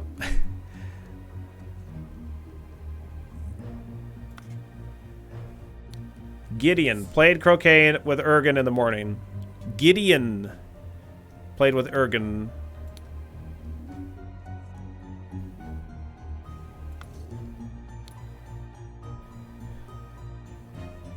They got bored and went to drink tea at the tea house. Ergen drew his attention to the interesting design of the chess house. Saw Lord Alistair Cock lecture the butler. Saw Master Turner come to the chess house and send the butler away.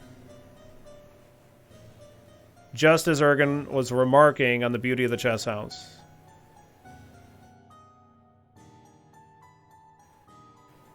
Saw Lord Alistair leave the chess house and return shortly afterwards.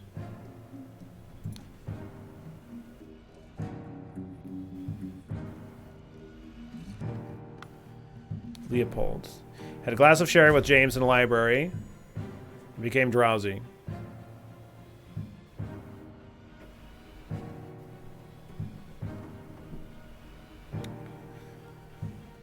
As he was falling asleep, saw the Lemurian observing him through the glass door.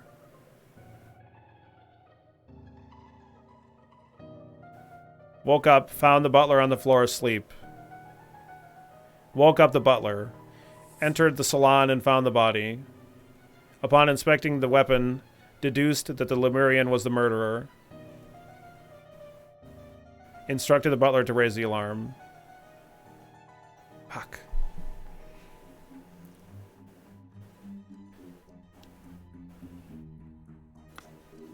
Leopold.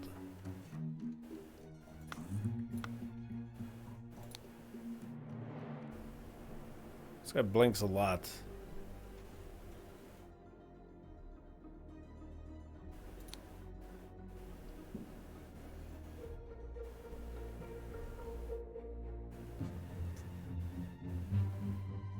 Bought it, thank you. Yeah, no problem. Hope you enjoy it.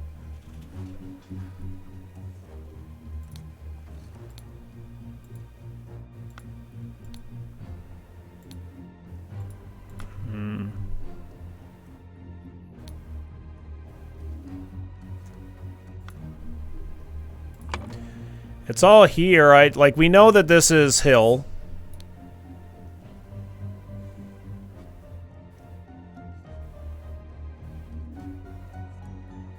And we know that the butler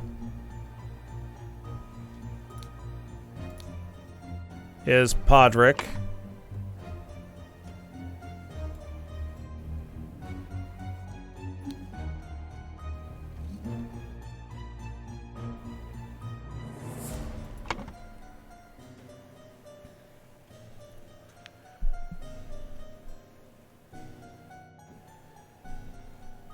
That's not the butler? Yeah, thank you. That's the, yeah, wrong picture, gotcha. Yep, that's the guy with the eye patch. Alright, so this guy has said he's concerned that the guy with the eye patch saw him. I hope the host did not notice me. Wait, I hope the host did not notice me when he was leaning over the sleeping eye patch gentleman.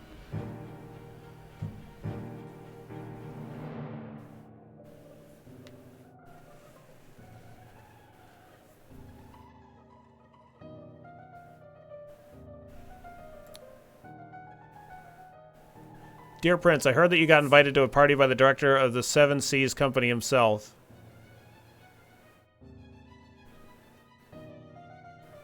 I know you hate associating with these invaders and thieves, but this might just be the opportunity that we seek to reclaim our honor.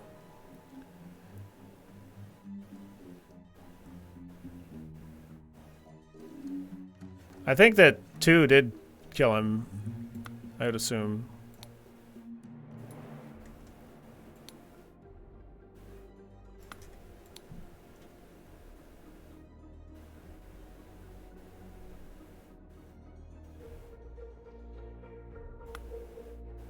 Wait, he's just a member of the 2 clan.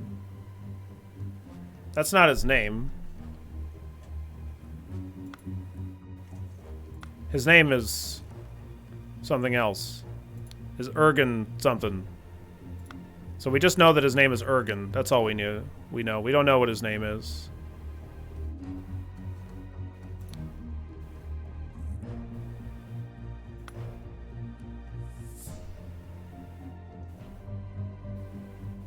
Maybe.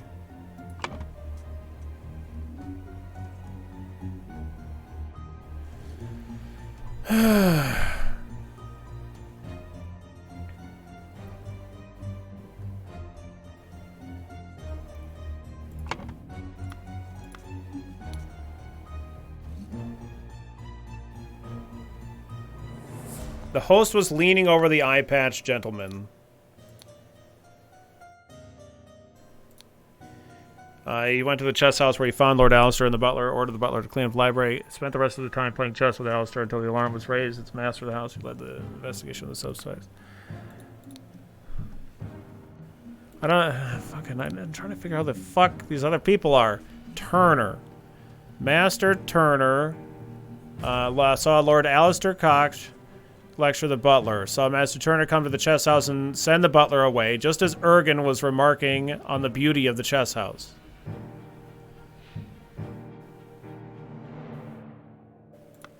Is this, so this is Gideon Bell? That's who this is? The young guy? Or Hill, rather. Gideon Hill? Ergen drew his attention to the interesting design of the chess house. Saw Master Turner come to the chess house and send the butler away, just as Ergen was remarking on the beauty of the chess house. Saw Lord Alistair leave the chess house.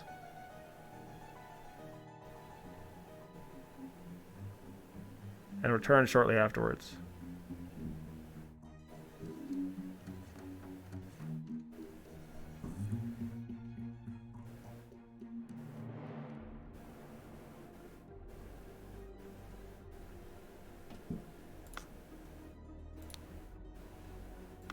Gideon Hill. I think it's Gideon.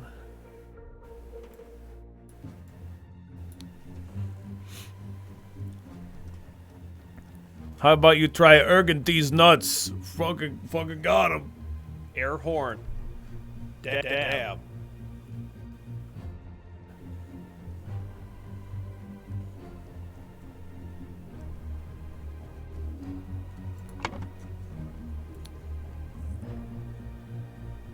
Claims that had a glass of sherry with James in a library and became drowsy. Blanchard.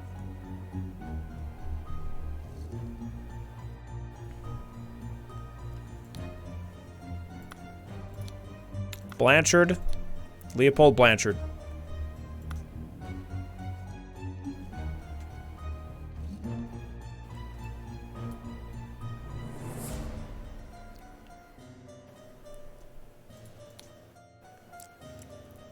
As he was falling asleep, he saw the Lemurian observing him through the glass door. So that's this guy.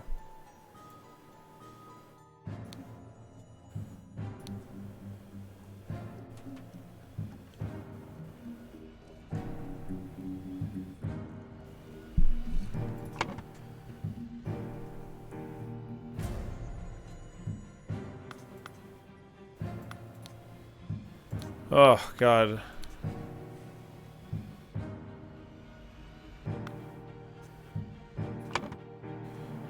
Fucking, I have Bell, Valentine, Augustus Valentine, Bell Podrick. Is this what this is? Augustus Valentine?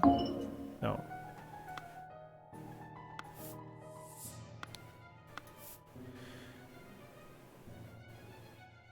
What the fuck is the... Hang on. Let me look at this. Billiam, Podrick, Alistair...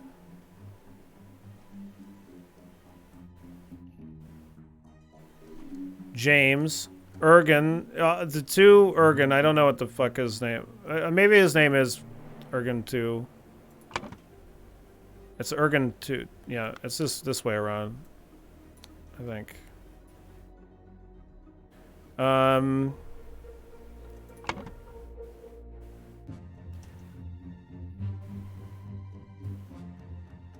James Turner, Ergen 2, Gideon...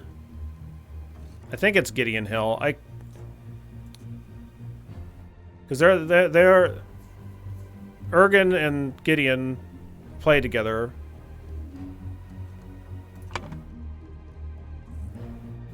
Or so they say. Says everything Master Bell says. No. Master Bell, not Hill. Master Bell says is correct. So this is Gideon Bell, not Hill.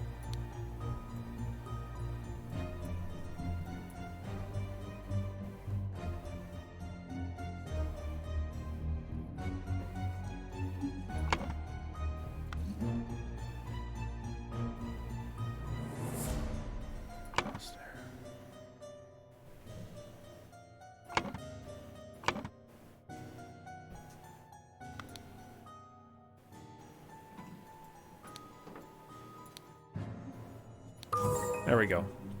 Okay. Jesus Christ. Woo, that's a tough one. That's a lot of stuff. I was getting their names mixed up. Like wrong order and stuff. Okay.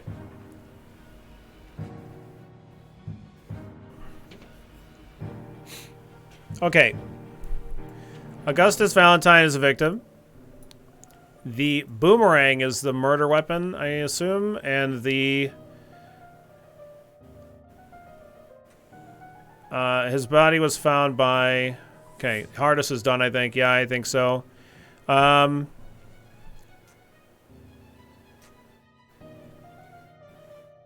We assume the boomerang is a murder weapon. Maybe that's...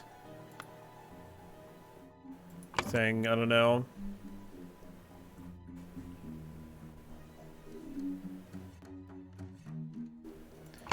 He's probably killed in here where there's no blood, like, dragged anywhere, I suppose.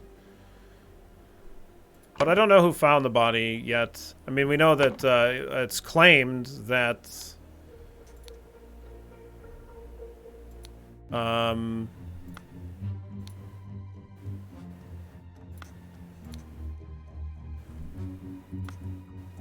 supposedly James and Alistair weren't there. He's instructed to raise the alarm. He was woken by Lord Leopold. Leopold says, entered the salon and found the body. Woke up the butler. Wait. Woke up the butler, entered the salon and found the body. Upon inspecting the weapon, deduced that Lemurian was the murderer and instructed the butler to raise the alarm. I mean, that's what he says. What's the name of this location? The library? Or no, this is the salon. That's the library.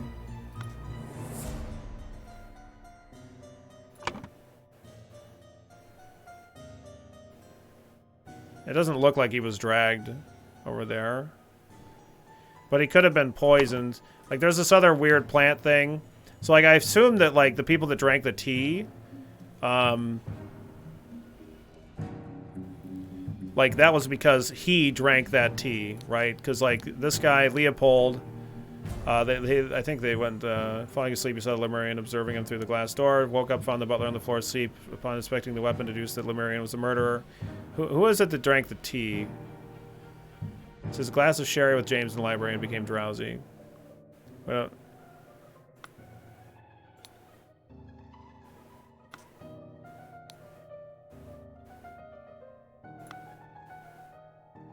maybe it was James. He drank a glass of sour sherry with Blanchard in the library. So I guess that was Leopold. Leopold Blanchard. Yeah. Okay. Who had the tea?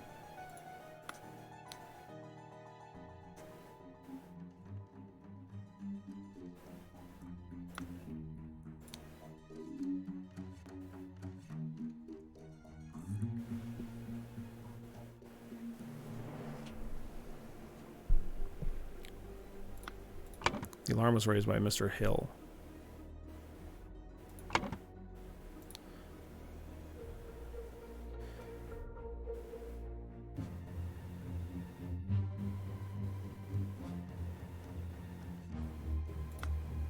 Well, he must have drank the sherry that had this shit in it. The black poppy.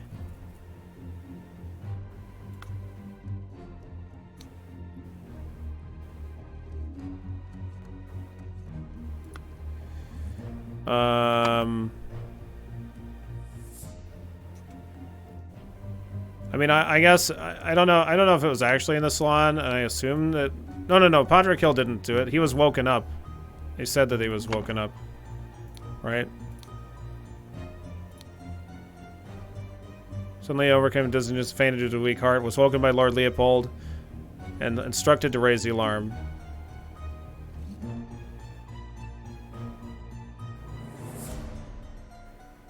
So I assume that these two were asleep after drinking this stuff. I was looking for whoever drank the fucking tea.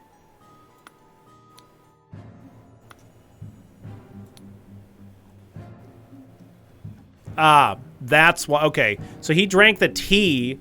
So Ergen and Gideon, Bell drank the tea, and I think the tea was the thing that made them aggressive or something like that. Ergen drew his attention to the interesting design of chess house, or Lord Alistair Cox. Much for the butler, saw Master Turner come to the chess house and send the butler away. As Ergen was remarking about the beauty of the chess house, saw Lord Alistair leave the chess house and returned shortly afterwards.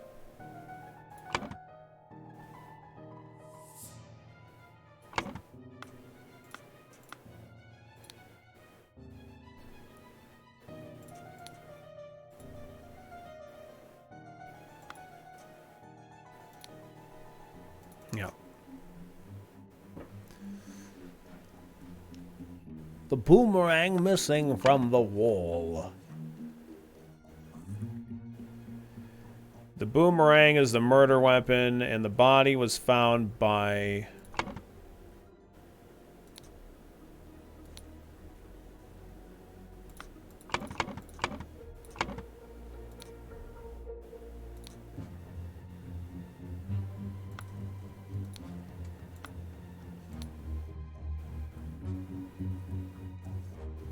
I mean, Lord Leopold, I guess. Okay. Good. Okay. Augustus is the victim, and the boomerang is the murder weapon. The salon is where he was murdered. Body was found by Leopold Blanchard.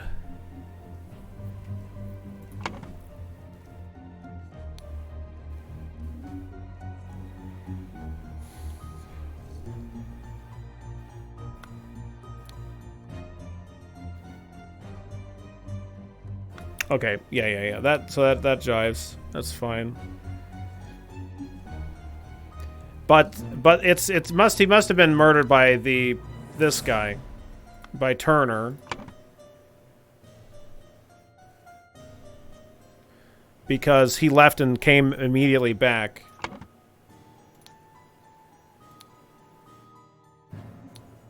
Saw Lord Alistair leave the chess house. Alistair Koch. No, he is the guy that did it. Saw Lord Alistair leave the chess house and return shortly afterwards. He like left and killed him.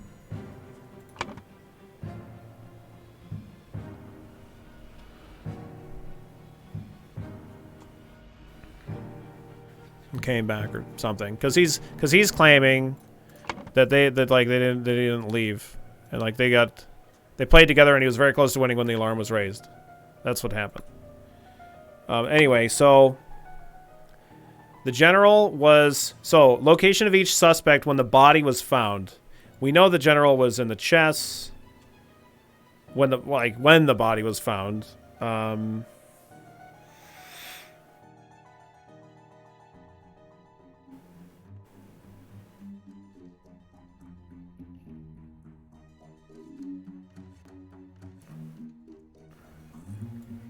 Chess house.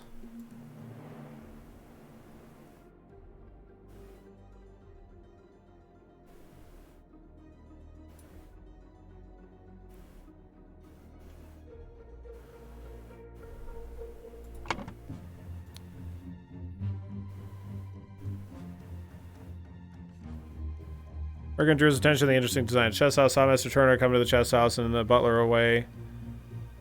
Just as Ergen was remarking on the beauty of the chess house. So are they all at the chess house?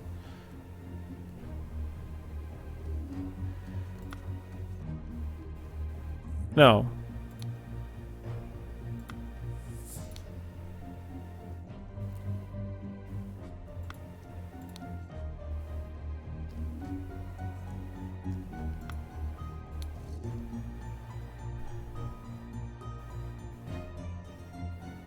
So these two are still at the tea house, I guess, during this time.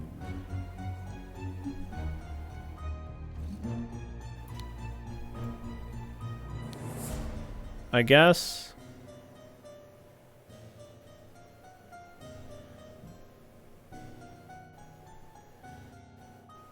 This guy found the body, so he's in the salon, I guess.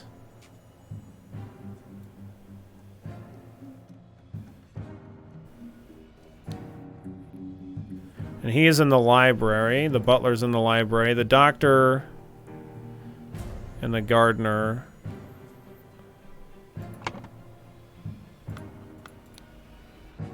The doctor is supposedly in the chess house as well.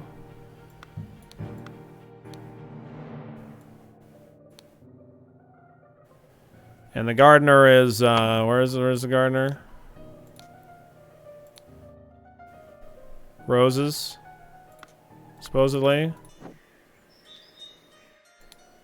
How is he in the roses? He just sees stuff. I don't know else. Flower beds. Okay, good. Okay. Here we go. Early in the morning.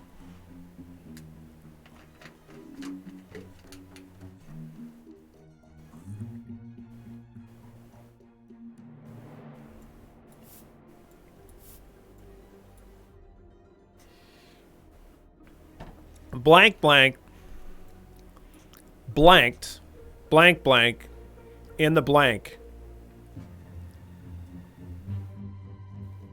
and blanked a blank.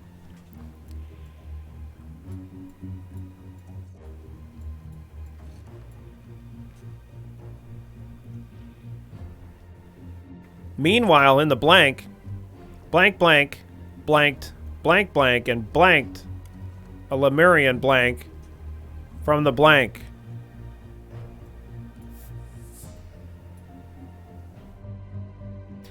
In the blank, at around noon, blank, blank, blanked, blank, blank, and blanked the blank on him to blank, blank, blank.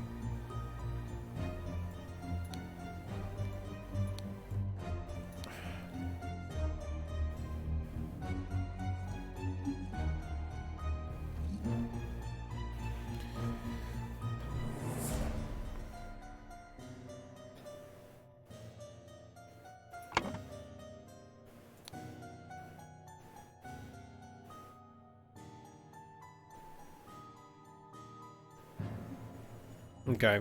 Like, he was trying to frame this guy, but then this guy was like, it was fucking this guy or something, or that, well, no, they're probably just trying to frame him, I guess.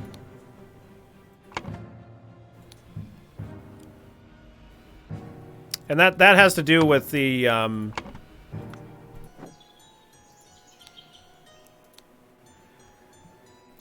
Loyalist leader or moderate leader will become the prime minister. Blanchard or Valentine will become the leader.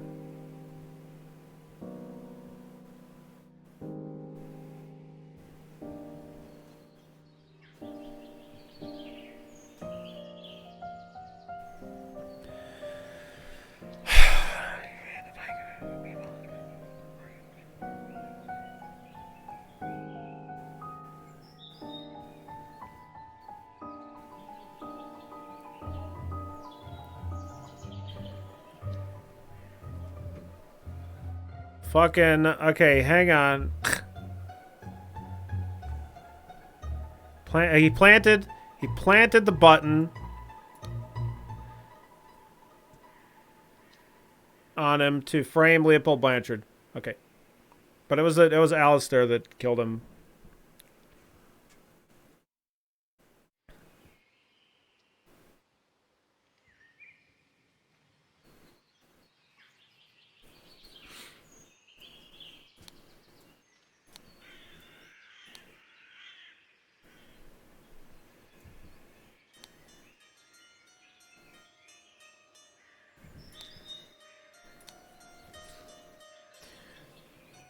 Meanwhile, in the tea house, blank, blank, blank, blank, blank, and wait, no, fuck, god damn it,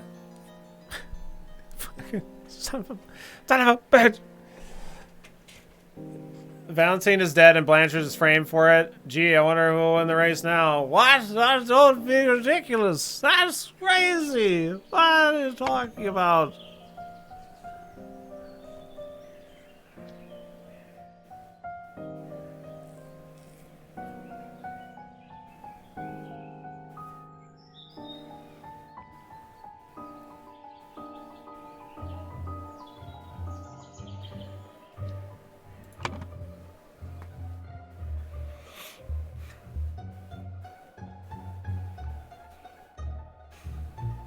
Early in the morning.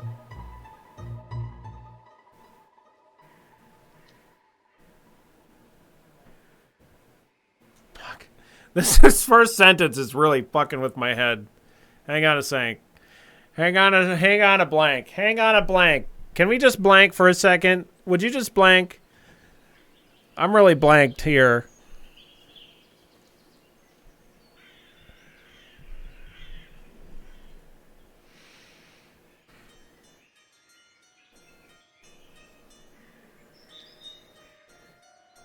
Blank, loop, blank. Blank, blank. I'm really blanked, you know? You know, sometimes just blank. You know how you're trying to blank and then sometimes blank? Really blanks.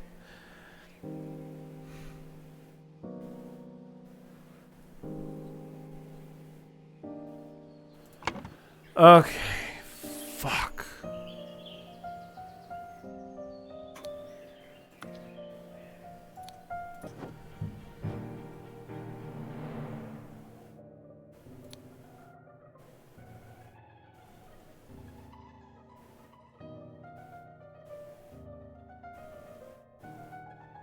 I hate it when my blank is blank and it blank my butthole. What? Write the blank? What? What?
Why am I not understanding this? Early in the morning, blank. Okay, let's see.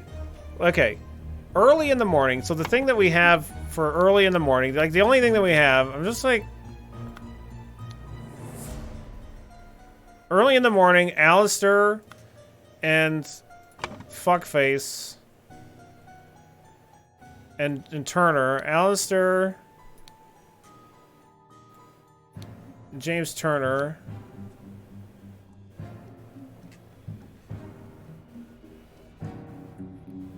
Wait.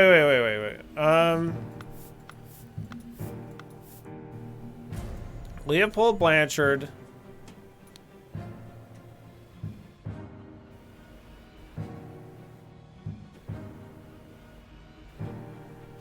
In the... No, why? Like, okay. Drugged, killed, planted, provoke, stole, frame. Fuck. I don't. Okay, in the blank and blank a blank.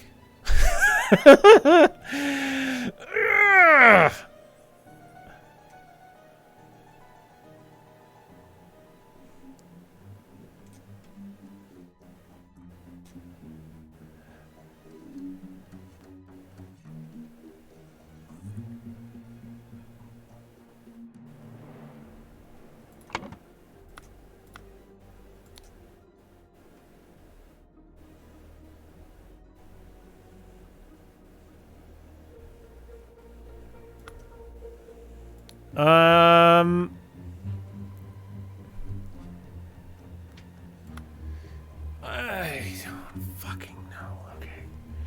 This is just, I'm just getting myself more confused. Provoke is present, right? I don't think that would apply. Mirror gaming here, metagaming here. Yeah, I know. Yeah, provoke in the blank.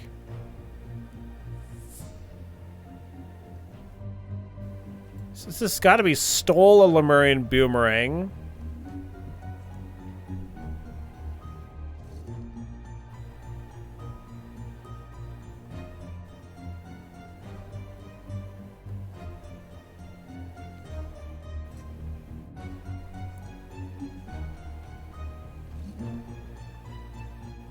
Oh, wait. Okay, he stole a Lemurian seal from the salon. Right, okay. Meanwhile, in the tea house... No,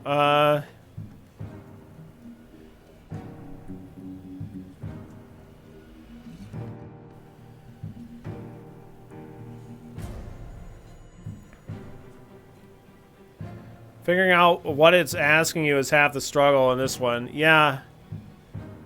In the field, in the fountain, in the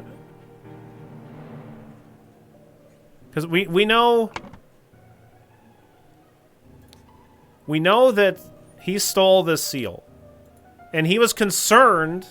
I hope the host did not notice me when he was leaning over the sleeping eye patch gentleman. He's leaning over the sleeping eye patch gentleman. So he was leaning over the sleeping eye patch gentleman.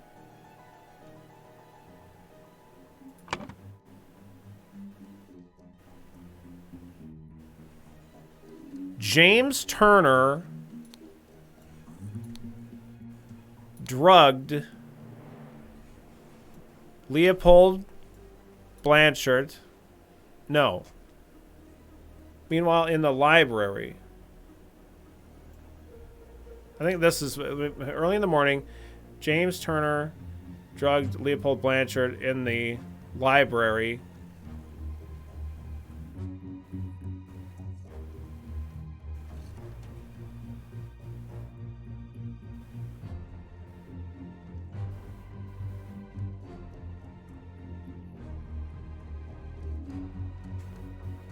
Meanwhile, in the library, James Turner drugged Leopold Blanchard and stole Lemurian seed. No.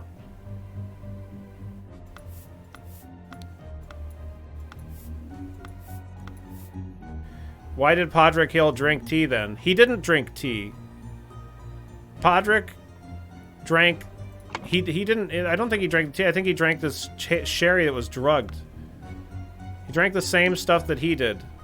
Because they clearly both drank this. Black Poppy.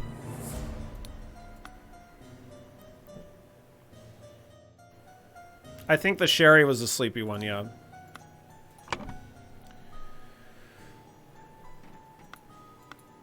This must be the Lemurian seal. Because this is like a whole... like, because the only thing that got stolen was a Lemurian seal.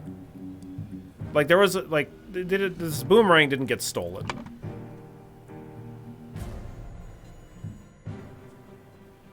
Right. Shift this drug-related revelation up a paragraph. Yeah, it might be early in the morning.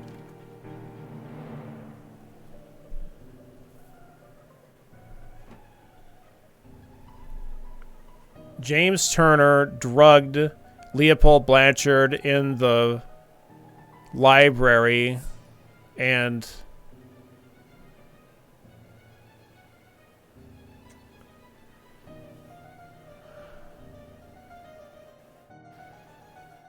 drug-related early in the morning.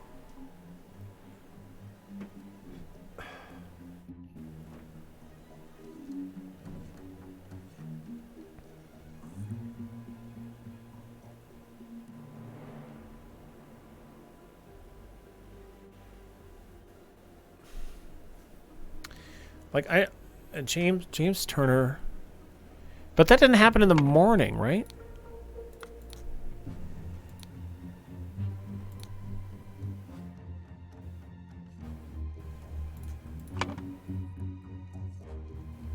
Yeah, okay, never mind. Yeah, it did happen in the morning. It did happen in the morning. Because, like, this guy...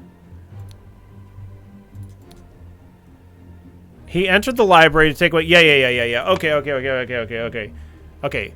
James Turner drugged Leopold Blanchard in the library.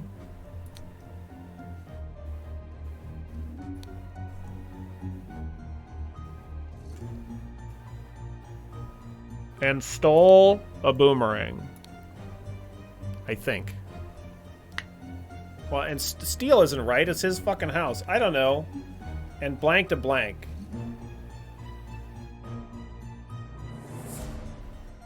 Oh, stole a button. He stole a button. Meanwhile...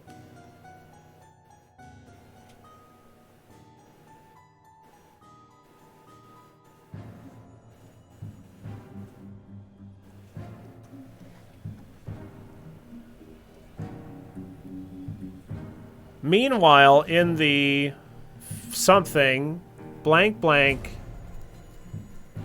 Oh, okay. I see. I think. In the library.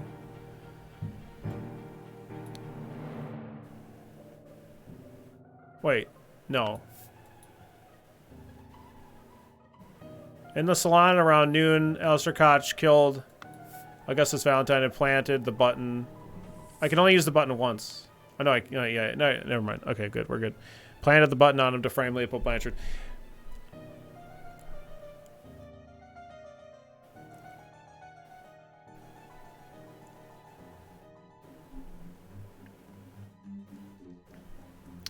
Meanwhile, in the...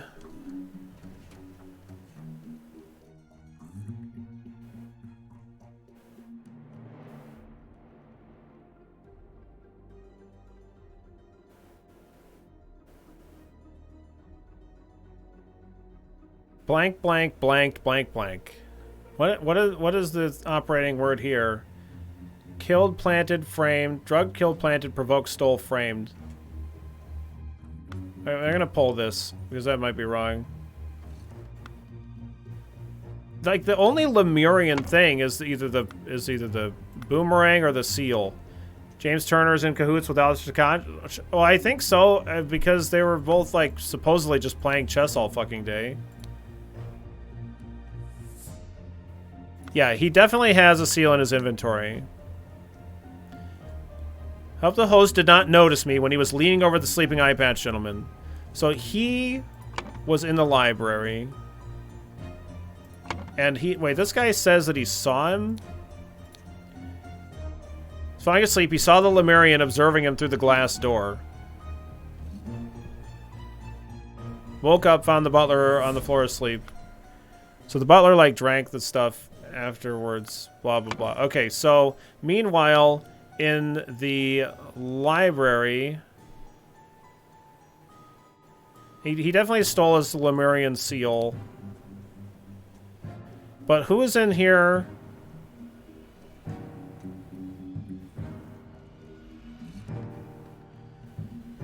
James Turner drugged Leopold Blanchard in the library and stole a button. So did everybody fucking work together in this or some shit? Like, is everybody just... out to fuck this guy over? I don't fucking know.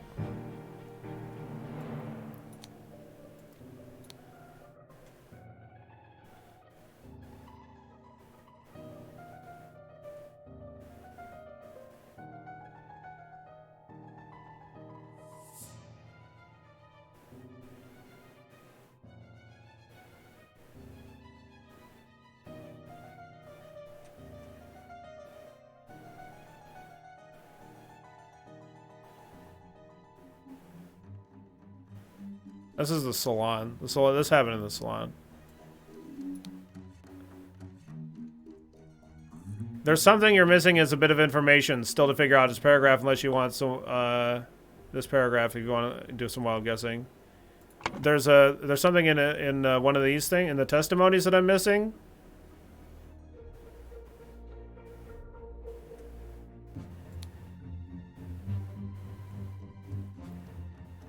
Not in a testimony. Okay.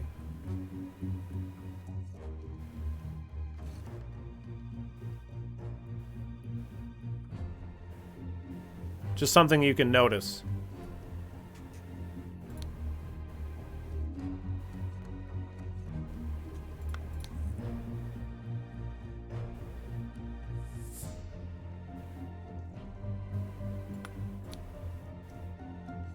Like it's something that I'm just missing.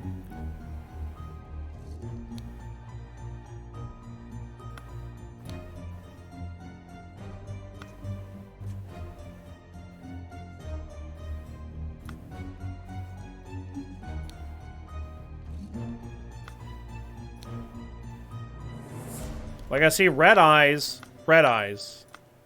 Fine. Like, the only two people that have red eyes are those people that passed out.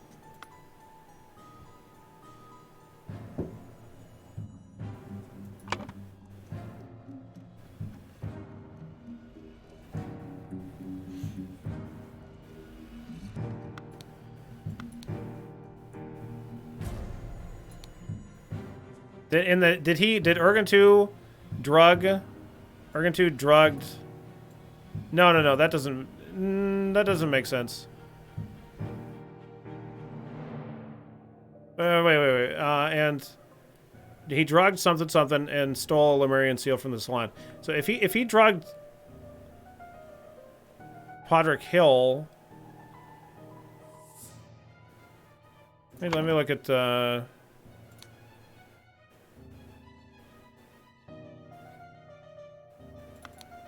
like he says that he like passed out, and that jives. Served Lord Alistair in the chest house in the morning. His master arrived and instructed him to dispose of the spoilt sherry that he and Lord Leopold had drunk, and then go to assist Mr. Spade in the garden. On entering the library to take away the glasses, he found Lord Leopold asleep. He suddenly was overcome by dizziness and fainted due to his weak heart. Was woken by Lord Leopold and instructed to raise the alarm. Then saw the deceased lying in the salon.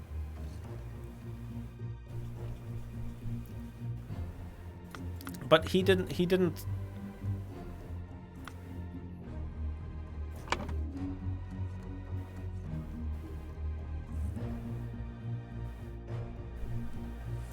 Like, it's something there, I think.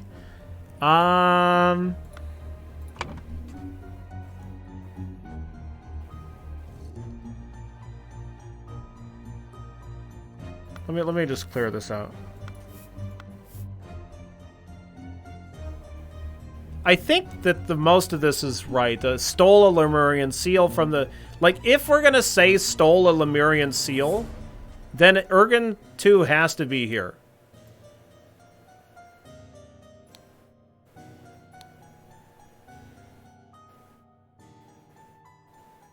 It has to be stole a Lemurian seal. So Ergen 2 has to be involved in this line. Meanwhile, so what did Ergen 2 do? Did he drug Leopold Blanchard?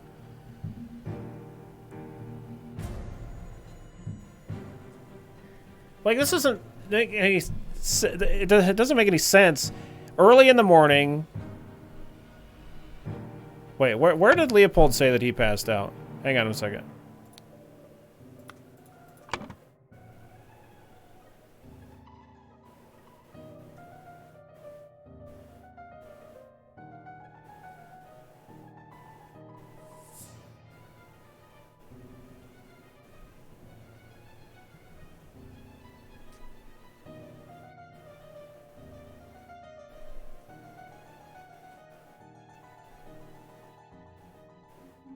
We already know Turner did what, Eden?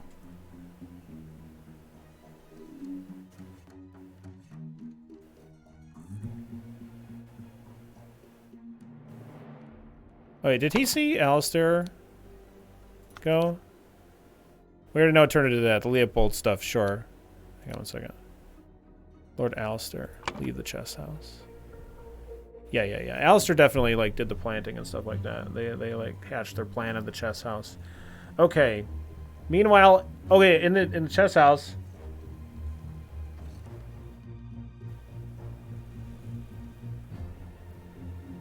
No.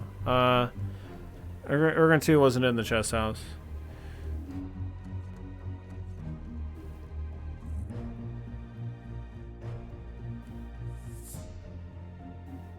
In the salon. It's definitely in the salon. Ergen 2.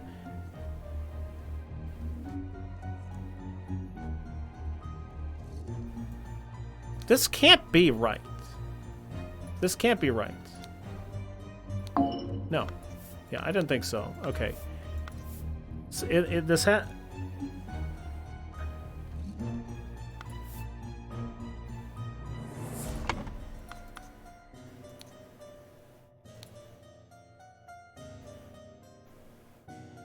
dispose of the spoiled sherry that he and Lord Leopold drank, and then go to assist Mr. Spade in the garden. On entering the library to take away the glasses, found Lord Leopold asleep. Suddenly was overcome with dizziness and fainted to his weak heart. So he passed out in the library, supposedly. He was woken by Lord Leopold and instructed to raise the alarm, and he saw the deceased lying in the salon.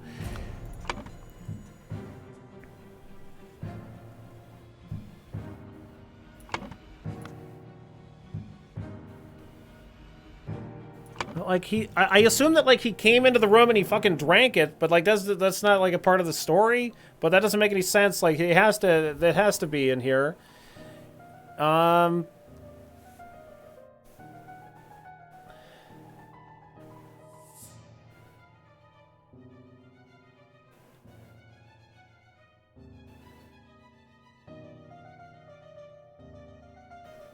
Like he could have.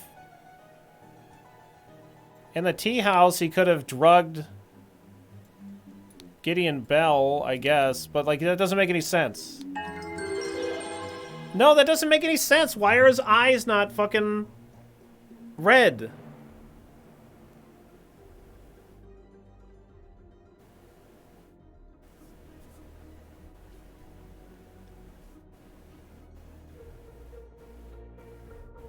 His eyes aren't red, Bell's aren't.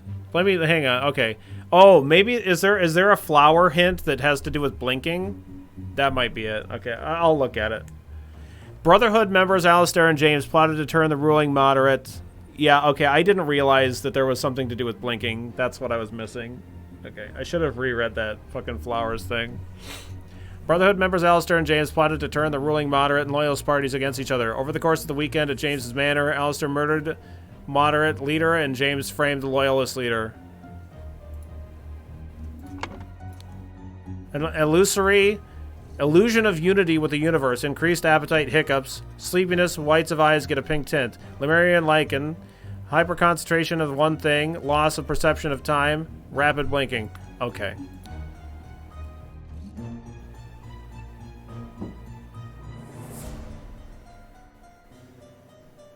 Okay.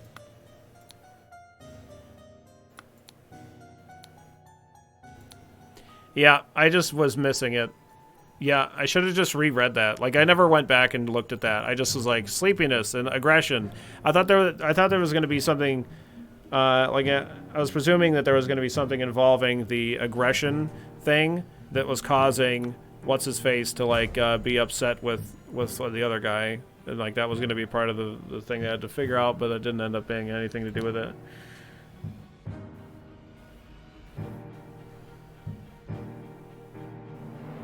Yeah, he drew his attention to the interesting design of the chess house. So Lord Alistair Koch lectured the butler, saw Master Turner come to the chess house and sent the butler away, just as Ergen was remarking on the beauty of the chess house. Saw Lord Alistair leave the chess house and return shortly afterwards, just focusing on the chess house. Okay. Yep. Okay, got it.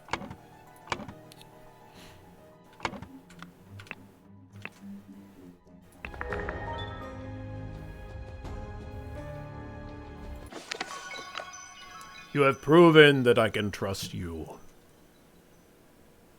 Here is the Brotherhood's artifact that I removed from the traitor Keen.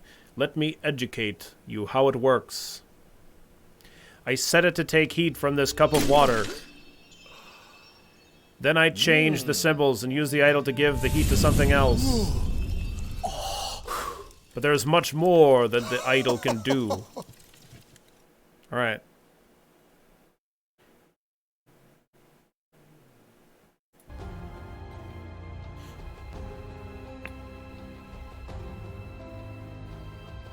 Okay.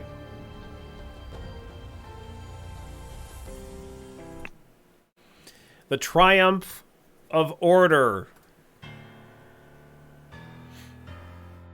Oh my god. Whoa. Whoa, there's lots of things. How the fuck did I get back down?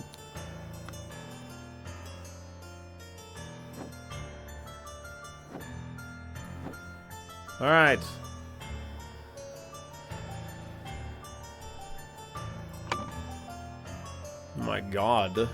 Alright. Such a relief that they decided to push any fashion charges. I hope the process is not painful. This tribunal is a farce. They spread lies that pure love is merely lust. And what do they even know about the true art? I felt it in my bones that I should have drunk less. Now we poor souls experience God's wrath. It is a thing of beauty to see order prevail. If it were not against the first virtue, I would feel very happy.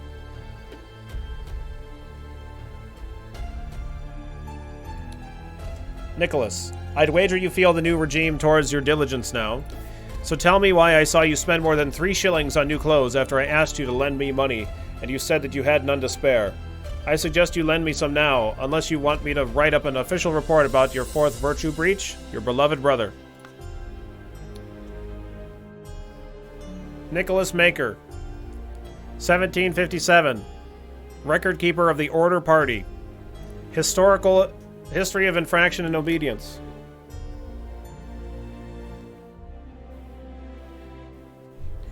Labeled a protocol as being on Thursday, even though it was Wednesday. Wow.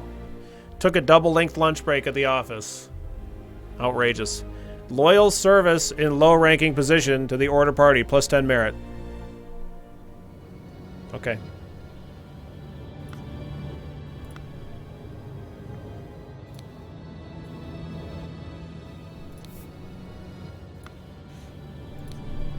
Weekly Order Party of People's Tribunal number 42. What a rebel. Yeah. 6 culprits are brought to the tribunal. Tribunal is opened. Each culprit's charges are evaluated and merit charges are calculated. First culprit's merit exaction start, second and third. Poor bugger. I've never seen so much merit removed in the tribunal. Some mistakes are very costly. An Albion Frank banknote. Mr. David Gorin, birth year 1752, enforcer of the Order Party. History of infraction and obedience. Had a secret compartment in his office locker. Denied the existence of the secret compartment. Loyal service and low-ranking position to the Order Party, plus 10 merit. Okay. Remember the 3rd virtue. All right. Okay. Remember the 2nd virtue.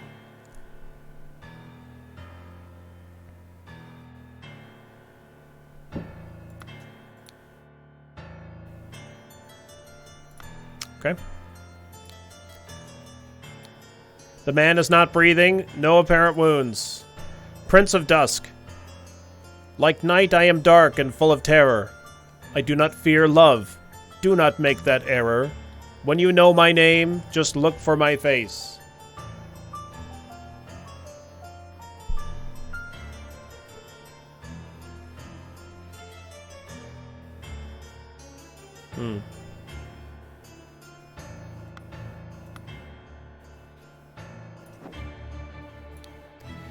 That is music to my ears, Alistair. But do control your emotions. We, as Arbiter's Order, must never violate the 1st virtue. A bunch of Albion Frank book notes. Dear Dr. Turner, I must regretfully inform you, during your absence from party business, your senior assistant Daniel has demonstrated extreme untidiness and thus breached one of the virtues. Junior assistant Toby.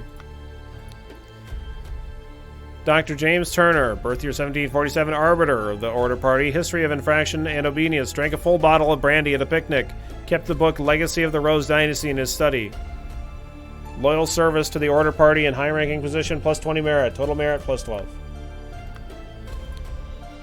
What are you insinuating, James? I would never breach the 4th virtue. You know damn well that I keep no secrets. Wait, 4th virtue? You said the 1st virtue. Dear Arbiter Koch, I'm writing you to inform that our regiment's colonel was seen with another officer's wife in a potentially intimate situation. We implore you to send your agents to investigate this potential flouting of the 1st virtue.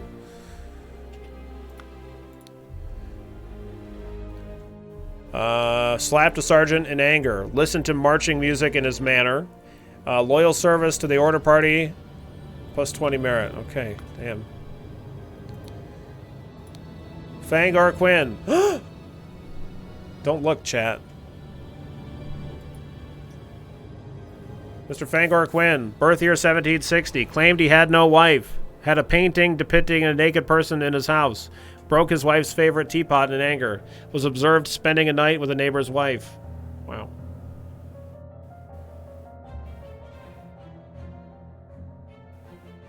What are those X's, Billy? I don't want to talk about it. Walter Keane. Flirted 3 times with different married women during the party convention. Wore ridiculous headgear at 5 public events. Claimed he had not betrayed higher arbiter Lazarus during his ritual of ascendance. Expelled from the party of order. Lothar Richards.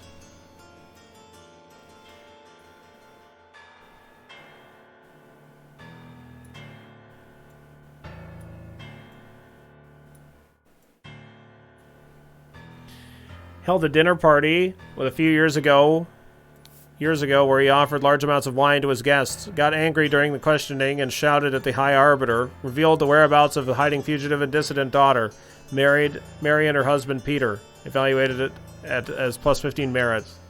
Yeah, Peter did. Or rather, Lothar.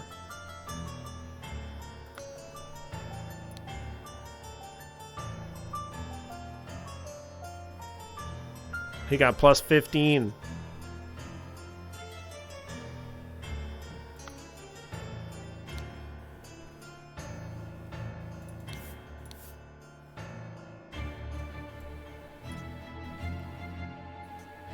Horace Webb has not held down a job since the new regime. Claims he works in his castle helping his servants clean it. Possesses 15 books kept in his private library. Expressed willingness to donate his castle to the party. Evaluated as plus 200 merit. Holy shit!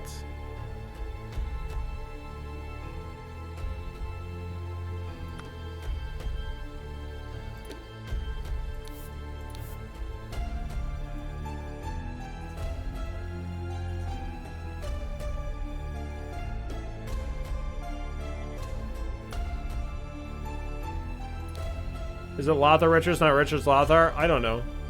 Maybe. Left his work at a tannery early. Drank excessive amounts of gin at the Scrawny Cat. Drank excessive amounts of rum at the Old Oak. Approached a married woman with an indecent offer. Denied 4 times during questioning that he had done these acts. Gideon Bell. Wears outrageous hairstyle. Yeah, he do.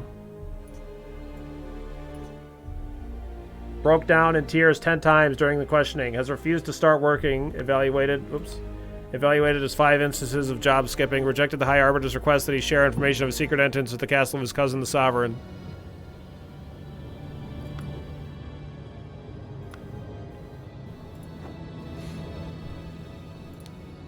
Silence! You will perform your functions as much as is required. It is paramount to ensure order in our new society.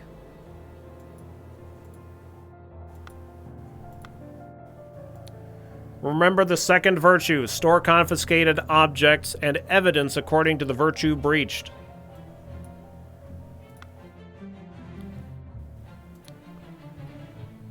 Observe the 4 virtues to avoid losing merits.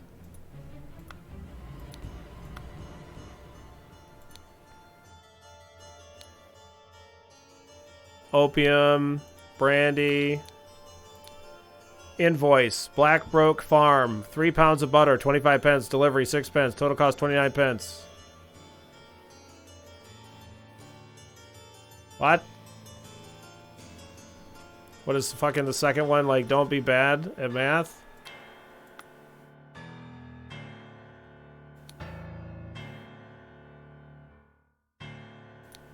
A violin. A picture. That's of Gideon Bell. And, is that a gnome shitting into a pot? Is that what that is?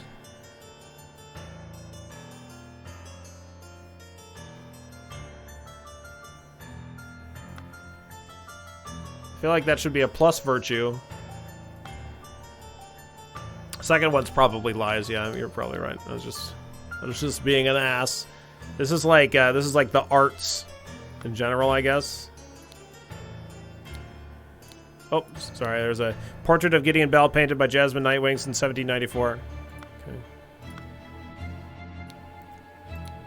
A book titled Stories. Yeah, books are no good. Book titled Autumn Tales. In all truth, Lord High Arbiter, I would prefer storing no more than this. London Gazetteer. Since year 1792, when it gained majority in Parliament and liberated a government from multi-party chaos, the Order Party has worked to improve society. Despite the vast popular support for the party, the Majesty refused to acknowledge the authority of the party's tribunal. High Arbiter Lazarus Hurst has announced that in 2 months, the party and its supporters will participate in a peaceful march to the King's current residence to demonstrate our virtue and moderation.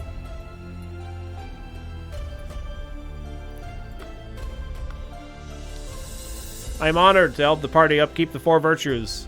I only hope sitting here all day does not count as sloth. Sloth.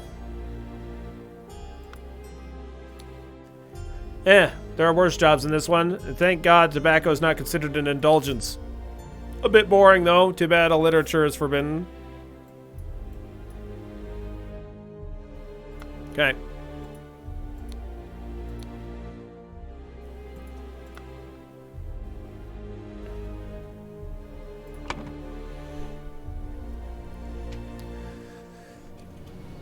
Lust, truth.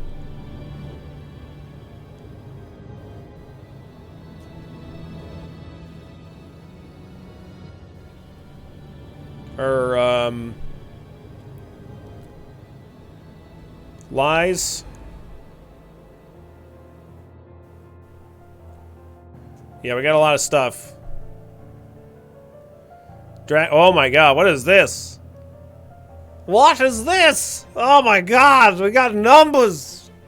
Fuck. Fucking son of a bitch.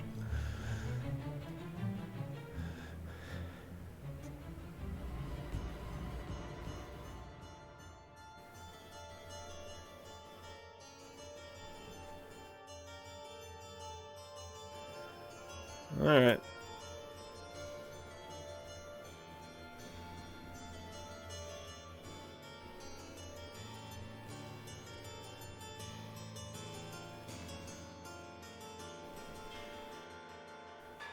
First virtue is lust, and excessive shitting in a pot will be punished. Alright.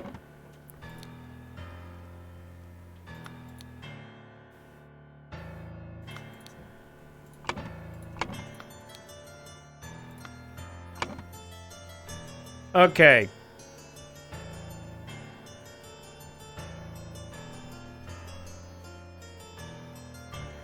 Let's see. Lies. Lust. Lies.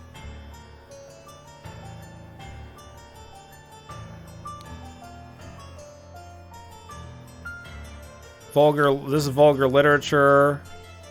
Vulgar art. Oh, this is sloth. Second virtue is sloth.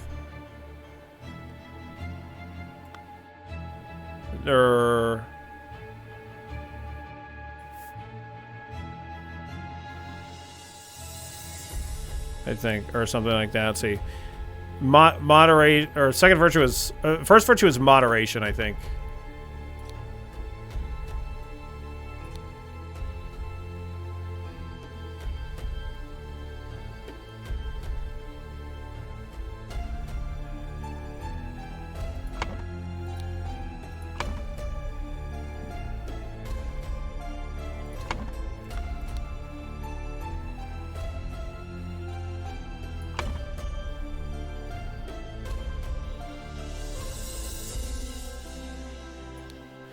The angel wings look like they have a little set of balls in the middle. Right. Just like real angel wings. Angel wings have balls. Obviously. I think maybe lies and lust are not virtuous. The second... okay. Yeah, second virtue... Okay, let's see. Fashion, lies... vulgar... It's also like fashion, maybe. Let's see. Fashion, lies, lust, art, bones, souls, diligence. Diligence?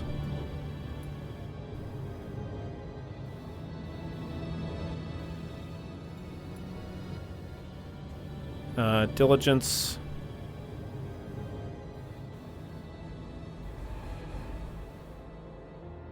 Truth. Diligence, truth. And moderation.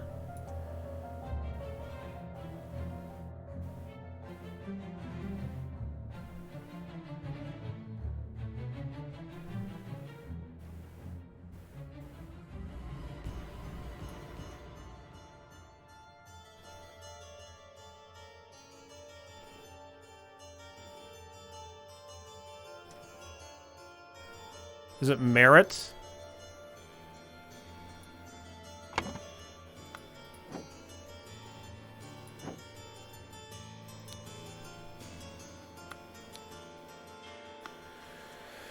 Okay.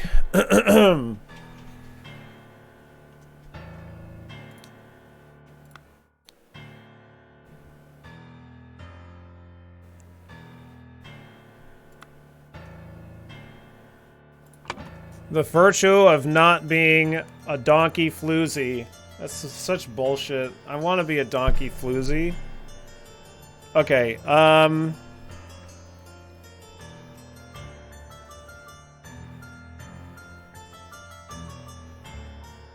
me get rid of these first. I'm not 100% sure that those are correct or not. I think moderation, truth,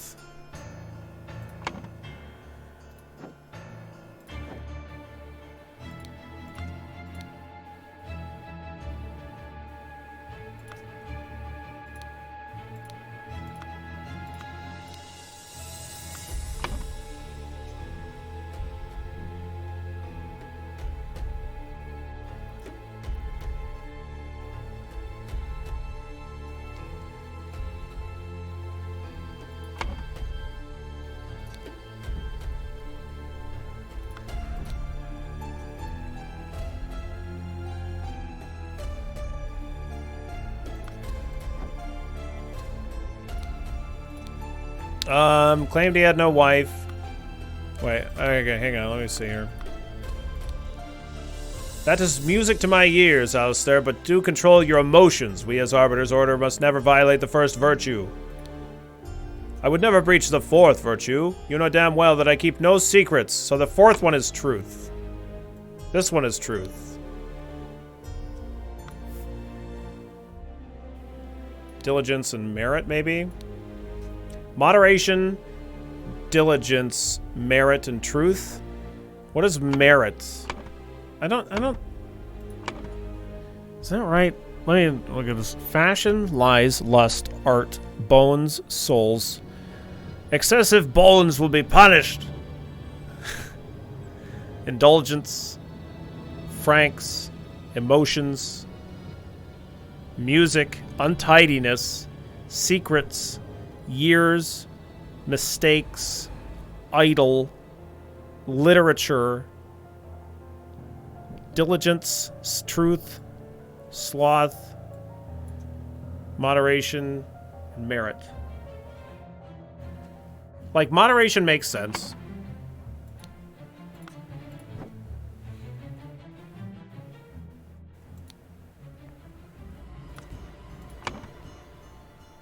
Diligence seems good. So, like, at work, fill out what's already clear, and I'd say you see what you have left to work with. Okay, sure. Okay, so, like, for first virtue, moderation is, so, like, excessive lust.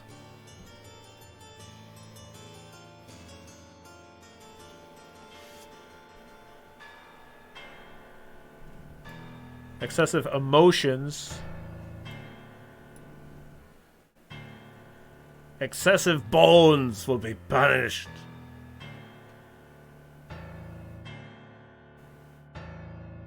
Maybe... So this is going to be untidiness.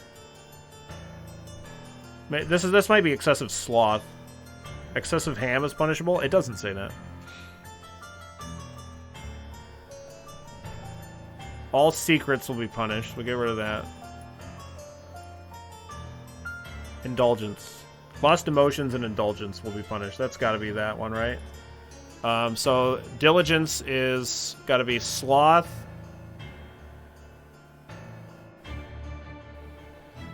Untidiness, sloth.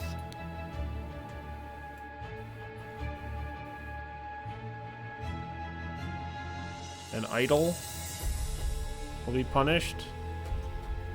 Vulgar literature, vulgar art, and vulgar fashion, maybe.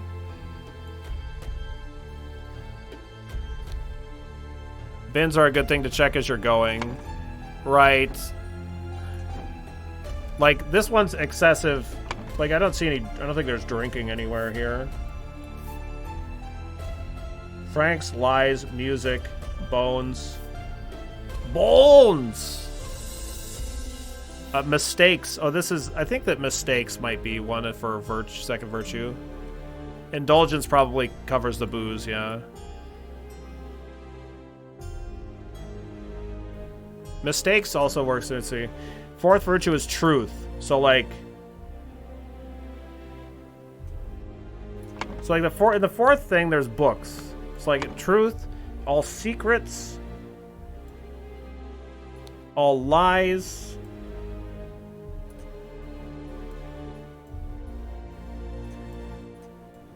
I know I'm covering some of these up. I'm sorry. There's just not enough space. All secrets, all lies, and all mistakes?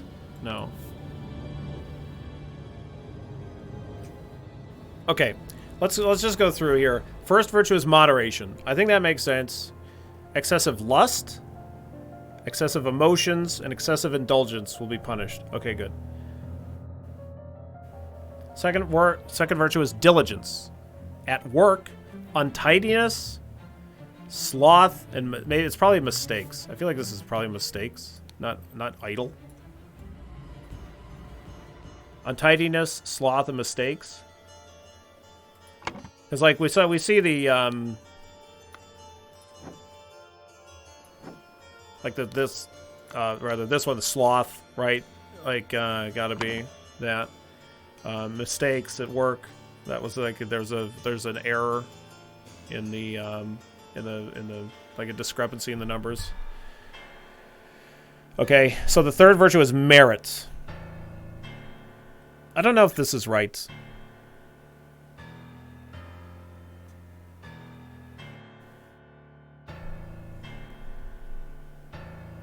Vulgar literature that makes sense.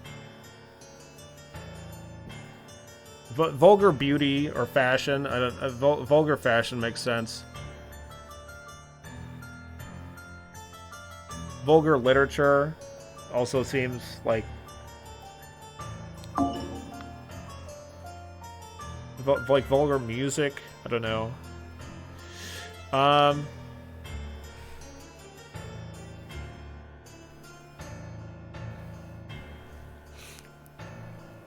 Like, I'm not sure. I'm not least sure on the third one. But the fourth virtue is truth. Remember the third virtue, like fashion. Like, let me look here. So in here we have music, art, and fashion.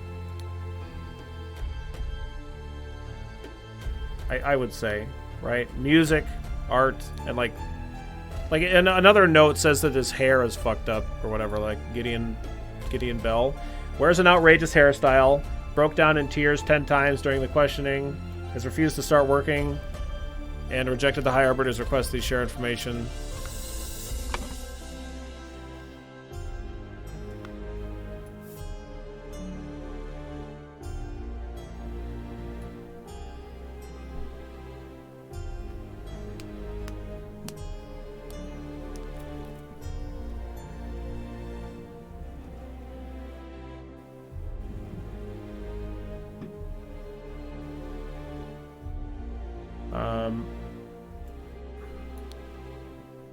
This might be music or something.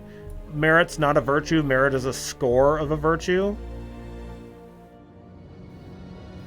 Well, I don't know what else the third one would be. Like, I don't know. Like, nothing really makes sense. Idle.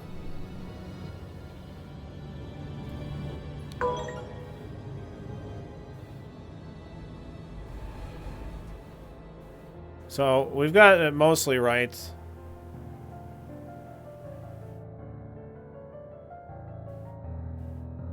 You think the third virtue is indulgence? I don't know, it doesn't make sense to me.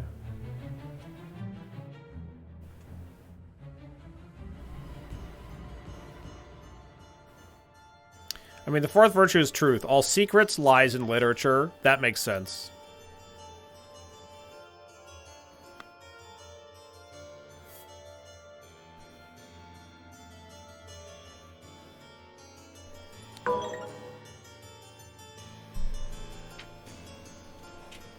So I think that that's right. Yeah, you can guess. It's fine. I think that's right, though. The first virtue is moderation. That makes sense. You think vulgar... Third virtue is beauty? Okay. Okay. Maybe. Okay, good guess. Good guess. Good guess. That makes sense. It's just that, like... I guess... Like, they just don't find the blue hair... Ah, like zoomed in. They don't find the blue hair beautiful. It's fucking ridiculous. Looks nice. My guess, if Billy gets it, moderation, diligence, beauty, and truth. Nice. Yeah, good call. How can you not find the blue wig beautiful? The savages. I know, right? It's ridiculous. Okay.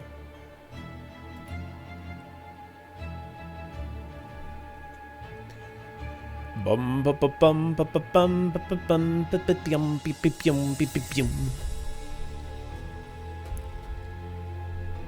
Okay, time for math. Yeah, I guess so. All right, let's take a look at these books. Fangor Quinn. We don't know. We need to look at somebody's actual book. Okay. So he has plus 12 total merit. He drank a full bottle of brandy at a picnic and kept the book Legacy of the Rose Dynasty in his study. Those are two different things. Right, so that's truth and moderation.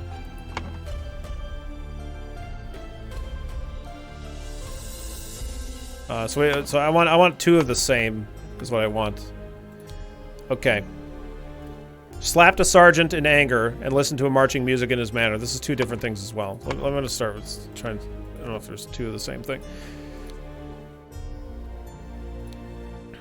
Labeled a protocol as being on a Thursday, even though it was a Wednesday. Get fucking wrecked. Took a double-length lunch break in the office. These both seem like they're the same thing. Those are both diligence things, right? So this is probably -3 merit.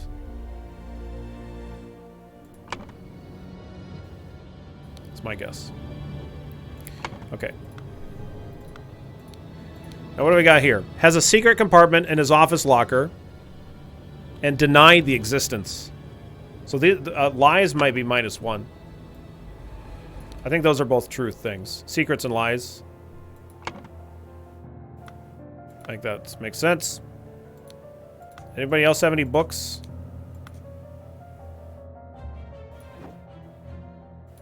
Okay. Slapped a sergeant in anger and listened to marching music in his manner. Slapped a sergeant. We don't know what either of these two are yet, so we need to look at this guy first. Okay. Drank a full bottle of brandy at a picnic and kept the book kept the book Legacy of the Rose Dynasty in his study. Okay, so that's a truth thing. So that's -1. So we can assume that the lust, the moderation, is fucking huge. -7? Jesus Christ, right? Because he's got plus 20 merit. -7, holy fuck. So if we assume that that's accurate, then this is slapped a sergeant in anger. That would be moderation, I think. And then listen to marching music in his manner. So this is just -1? Listen to march. No way.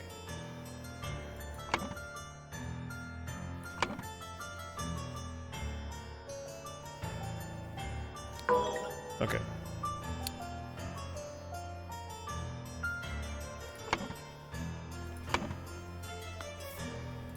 I must have just fucked this up somehow. Let me take a look here. Drank a full bottle of brandy at a picnic. That's gotta be... I can't math, apparently, right? Kept the book Legacy of the Rose Dynasty in his study.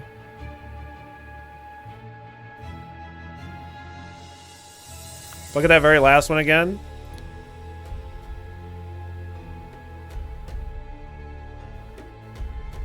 Slapped a sergeant in anger. Listen to marching music in his manner.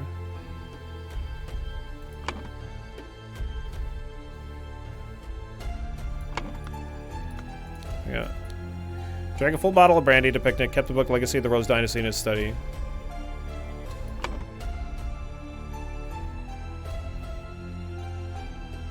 I thought it was -7.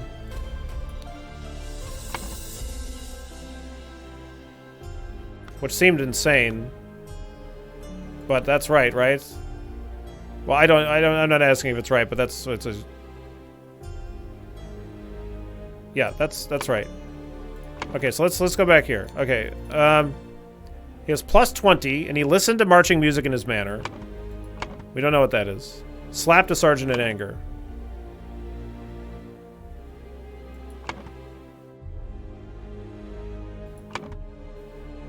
Oh, it's -2. I'm stupid.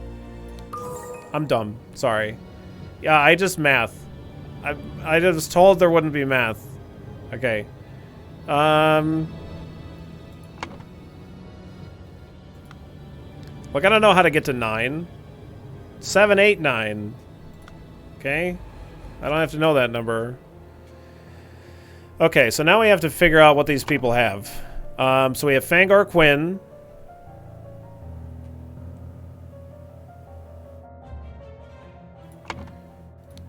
Received... Claimed he had no wife. That's a lie. That's a paddling. Has a painting depicting a naked person in his house. So that's... So, -1, -3 total. Broke his wife's favorite teapot in anger. So that's -10. Was observed spending a night with a neighbor's wife. Is that another moderation one? -17. So I assume this is -17. Okay. Walter Keane. Walter Keane. Flirted 3 times with different married women during the party convention. Wait, hang on.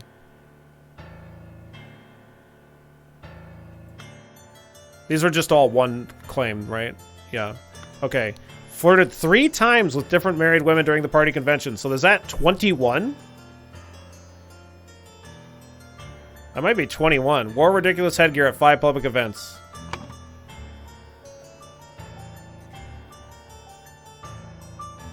So 23, maybe? Claimed he had not betrayed High Arbiter Lazarus during his ritual ascendance.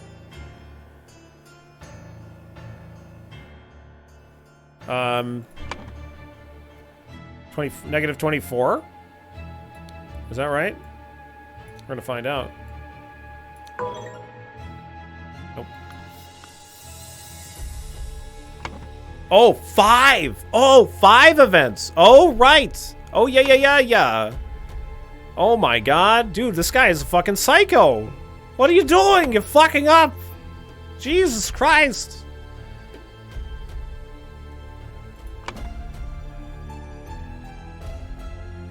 Five different terrible hats. I don't know what to tell you. 31, 32, -32. Wow. What a maniac. Okay, Lothar Richards held a dinner party a few years ago where he offered large amounts of wine to his guests. I guess that's probably moderation. Got angry during a questioning and shouted at the High Arbiter. Is that 14? -14, so he's plus 1 total?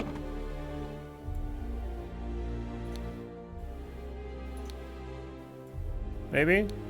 Unless it held a dinner party a few years ago where he offered large amounts of wine to his guests. I think that's... I assume that's one. I think. All right. Anyway, Josh Bailey. Let's move on to the next one. We'll see if we got that. Left his work at a tannery. So that's a work thing. Diligence. -3. Drank excessive amounts of gin at the Scrawny Cat. Okay, so that's -10. Drank excessive. Okay. We're at -17. Approached a married woman with an indecent offer. So that's 21. I think. -21. Denied 4 times during questioning that he had done these acts. So it's -25, I assume.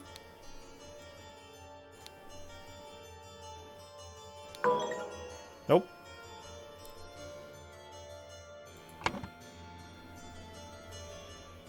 Left his work at the tannery early. I think that's -3. Drank excessive amounts of gin at the Scrawny Cat. I assume that's -7, so that's at -10 so far. And then he drank excessively again, so he's at -17. Oh, I'm dumb. 28. Okay. That's what I get for being bad at math. Monty, thank you so very much. So very much for the 3 months. Words. 3 months.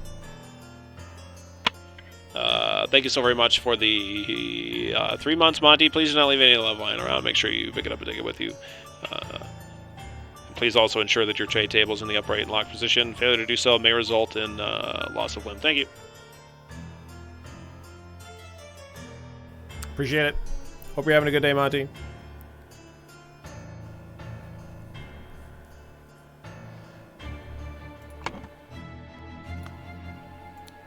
Yeah, I just didn't... I somehow I came to the conclusion that 17 plus 7 was 21. That's why I fucked that up. I did count the final thing 4 times on this, denied 4 times. I just can't... so... Anyway. Nice relaxing Sunday. Nice.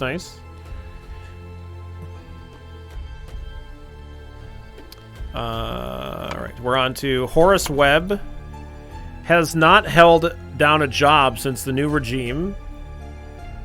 Evaluated as 60 instances of non-work. Wow. Okay. -180. He claims that he works in his castle helping his servants clean it. What is that, a lie? Or something? I guess? Probably a lie. -181. Possessed 15 books kept in his private library. So is that 15 instances of truth? Infractions? Or is that 15 instances of... Yeah, probably truth. Yeah. Okay, so 181, 196. -196, so he's at +6, I think? No, 196, so he's at +4. Did I say 196? 190... Fucking 180... 195, 196. 196, so he's at +4. Because this is 200, right? Yeah, 200. Gideon Bell received an amount. Gideon Bell. Wears an outrageous hairstyle. Son of a bitch. His hair is beautiful. Don't change it. -2. Broke down in tears 10 times during the questioning. What? No. -70? -72? Damn. He refused to start working. Evaluated as 5 instances of job skipping. -72. -82.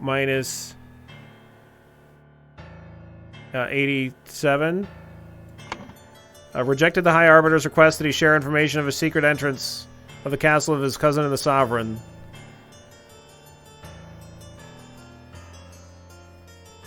Minus 88, maybe?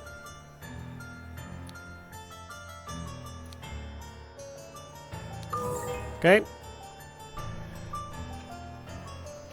Got it.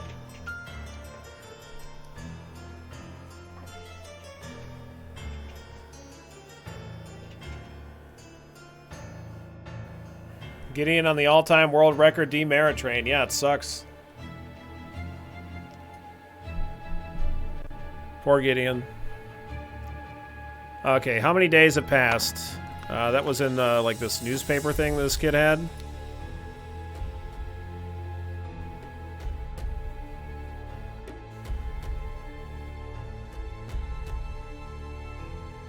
No.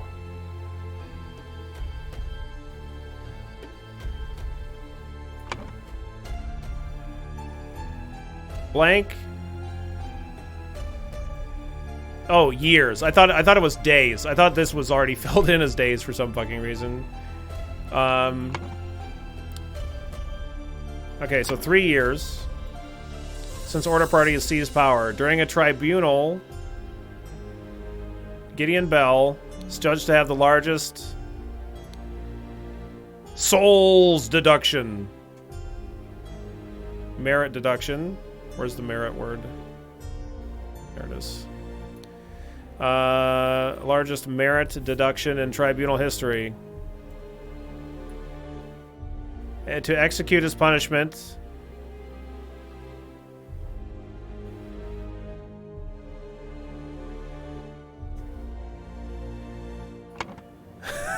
did they deduct bones from his body?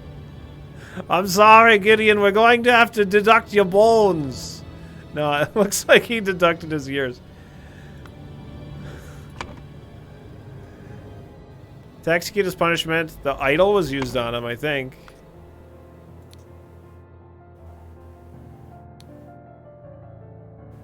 Where is the,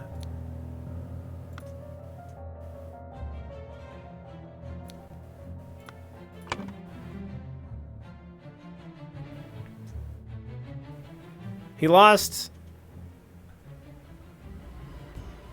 That's why you don't take shit from the Fae. They take your fucking bones. We're gonna take your bones. You want to trade your bones? I'm gonna fucking look. I need my bones. Get away from my bones. You get the fuck away.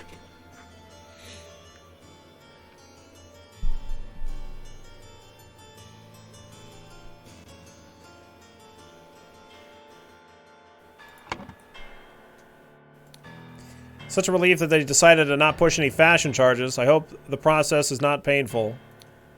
They spread lies that pure love is merely lust, and what do they even know about art?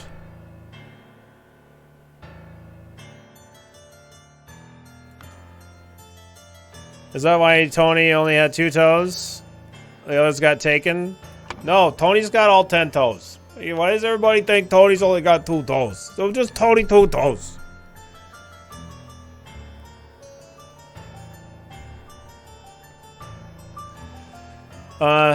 I guess idol was used on him.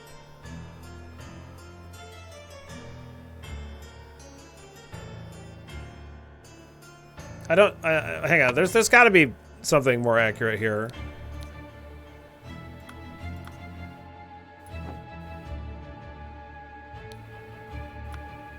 I feel like the bones and the souls is a red herring. Yeah.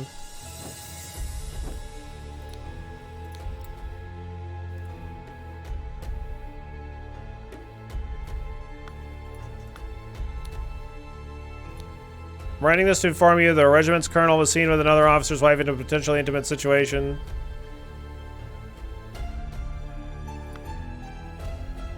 Give me a quick summary of the Golden Idol case so far. We've investigated a lot of separate things, and they all just kind of having to do with the Golden Idol, like kind of, and a little bit about the cult and stuff like that. So it's not like, not really like building towards, I mean, it's kind of like building towards something, I guess. But basically, like we're just delving deeper into like the lore And now that this kind of cult of the golden idol or of this, this cult is kind of taken, it's like been in control of the government for like 3 years now.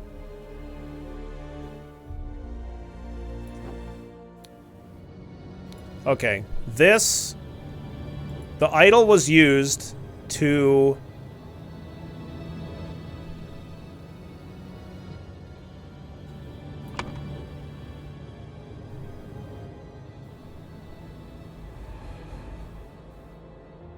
execute his punishment.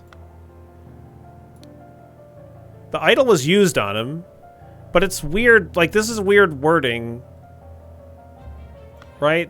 It's like I feel like this isn't right.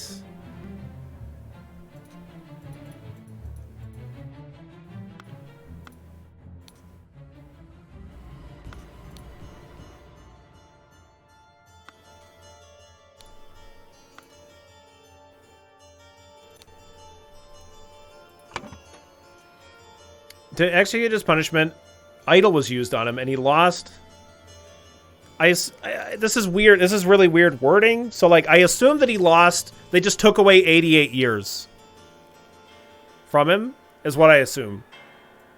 I'm just gonna put that in there, but I don't know if that's correct. Okay, that's yeah. So okay. The scroll has been fulfilled. No hints access. The Order Party has seized power and now enforces the 4 maxims of virtue. The young Duke, Gideon Bell, was judged during his tribunal to have lost 88 merits. The High Arbiter of Party, Lazarus Erst, used the idol to decrease Gideon's youth by 88 years and thus making him 108, which resulted in his death.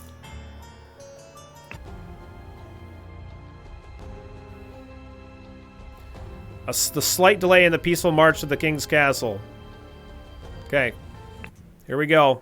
I think this might be the last one. I don't know. Oh man. Oh man. We got a lot of ground to cover here. Oh wow. Okay. What the fuck is that? Jesus Christ. Hope you're having a good Saturday, Shameless. If the idol can take away years, it can give years, right? Yes. Yep. There was a scene that we watched where like the guy was like kind of testing the idol, and he was like basically took years away from an apple and gave it to another one or something like that. Whatever. Why are you not working, you worthless piece of garbage? Am I going to do the same thing I saw Lazarus do during the merit executions? I'm doing the same thing I saw Lazarus do during the merit executions. Oh, I see. Well, it's all fucked up. It's all broken and it's not lit. What are you, stupid or something?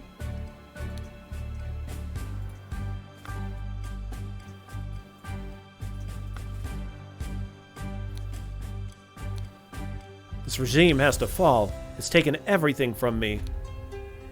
Oh, this is the music guy. Right? Or no, maybe not. Capital Route Morning Report. A newfangled insurrection carriage passes by. An individual in an insurrectionist uniform passes by on the 2-wheel contraption. 2 individuals in insurrectionists' uniforms pass on horses. I mean, it looks like the music guy. It's just they're wearing like kind of a women's outfit. Maybe it was a woman in the first place, or maybe they was just wearing a suit. I don't know. It looks like Maurice.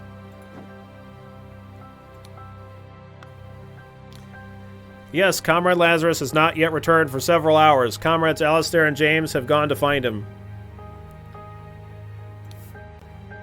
If they do not return, we will organize more search parties to find the lost.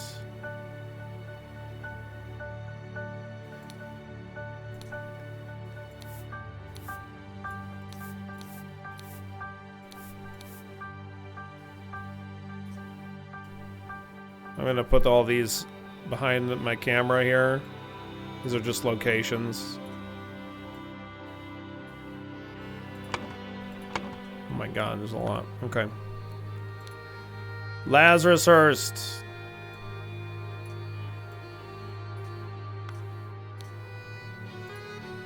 It's like some poison. David Gorin. Since his success at the Mermaid Inn has proven to be resourceful and discreet professional. We saw him. Nicholas Maker. Cowardly but dutiful. Useful up to a limit.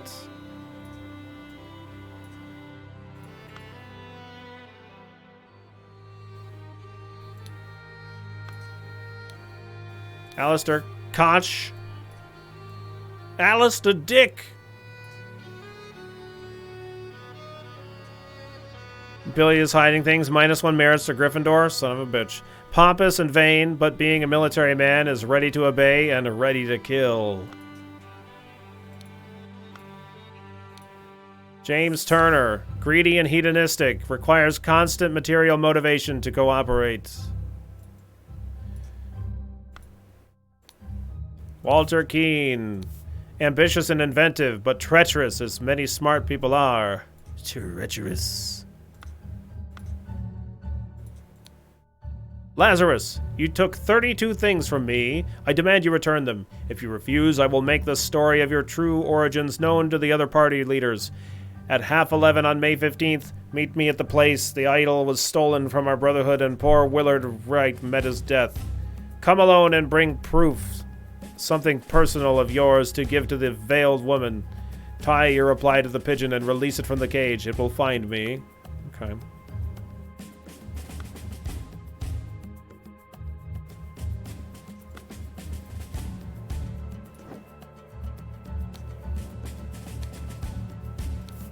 A man in a helmet with numerous cuts on his body. Not breathing. Okay.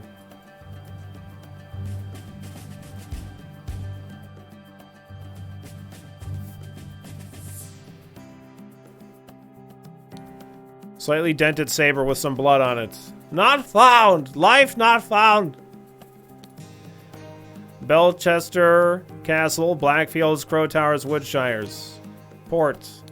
Capital.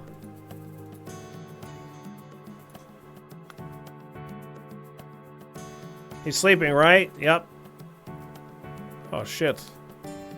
Oh, I recognize that voice. It is you. Isn't it poetic that you have fallen for the same trap as you did all those years ago? Straw men and your bane. Oh.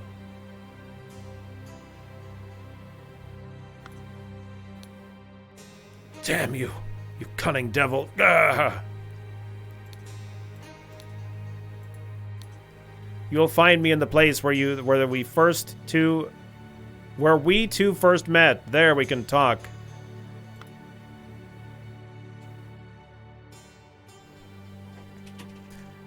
So this is the guy that got knocked unconscious. The David Gorin, I think is his name. Is who that is. Newly invented transportation device. Wow, look at that. Futuristic.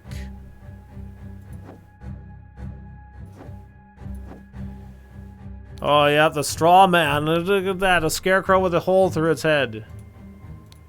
A bullet lodged into the wall. A white pigeon. I admit that I may have treated you unjustly after our long cooperation.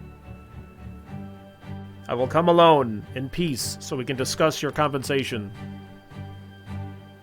Look at a pigeon. A little bird. Oh, this is a gun. An empty musket. Okay. A bullet hole.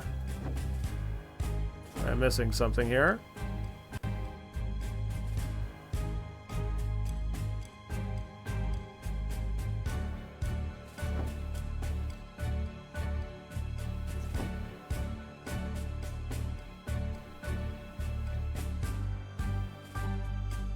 I don't know what. Missing something there, though, apparently. Oh, this house. Oh my god. An empty cannon. Yeah, no shit. A pile of mangled and burned corpses. Holy smokes.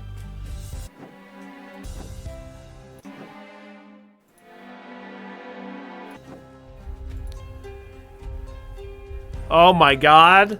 He actually got to be with this woman. Worry not and continue the feast, wife. Nothing can stand in my way. I will kill our enemies wherever we go. He's still betting. He probably won big. Horse race betting slip. An almost empty whiskey flask and a small sword. Dear husband, you are so brave, and you have been drinking since early this morning. But what will we do now? What if evil government men find us? Become the pure flower that I know you can be for me, Edmund Cloudsley. Oh, EC. Go fuck yourself. Dear Mary, I know where your unworthy mate is hiding you. Soon I will free you from his dirty paws and ship him to colonies, while I will put on a pedestal of the sweetest praise, and you will become my ideal wife. Edmund, fuck off. Look at this, Peter Batley. Yeah, the tiger's back. Nice. The tiger fight is back. Very good.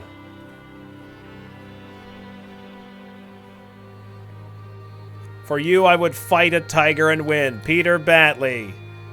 It's your boy, Peter. Mary, my uncle Edmund Cloudsley died in some robbery, and I am rich. Now your father will see me for the man that I am. Let's marry.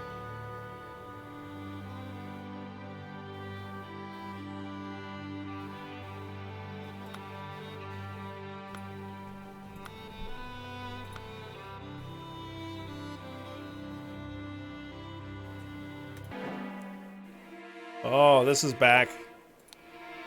All those order rats sneaking around here. This is no good. I hope they'll just blackmail me and bugger off.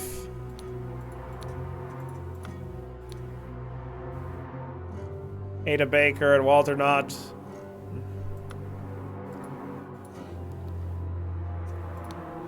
Do you think they will try to kidnap the king? Me and my employer are getting out of the blasted country. I've instructed him to arrive at around 11:30. Most likely he will be the order party uniform. If he comes alone without any backup outside, approach him. If he gives you something that belonged to one who escaped your tonic, you may proffer him the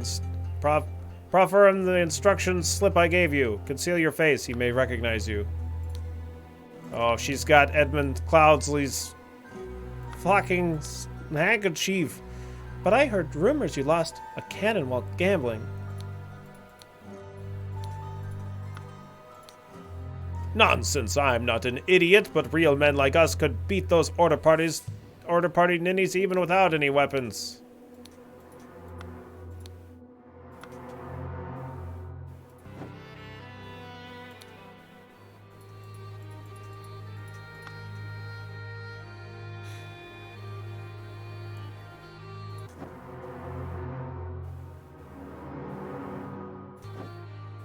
Okay.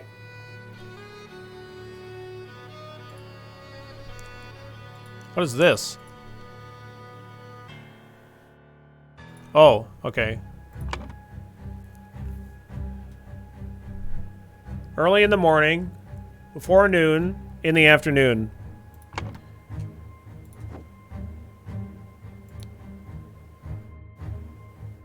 This is definitely David Gorin.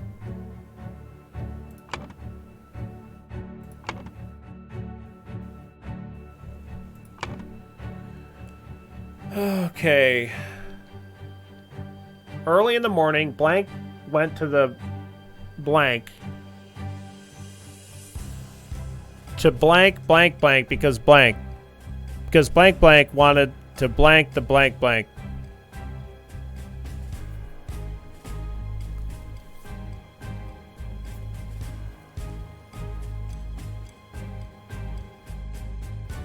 Whole lot of blanks.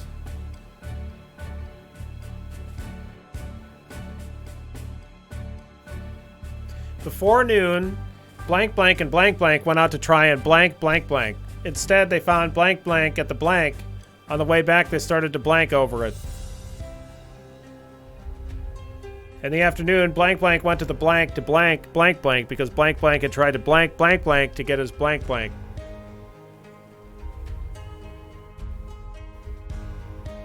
To get back his blank. Okay.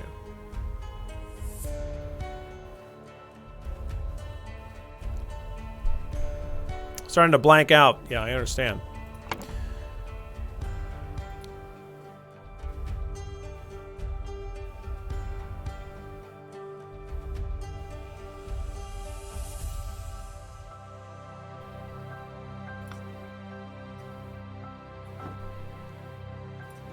Okay.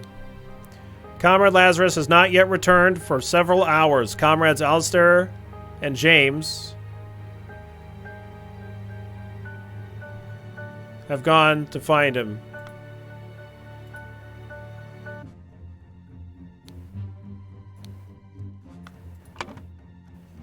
David Gorin. That is David Gorin. Oops, wrong button. This is cool. Like, we need to, like, kind of connect everything together here. So it's interesting.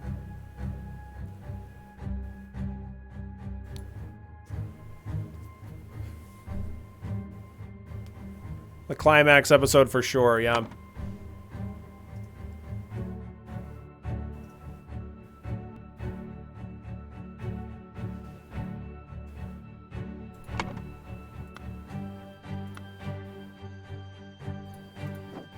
Okay, so we know, well,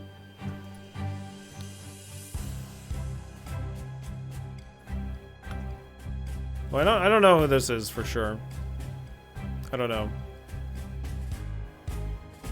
But this is probably the person that dies in the morning, I assume. There's this thing here. I've instructed him to arrive at around 11:30.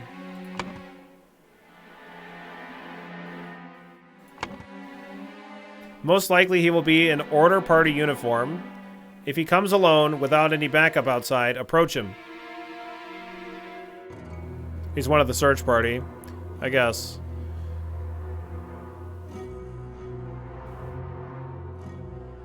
If he gives you something that belonged to the one who escaped your tonic, you may proffer him the instruction slip I gave you. Conceal your face, he may recognize you. Okay. So...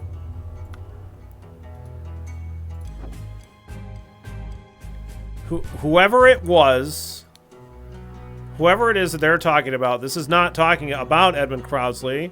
They're talking about Cloudsley. Like, if they give him, if whoever it was killed Cloudsley, probably, or whatever, they gave her something that belonged to Cloudsley, which is this.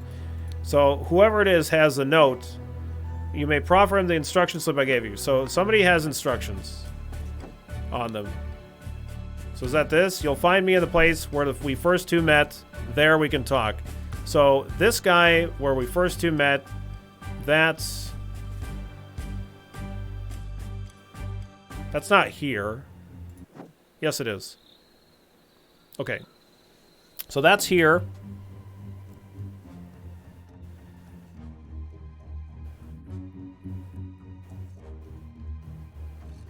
And this is the guy again. This is the guy that's in the this is David Gorin here. This is David Gorin here. But who is this?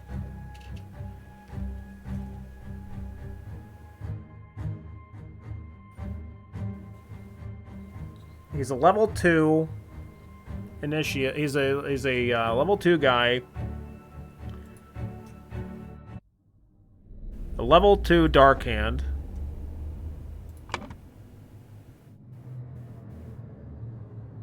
A Dark Hand Steward. So is this Walter Keane? Walter Keane. That's Walter Keane.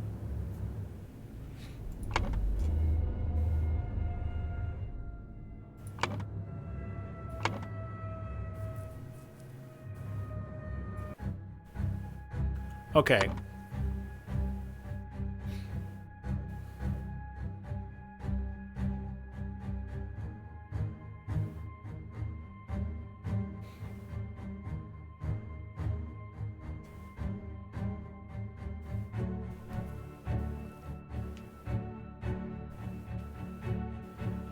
In the afternoon. Is this in the afternoon? He's got the note. This is, you'll find me in the place where we first two met. There we can talk. It's Walter Keane killed David Gorin here for sure, but I don't know. Let's see.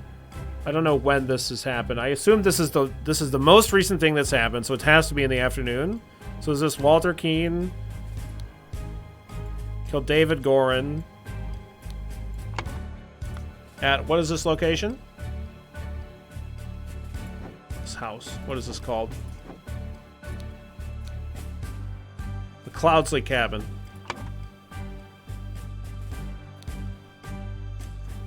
I think. I think that's what that is. Early in the morning, we need to find 2 more dead bodies. We only have 1 more dead body right now, right?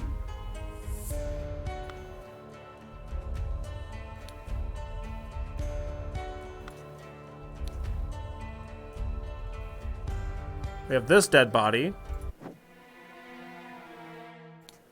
There's a pile of dead bodies here.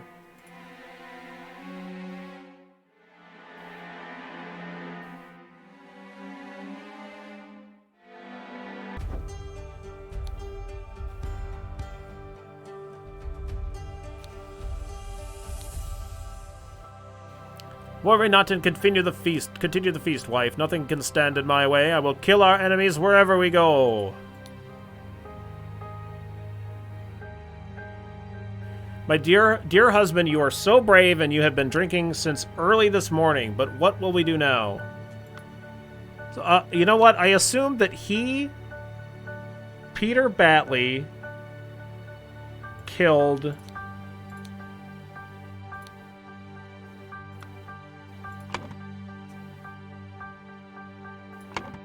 at the crossroads. Peter Batley killed this guy, I think.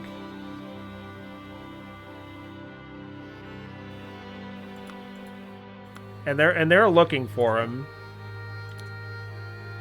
Okay, Lazarus is not yet returned. So is it Lazarus? Did he kill Lazarus? Lazarus is not yet returned for several hours. Oh, no. I think, like, he fucked it up. Let's see. Comrades Alistair and James have gone to find him. Alistair and James have gone to find him. What is okay, Alistair is...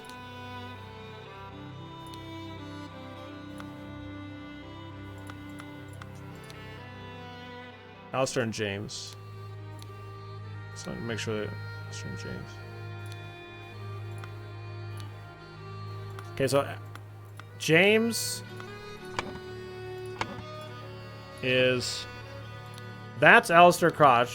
Like, he's fucked up. He fucked up this idol. I assume because he killed him. Yeah, he's got the dented saber.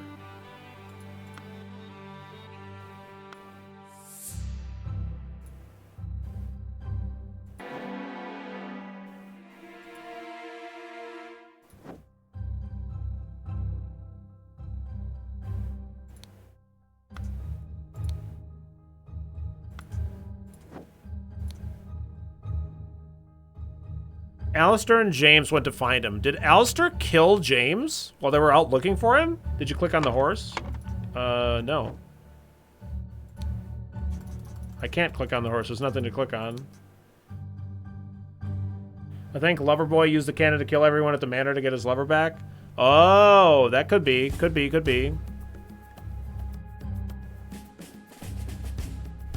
In the back of Peter. In the back of Peter. Oh, no. Oh! A heavy seal. I have some small but thank you, I didn't see this. I have some small but pressing business to attend to at the property of our late brother... Fuck. I have some small but pressing business to attend to at the property of our late brother Sebastian, the previous Proud Beast steward. I'll be back at the camp for our 10 o'clock strategy meeting as planned. Lazarus. Okay.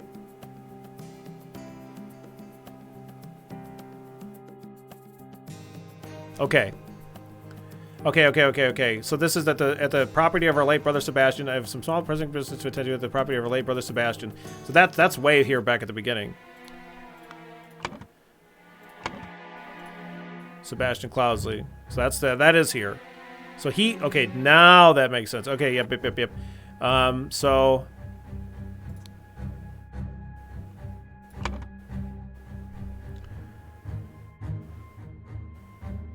early in the morning, Peter Batley killed Lazarus.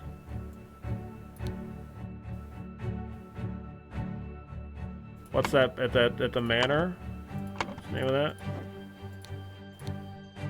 Blackfield Manor.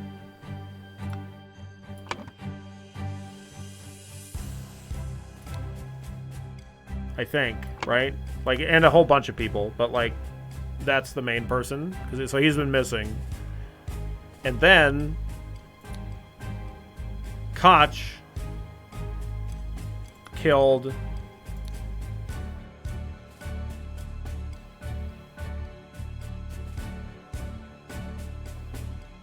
James Turner for the idol or something, I think.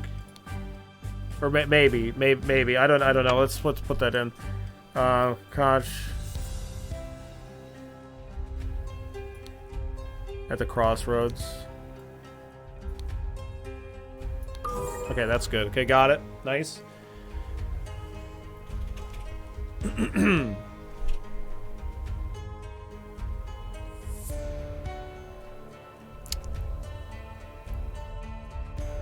All right. Nice.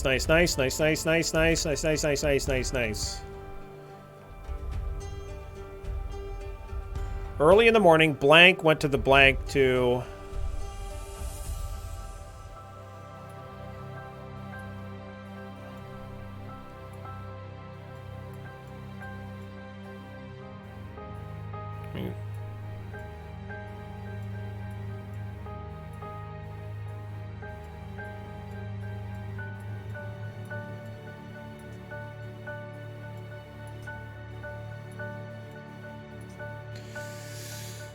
Okay.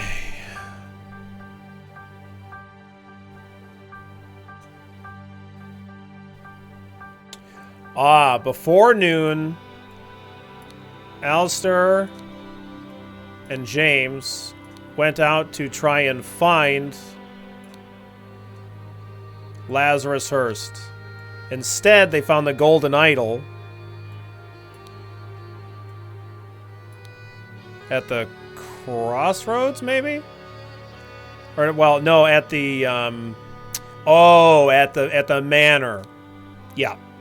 And then they started to fight over it. Yep. So, anyway, early in the morning, Lazarus went to the manor to... what did he say? He gave him a note. Let me read that note.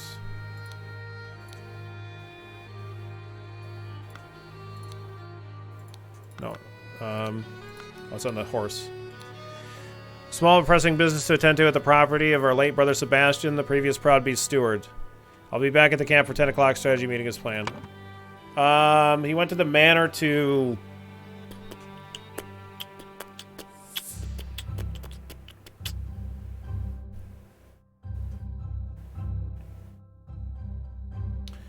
well, I guess maybe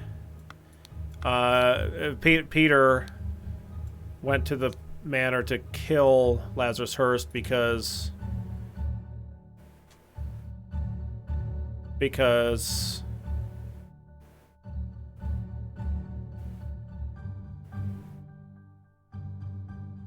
he wanted to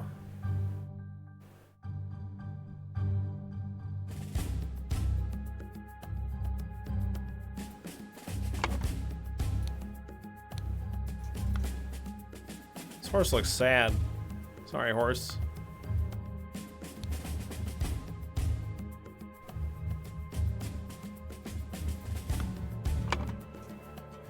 Peter, I feel like this might not be correct. Peter Badley went to the manor to kill Lazarus Hurst. Like, he did do that, but, like, I don't know, like, because Lazarus Hurst wanted to...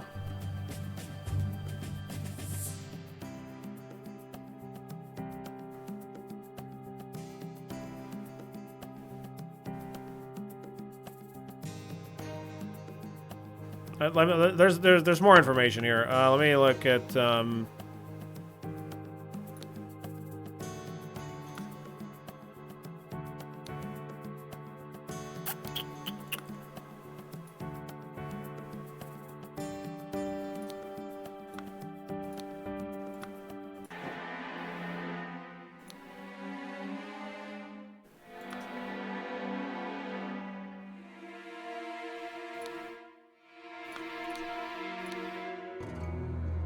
I don't think this is... No, this isn't it.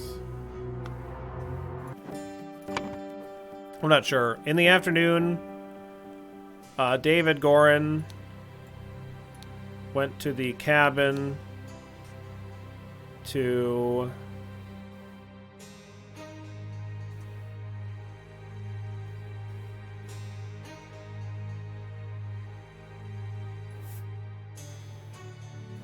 He went to the cabin...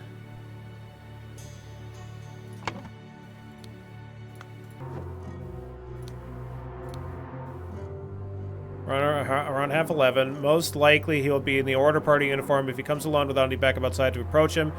If he gives you something that belonged to the one who escaped your tonic, you may proffer him the instruction slip I gave you. See your face, he may recognize you. So he went there because...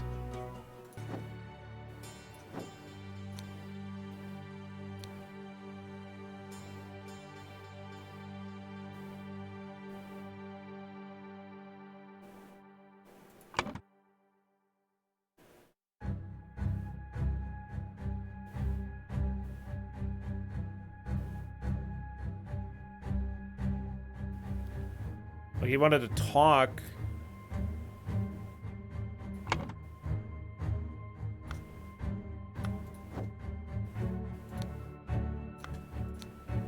I admit that I may have treated you unjustly after our long cooperation, so I will come alone in peace.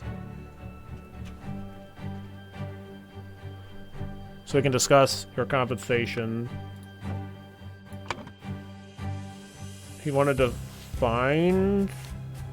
Walter Keane, because Walter Keane had tried to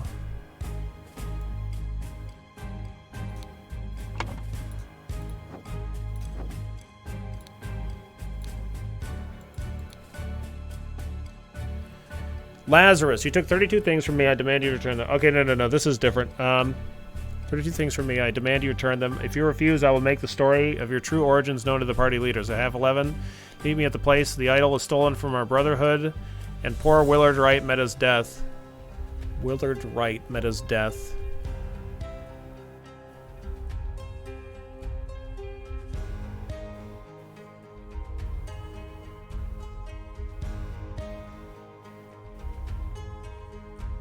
Who the fuck is Willard Wright?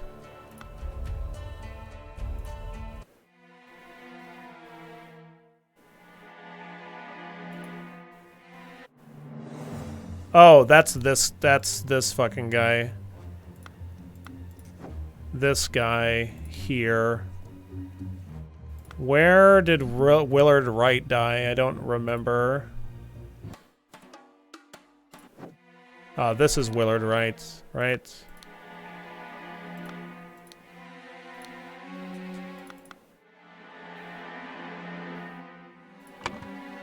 Yes. Okay.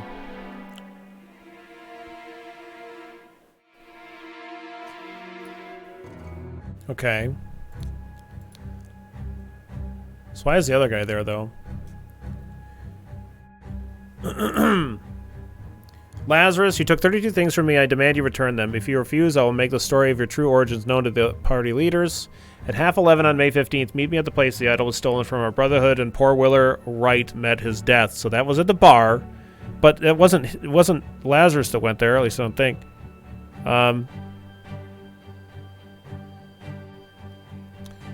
Come alone and bring proof, something personal of yours, to give to the veiled woman. So that would be the Edward Cloudsley's whatever handkerchief. Tie your reply to the pigeon and release it from the cage. It will find me.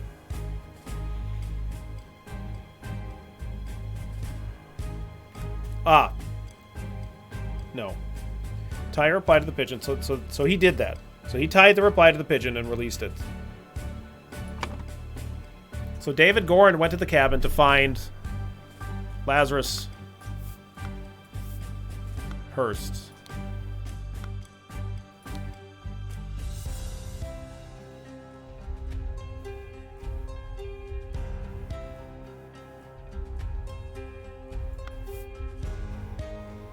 No.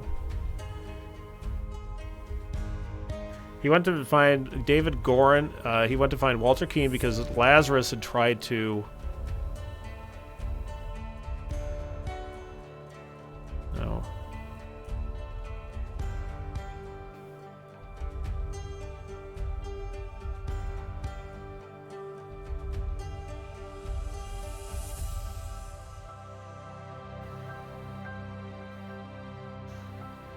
In the afternoon, David Gorin went there because he had the note in his pocket that told him to go to the place where he'd met the guy. You'll find me in the place where we two first met. There we can talk.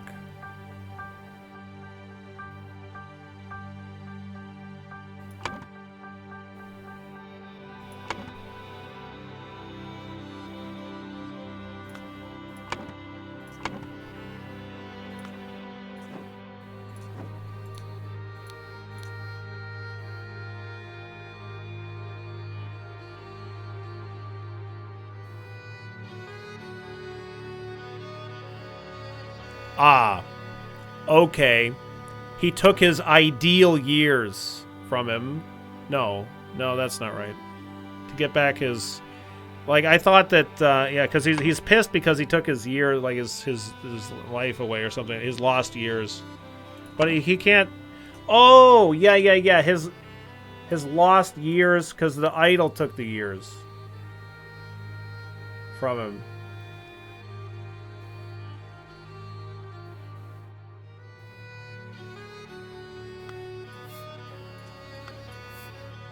He had minus 32 merits.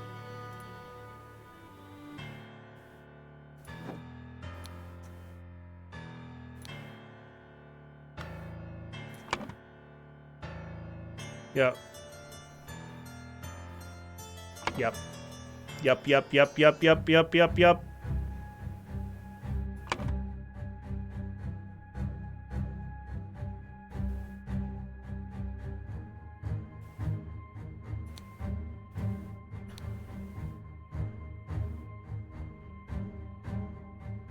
No, Walter Keane wrote the letter. Hang on. Walter Keane's the one that's missing 32 years, so he's all fucking old.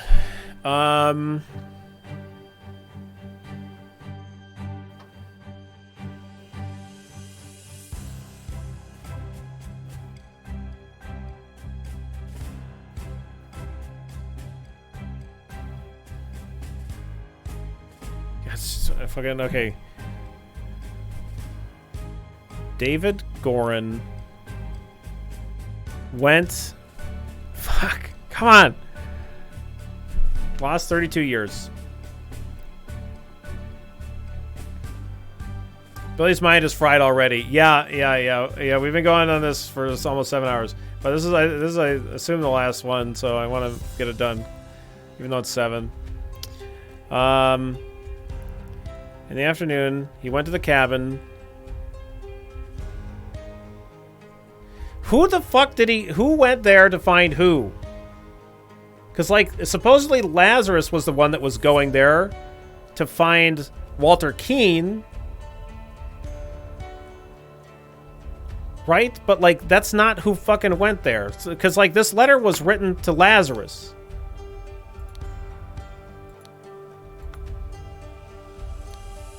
This letter was written to Lazarus, but the person that went to that location wasn't Lazarus. Lazarus went somewhere else.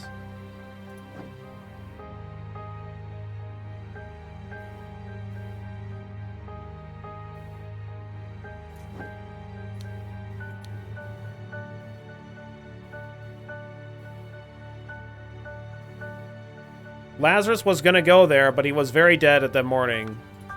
But this guy doesn't say anything about sending David there. David Gorin.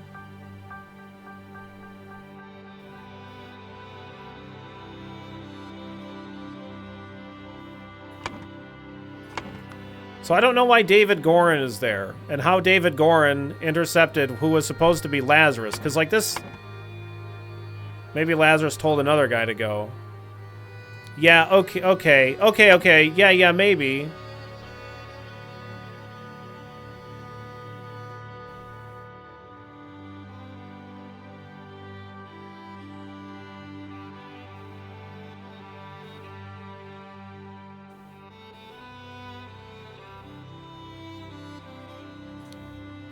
He tried to blackmail Lazarus Hearst. David Gorin went to the... I'm just thinking out loud. David Gorin went to the cabin to find Walter Keene because Walter Keene tried to blackmail... No. Fuck. Lazarus to get back his...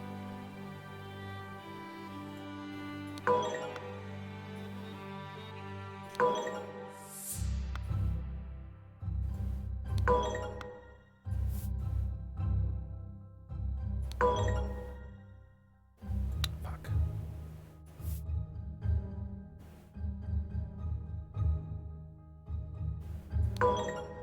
David Gorin went to the cabin to find Walter Keene because Walter Keene...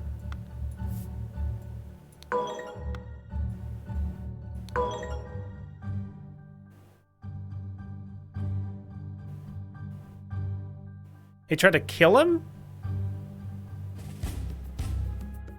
He didn't try to... Well, okay, maybe.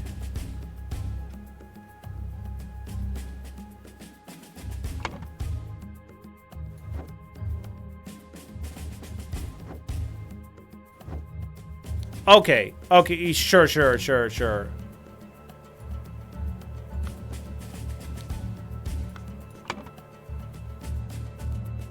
Right. Okay. Yep. Sure. Yeah, he shot the scarecrow through the head. Got it. Okay, thank you.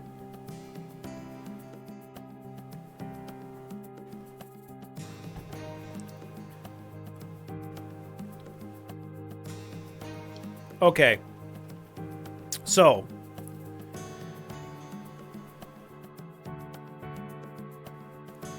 early in the morning, Peter Batley went to the manor to kill Lazarus Hearst.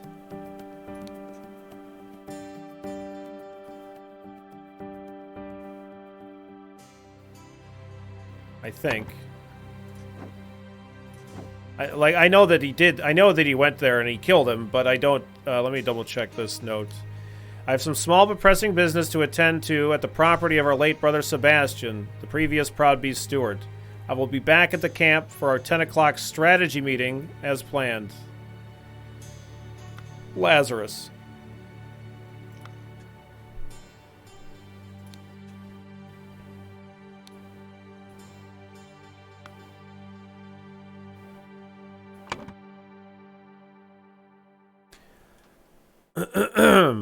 So, because otherwise, like,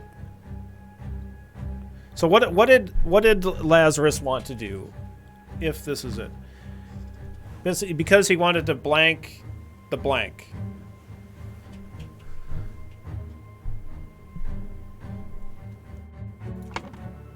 Let's go to back to this manor.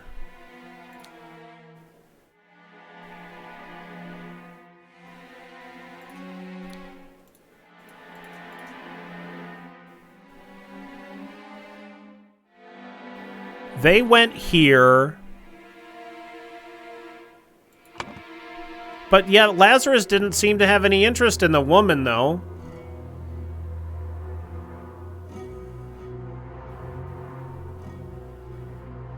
Okay. Yeah. Let's let me think here.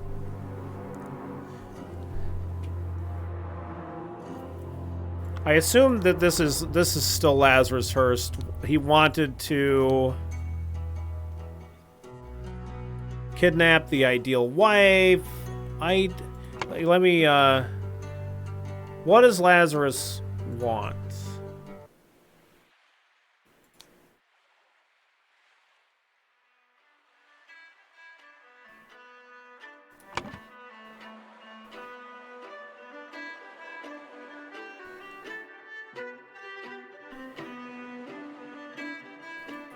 Lazarus got brought in here.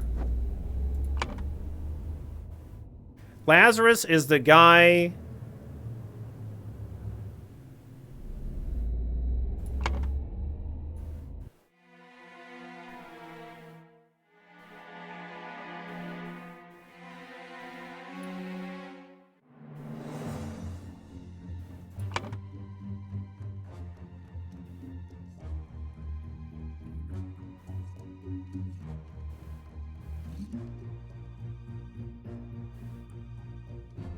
There's no way that it's this early.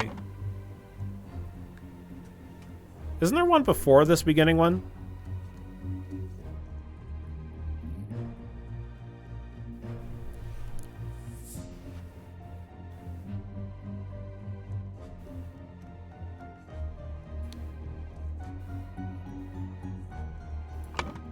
Oh, he was pushing another guy off a cliff.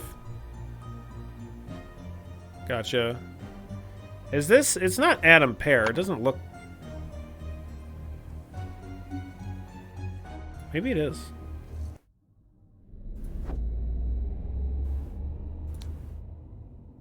Just... He's like... skinny. I doubt it. He met this guy... Well, he fucking has a good reason to want to murder the guy.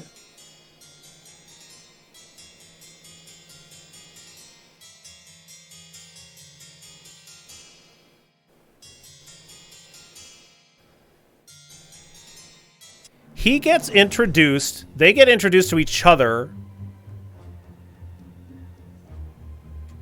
They're recommended because... Fuck. Hey, let me go back to this one. Let me go back to this one. Lazarus Hurst is a recommendation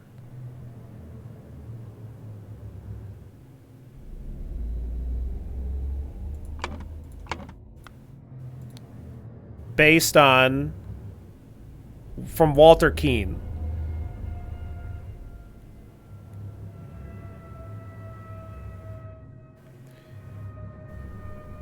So Walter Keane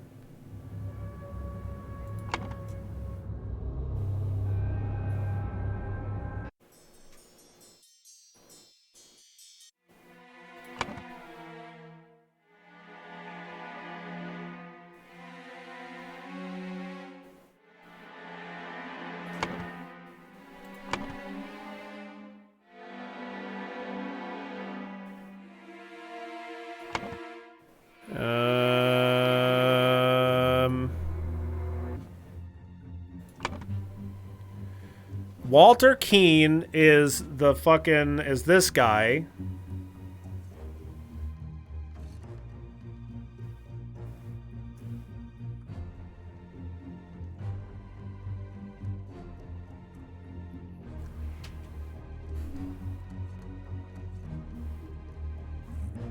This other guy is David Gorin.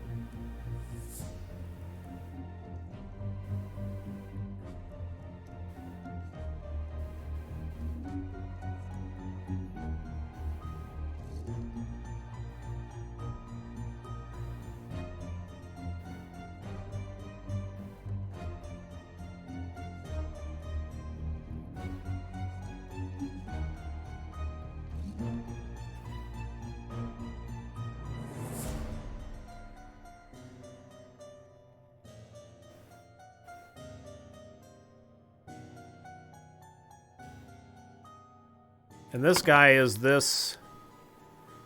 The infamous gentleman robber, Walter Keane, with a number of unnamed associates, held up a coach to the southern road leading out of Westbrook.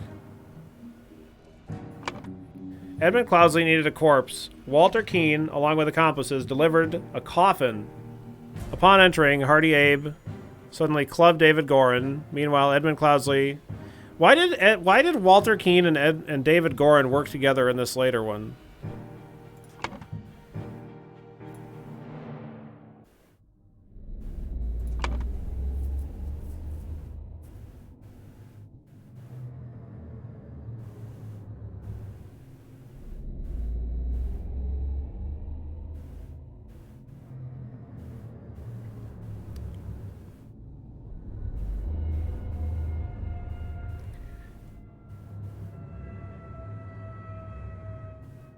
Walter Keane and David Gorin.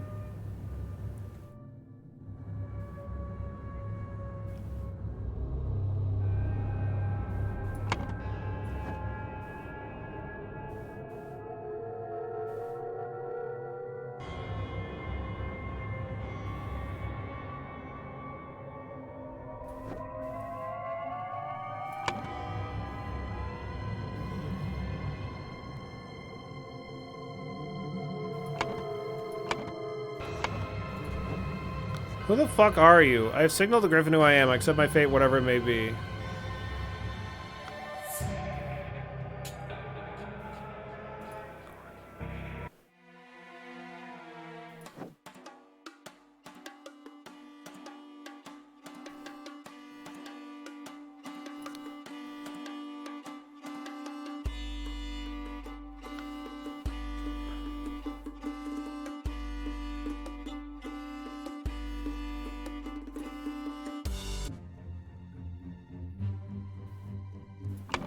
Walter Keane and David Gorin work together, and for some reason, Walter Keane recommends Lazarus. Like, there's some key between, there's like a link between the two, and they must have worked with him.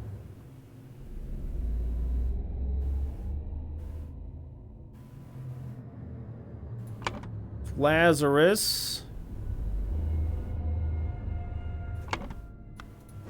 And he's super, like, ridiculous. Like, Walter Keane. I ventured the Order's mission to reclaim our fire-breathing relic. I ventured on the Order's mission to reclaim our fire-breathing relic, and with great resolve, punish the despicable enemy. I, with a few brave companions, fearlessly entered his hideout in a remote hunting cabin. A remote hunting cabin.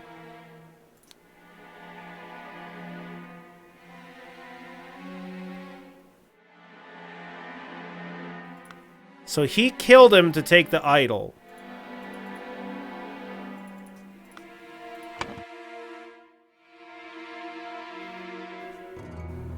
Maybe.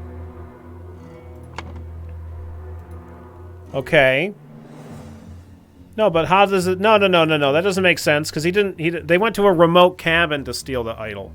They specifically went to this remote cabin. Here.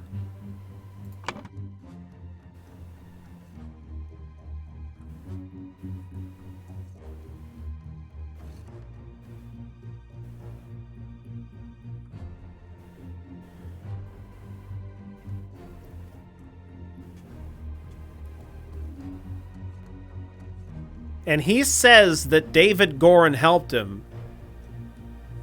Along with accomplices, delivered a coffin. Upon entering, Hardy Abe clubbed David Gorin. Why?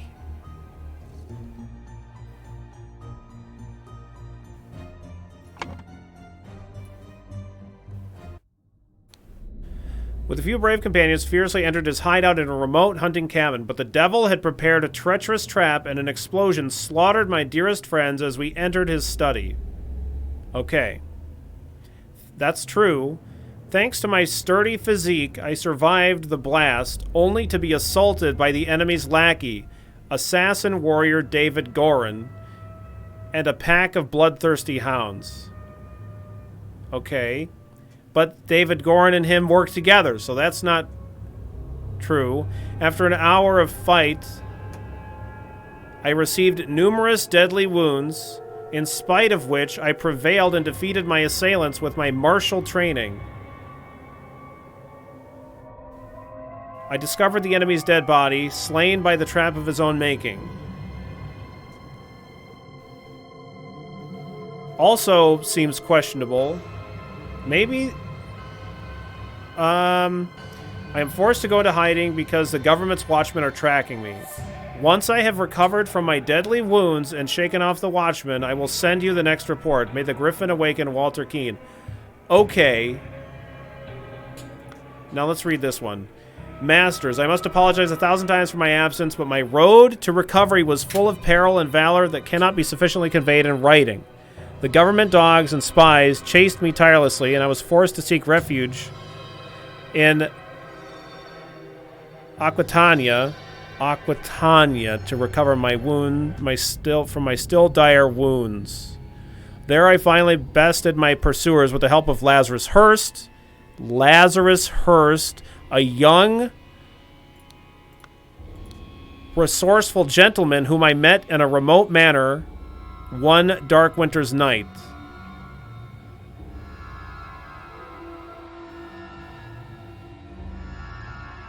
Not only did he earn my trust by stepping into the fray against the villains, but he turned out to be well versed in the arcane arts.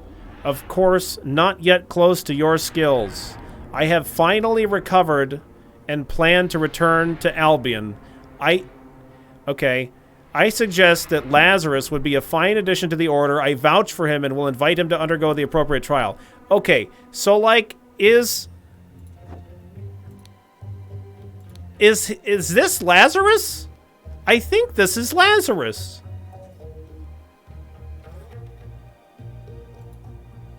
I think that's Lazarus. He's just young. So he slurped the life out of somebody. I don't know why I don't know why David got knocked out, though. That still doesn't make sense to me, but okay.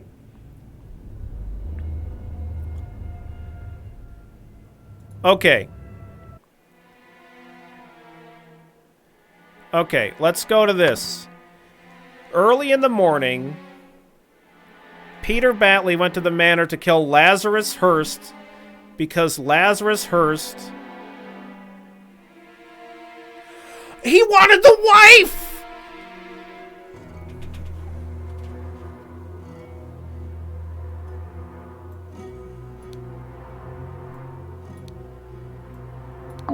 No.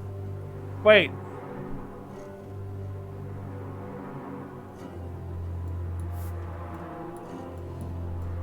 That's not right. He went to the manor to kill Lazarus Hurst.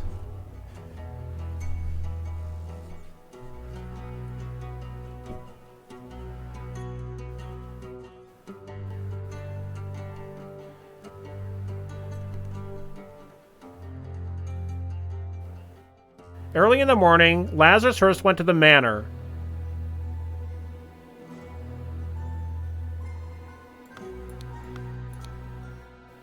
To kill... No, he didn't go there to kill Peter Batley. Or did he? No.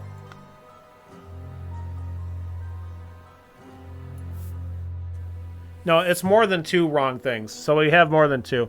Lazarus Hurst to kill Peter Batley? Because Peter Batley wanted to kidnap the ideal wife. No, that's not it.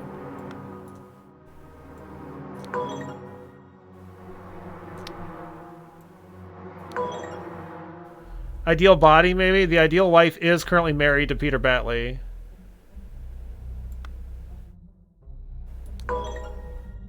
Early in the morning, Lazarus Hurst went to the manor to kill Peter Batley.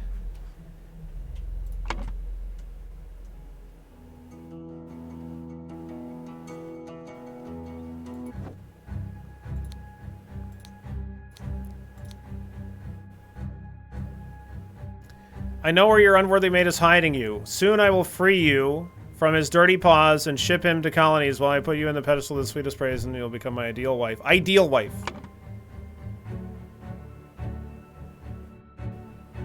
It says the ideal wife, like specifically. Early in the morning, Lazarus went to the manor to kill... Like, he's married to Peter. She is married to Peter.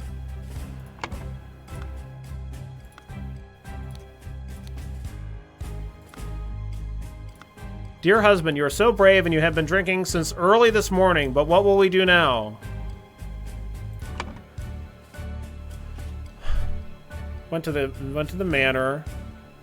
It's just picky with the wording. Early in the morning, Lazarus Hurst went to the manor. Who wrote the note? This? Edmund.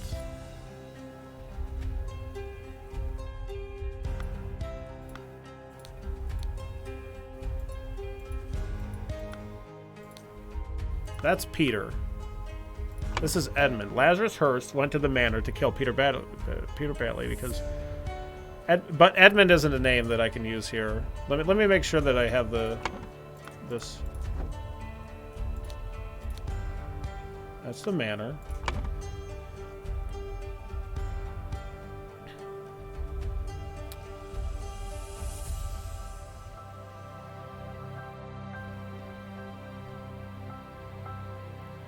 Who was Lazarus most interested in?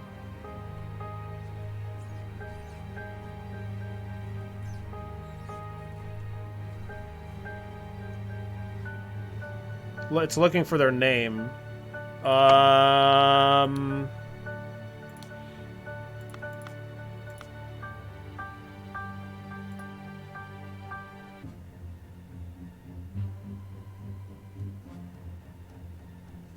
Wrong place. 1 second.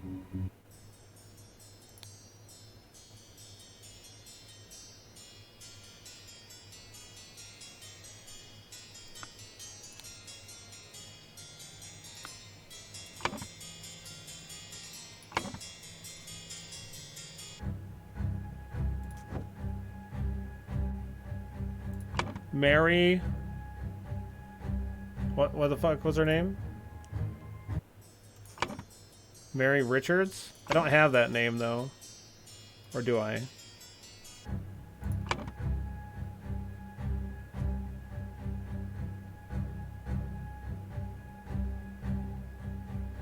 Oh, because his name is different. Her name is her name is Mary Batley.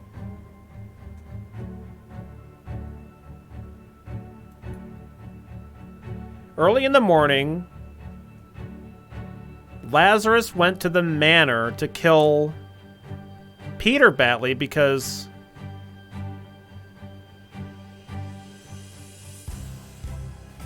wait, how the fuck can the wording be different? I don't have...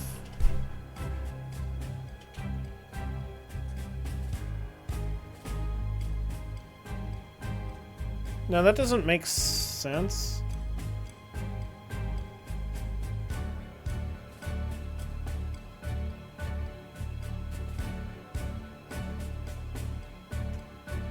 Kill doesn't have to be kill. Okay. Early in the morning, Lazarus Hearst went to the manor to find.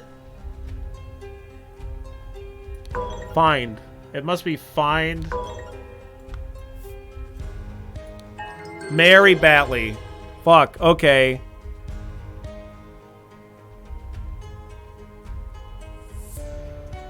Okay. The scroll has been fulfilled.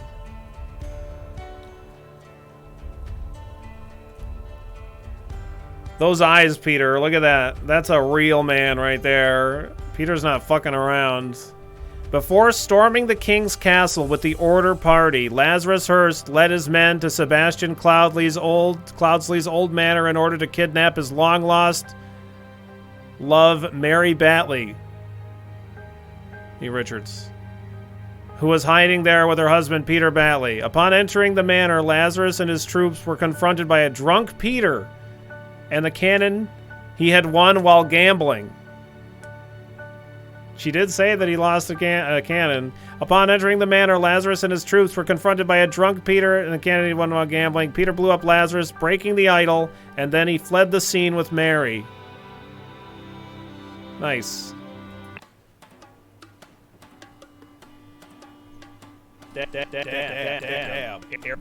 Air horn. Down with the virtues! Hey, are you the Order Party? Oh, no. I was never part of that ghastly organization. Oui, I can take this gilded brass trinket for scrap metal. You can have 3 sous for it and call yourself lucky.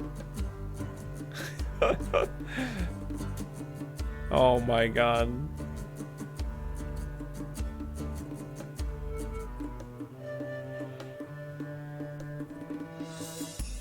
Yeah, that was awesome. Well, that was great. All right.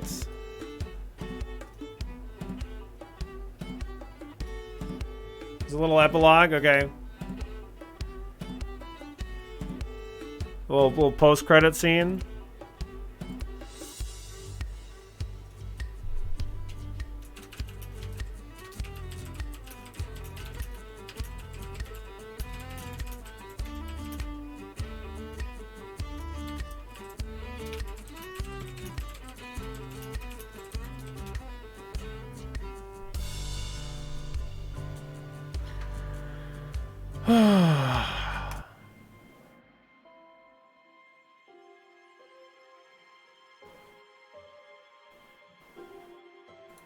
Oh, it is a... We got one more puzzle then?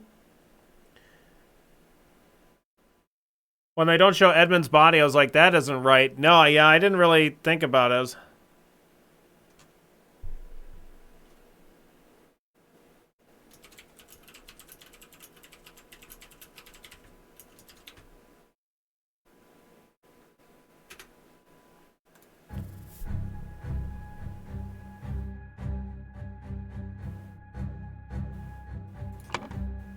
Oh my goodness. I don't have time for this. Pop quiz on how well you understand the story. Okay, well if it's just a fill-in thing, then we should be okay.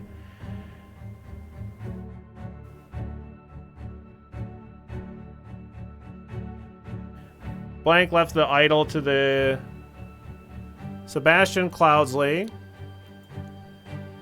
So left the idol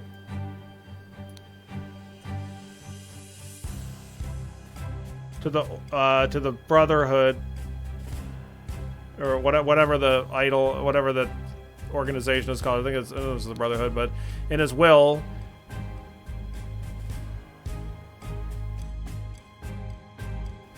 but then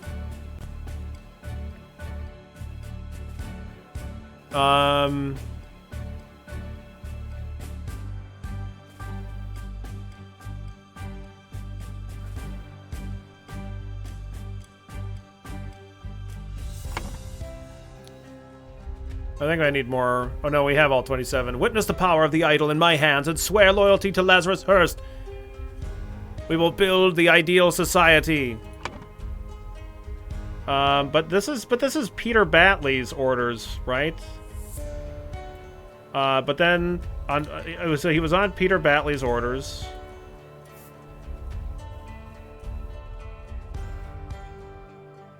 The brothers.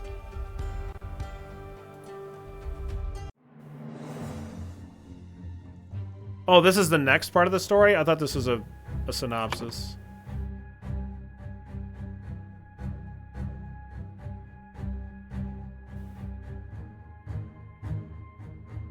Oh, on order stole the... Oh, okay, hang on a second.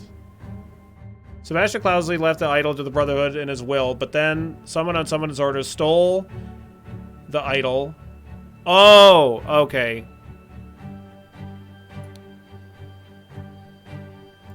He stabbed Willard Wright.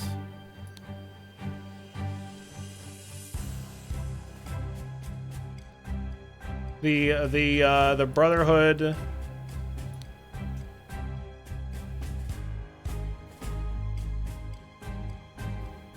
David Gorin on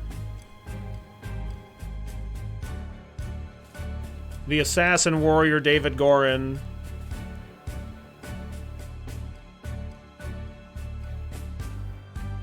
Willard Wright was the guy that died in this scene, right?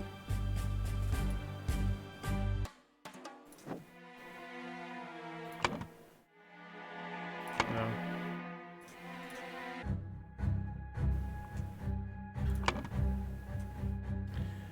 On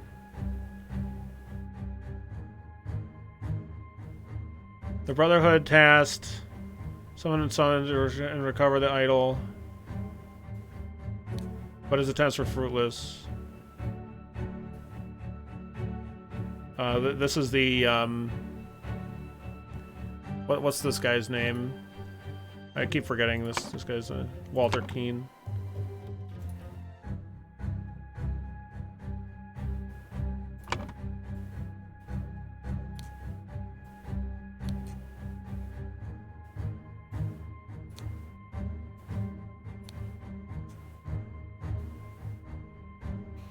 On whose orders did David Gorin try to get the... Oh, wait.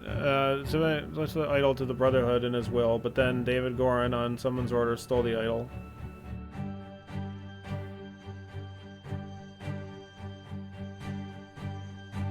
Whose orders was that? Let me look at the scene.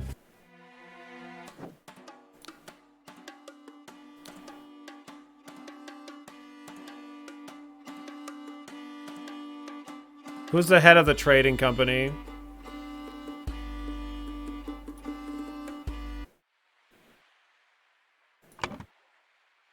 James Turner.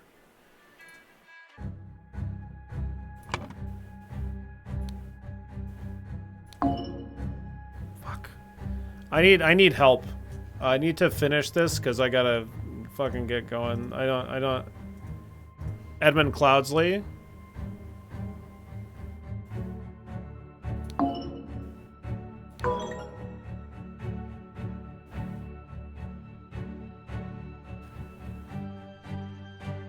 But he wasn't the head of the company. Edmund's orders, he was the one being punished.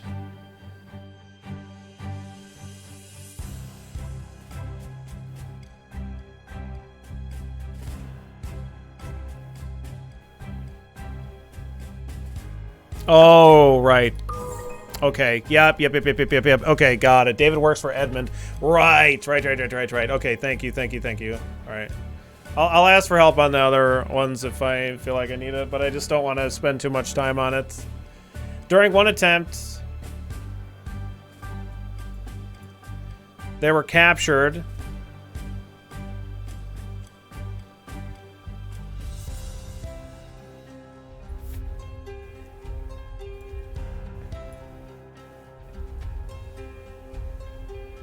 Boy, let's see here. Oh, I see. These are filled in, but they say, see, during one attempt, Blank was captured, and Blank convinced him to join his side.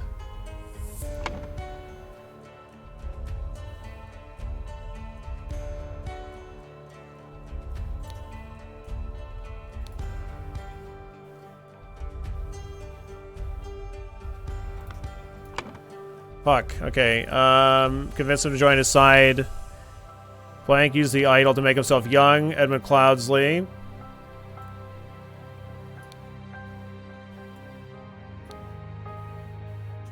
He used the idol to make himself young and infiltrate the Brotherhood.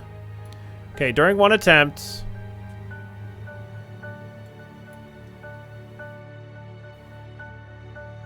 this guy, Walter Keane, was captured, and Edmund Cloudsley, or David, or Edmund Cloudsley, I don't know if it's, I'm not sure if it's Edmund or David convinced him. I assume Edmund convinced him.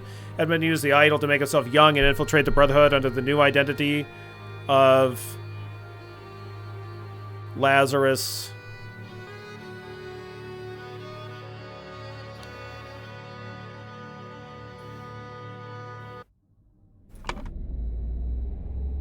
Hurst. Got it.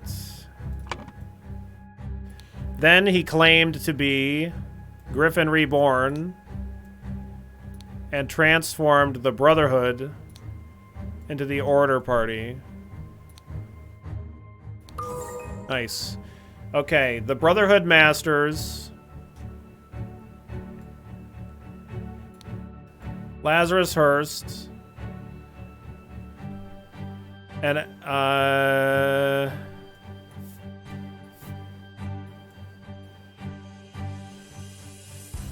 Blank helped Blank seize power in the country.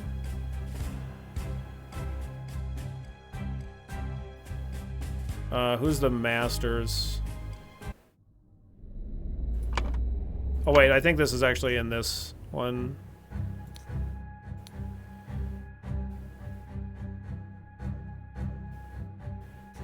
Oh, wait. Brotherhood Masters, Blank and Blank help Blank to seize power in the country. Okay, yeah. Brotherhood Masters.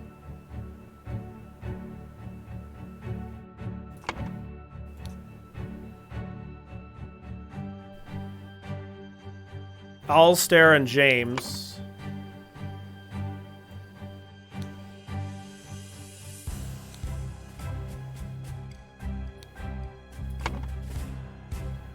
Alster Koch helped Lazarus seize power in the country and enforce the rule of virtues by taking youth away from common people and giving it to the Order Party members. Right before the final showdown with the uncooperative king, Lazarus Hearst wanted to kidnap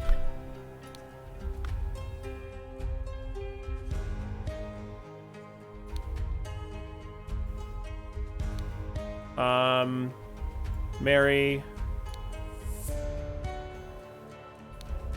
Batley, but was shot by Peter Batley. The idol was broken. They helped, who is this to gain power? What was that scene again?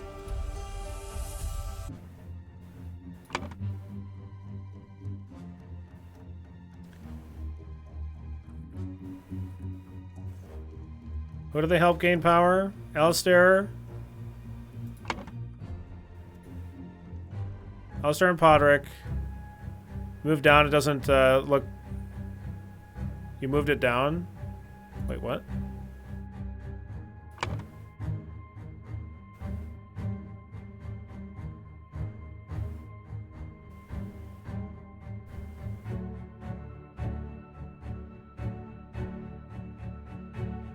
I had Lazarus Hearst. Oh.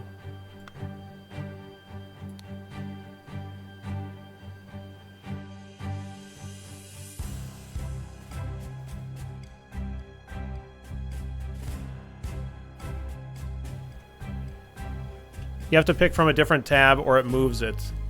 Oh, okay. And it helped okay, I see. Okay. No. And what did I do? Alistair Koch and Lazarus Turner helped. I replaced James Turner.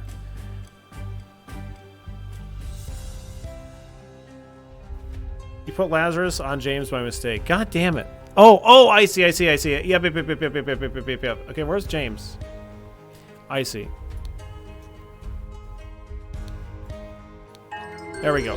Fuck, finally. Okay, got it. GG's. That was great. I loved it. I thought it was really good. Okay,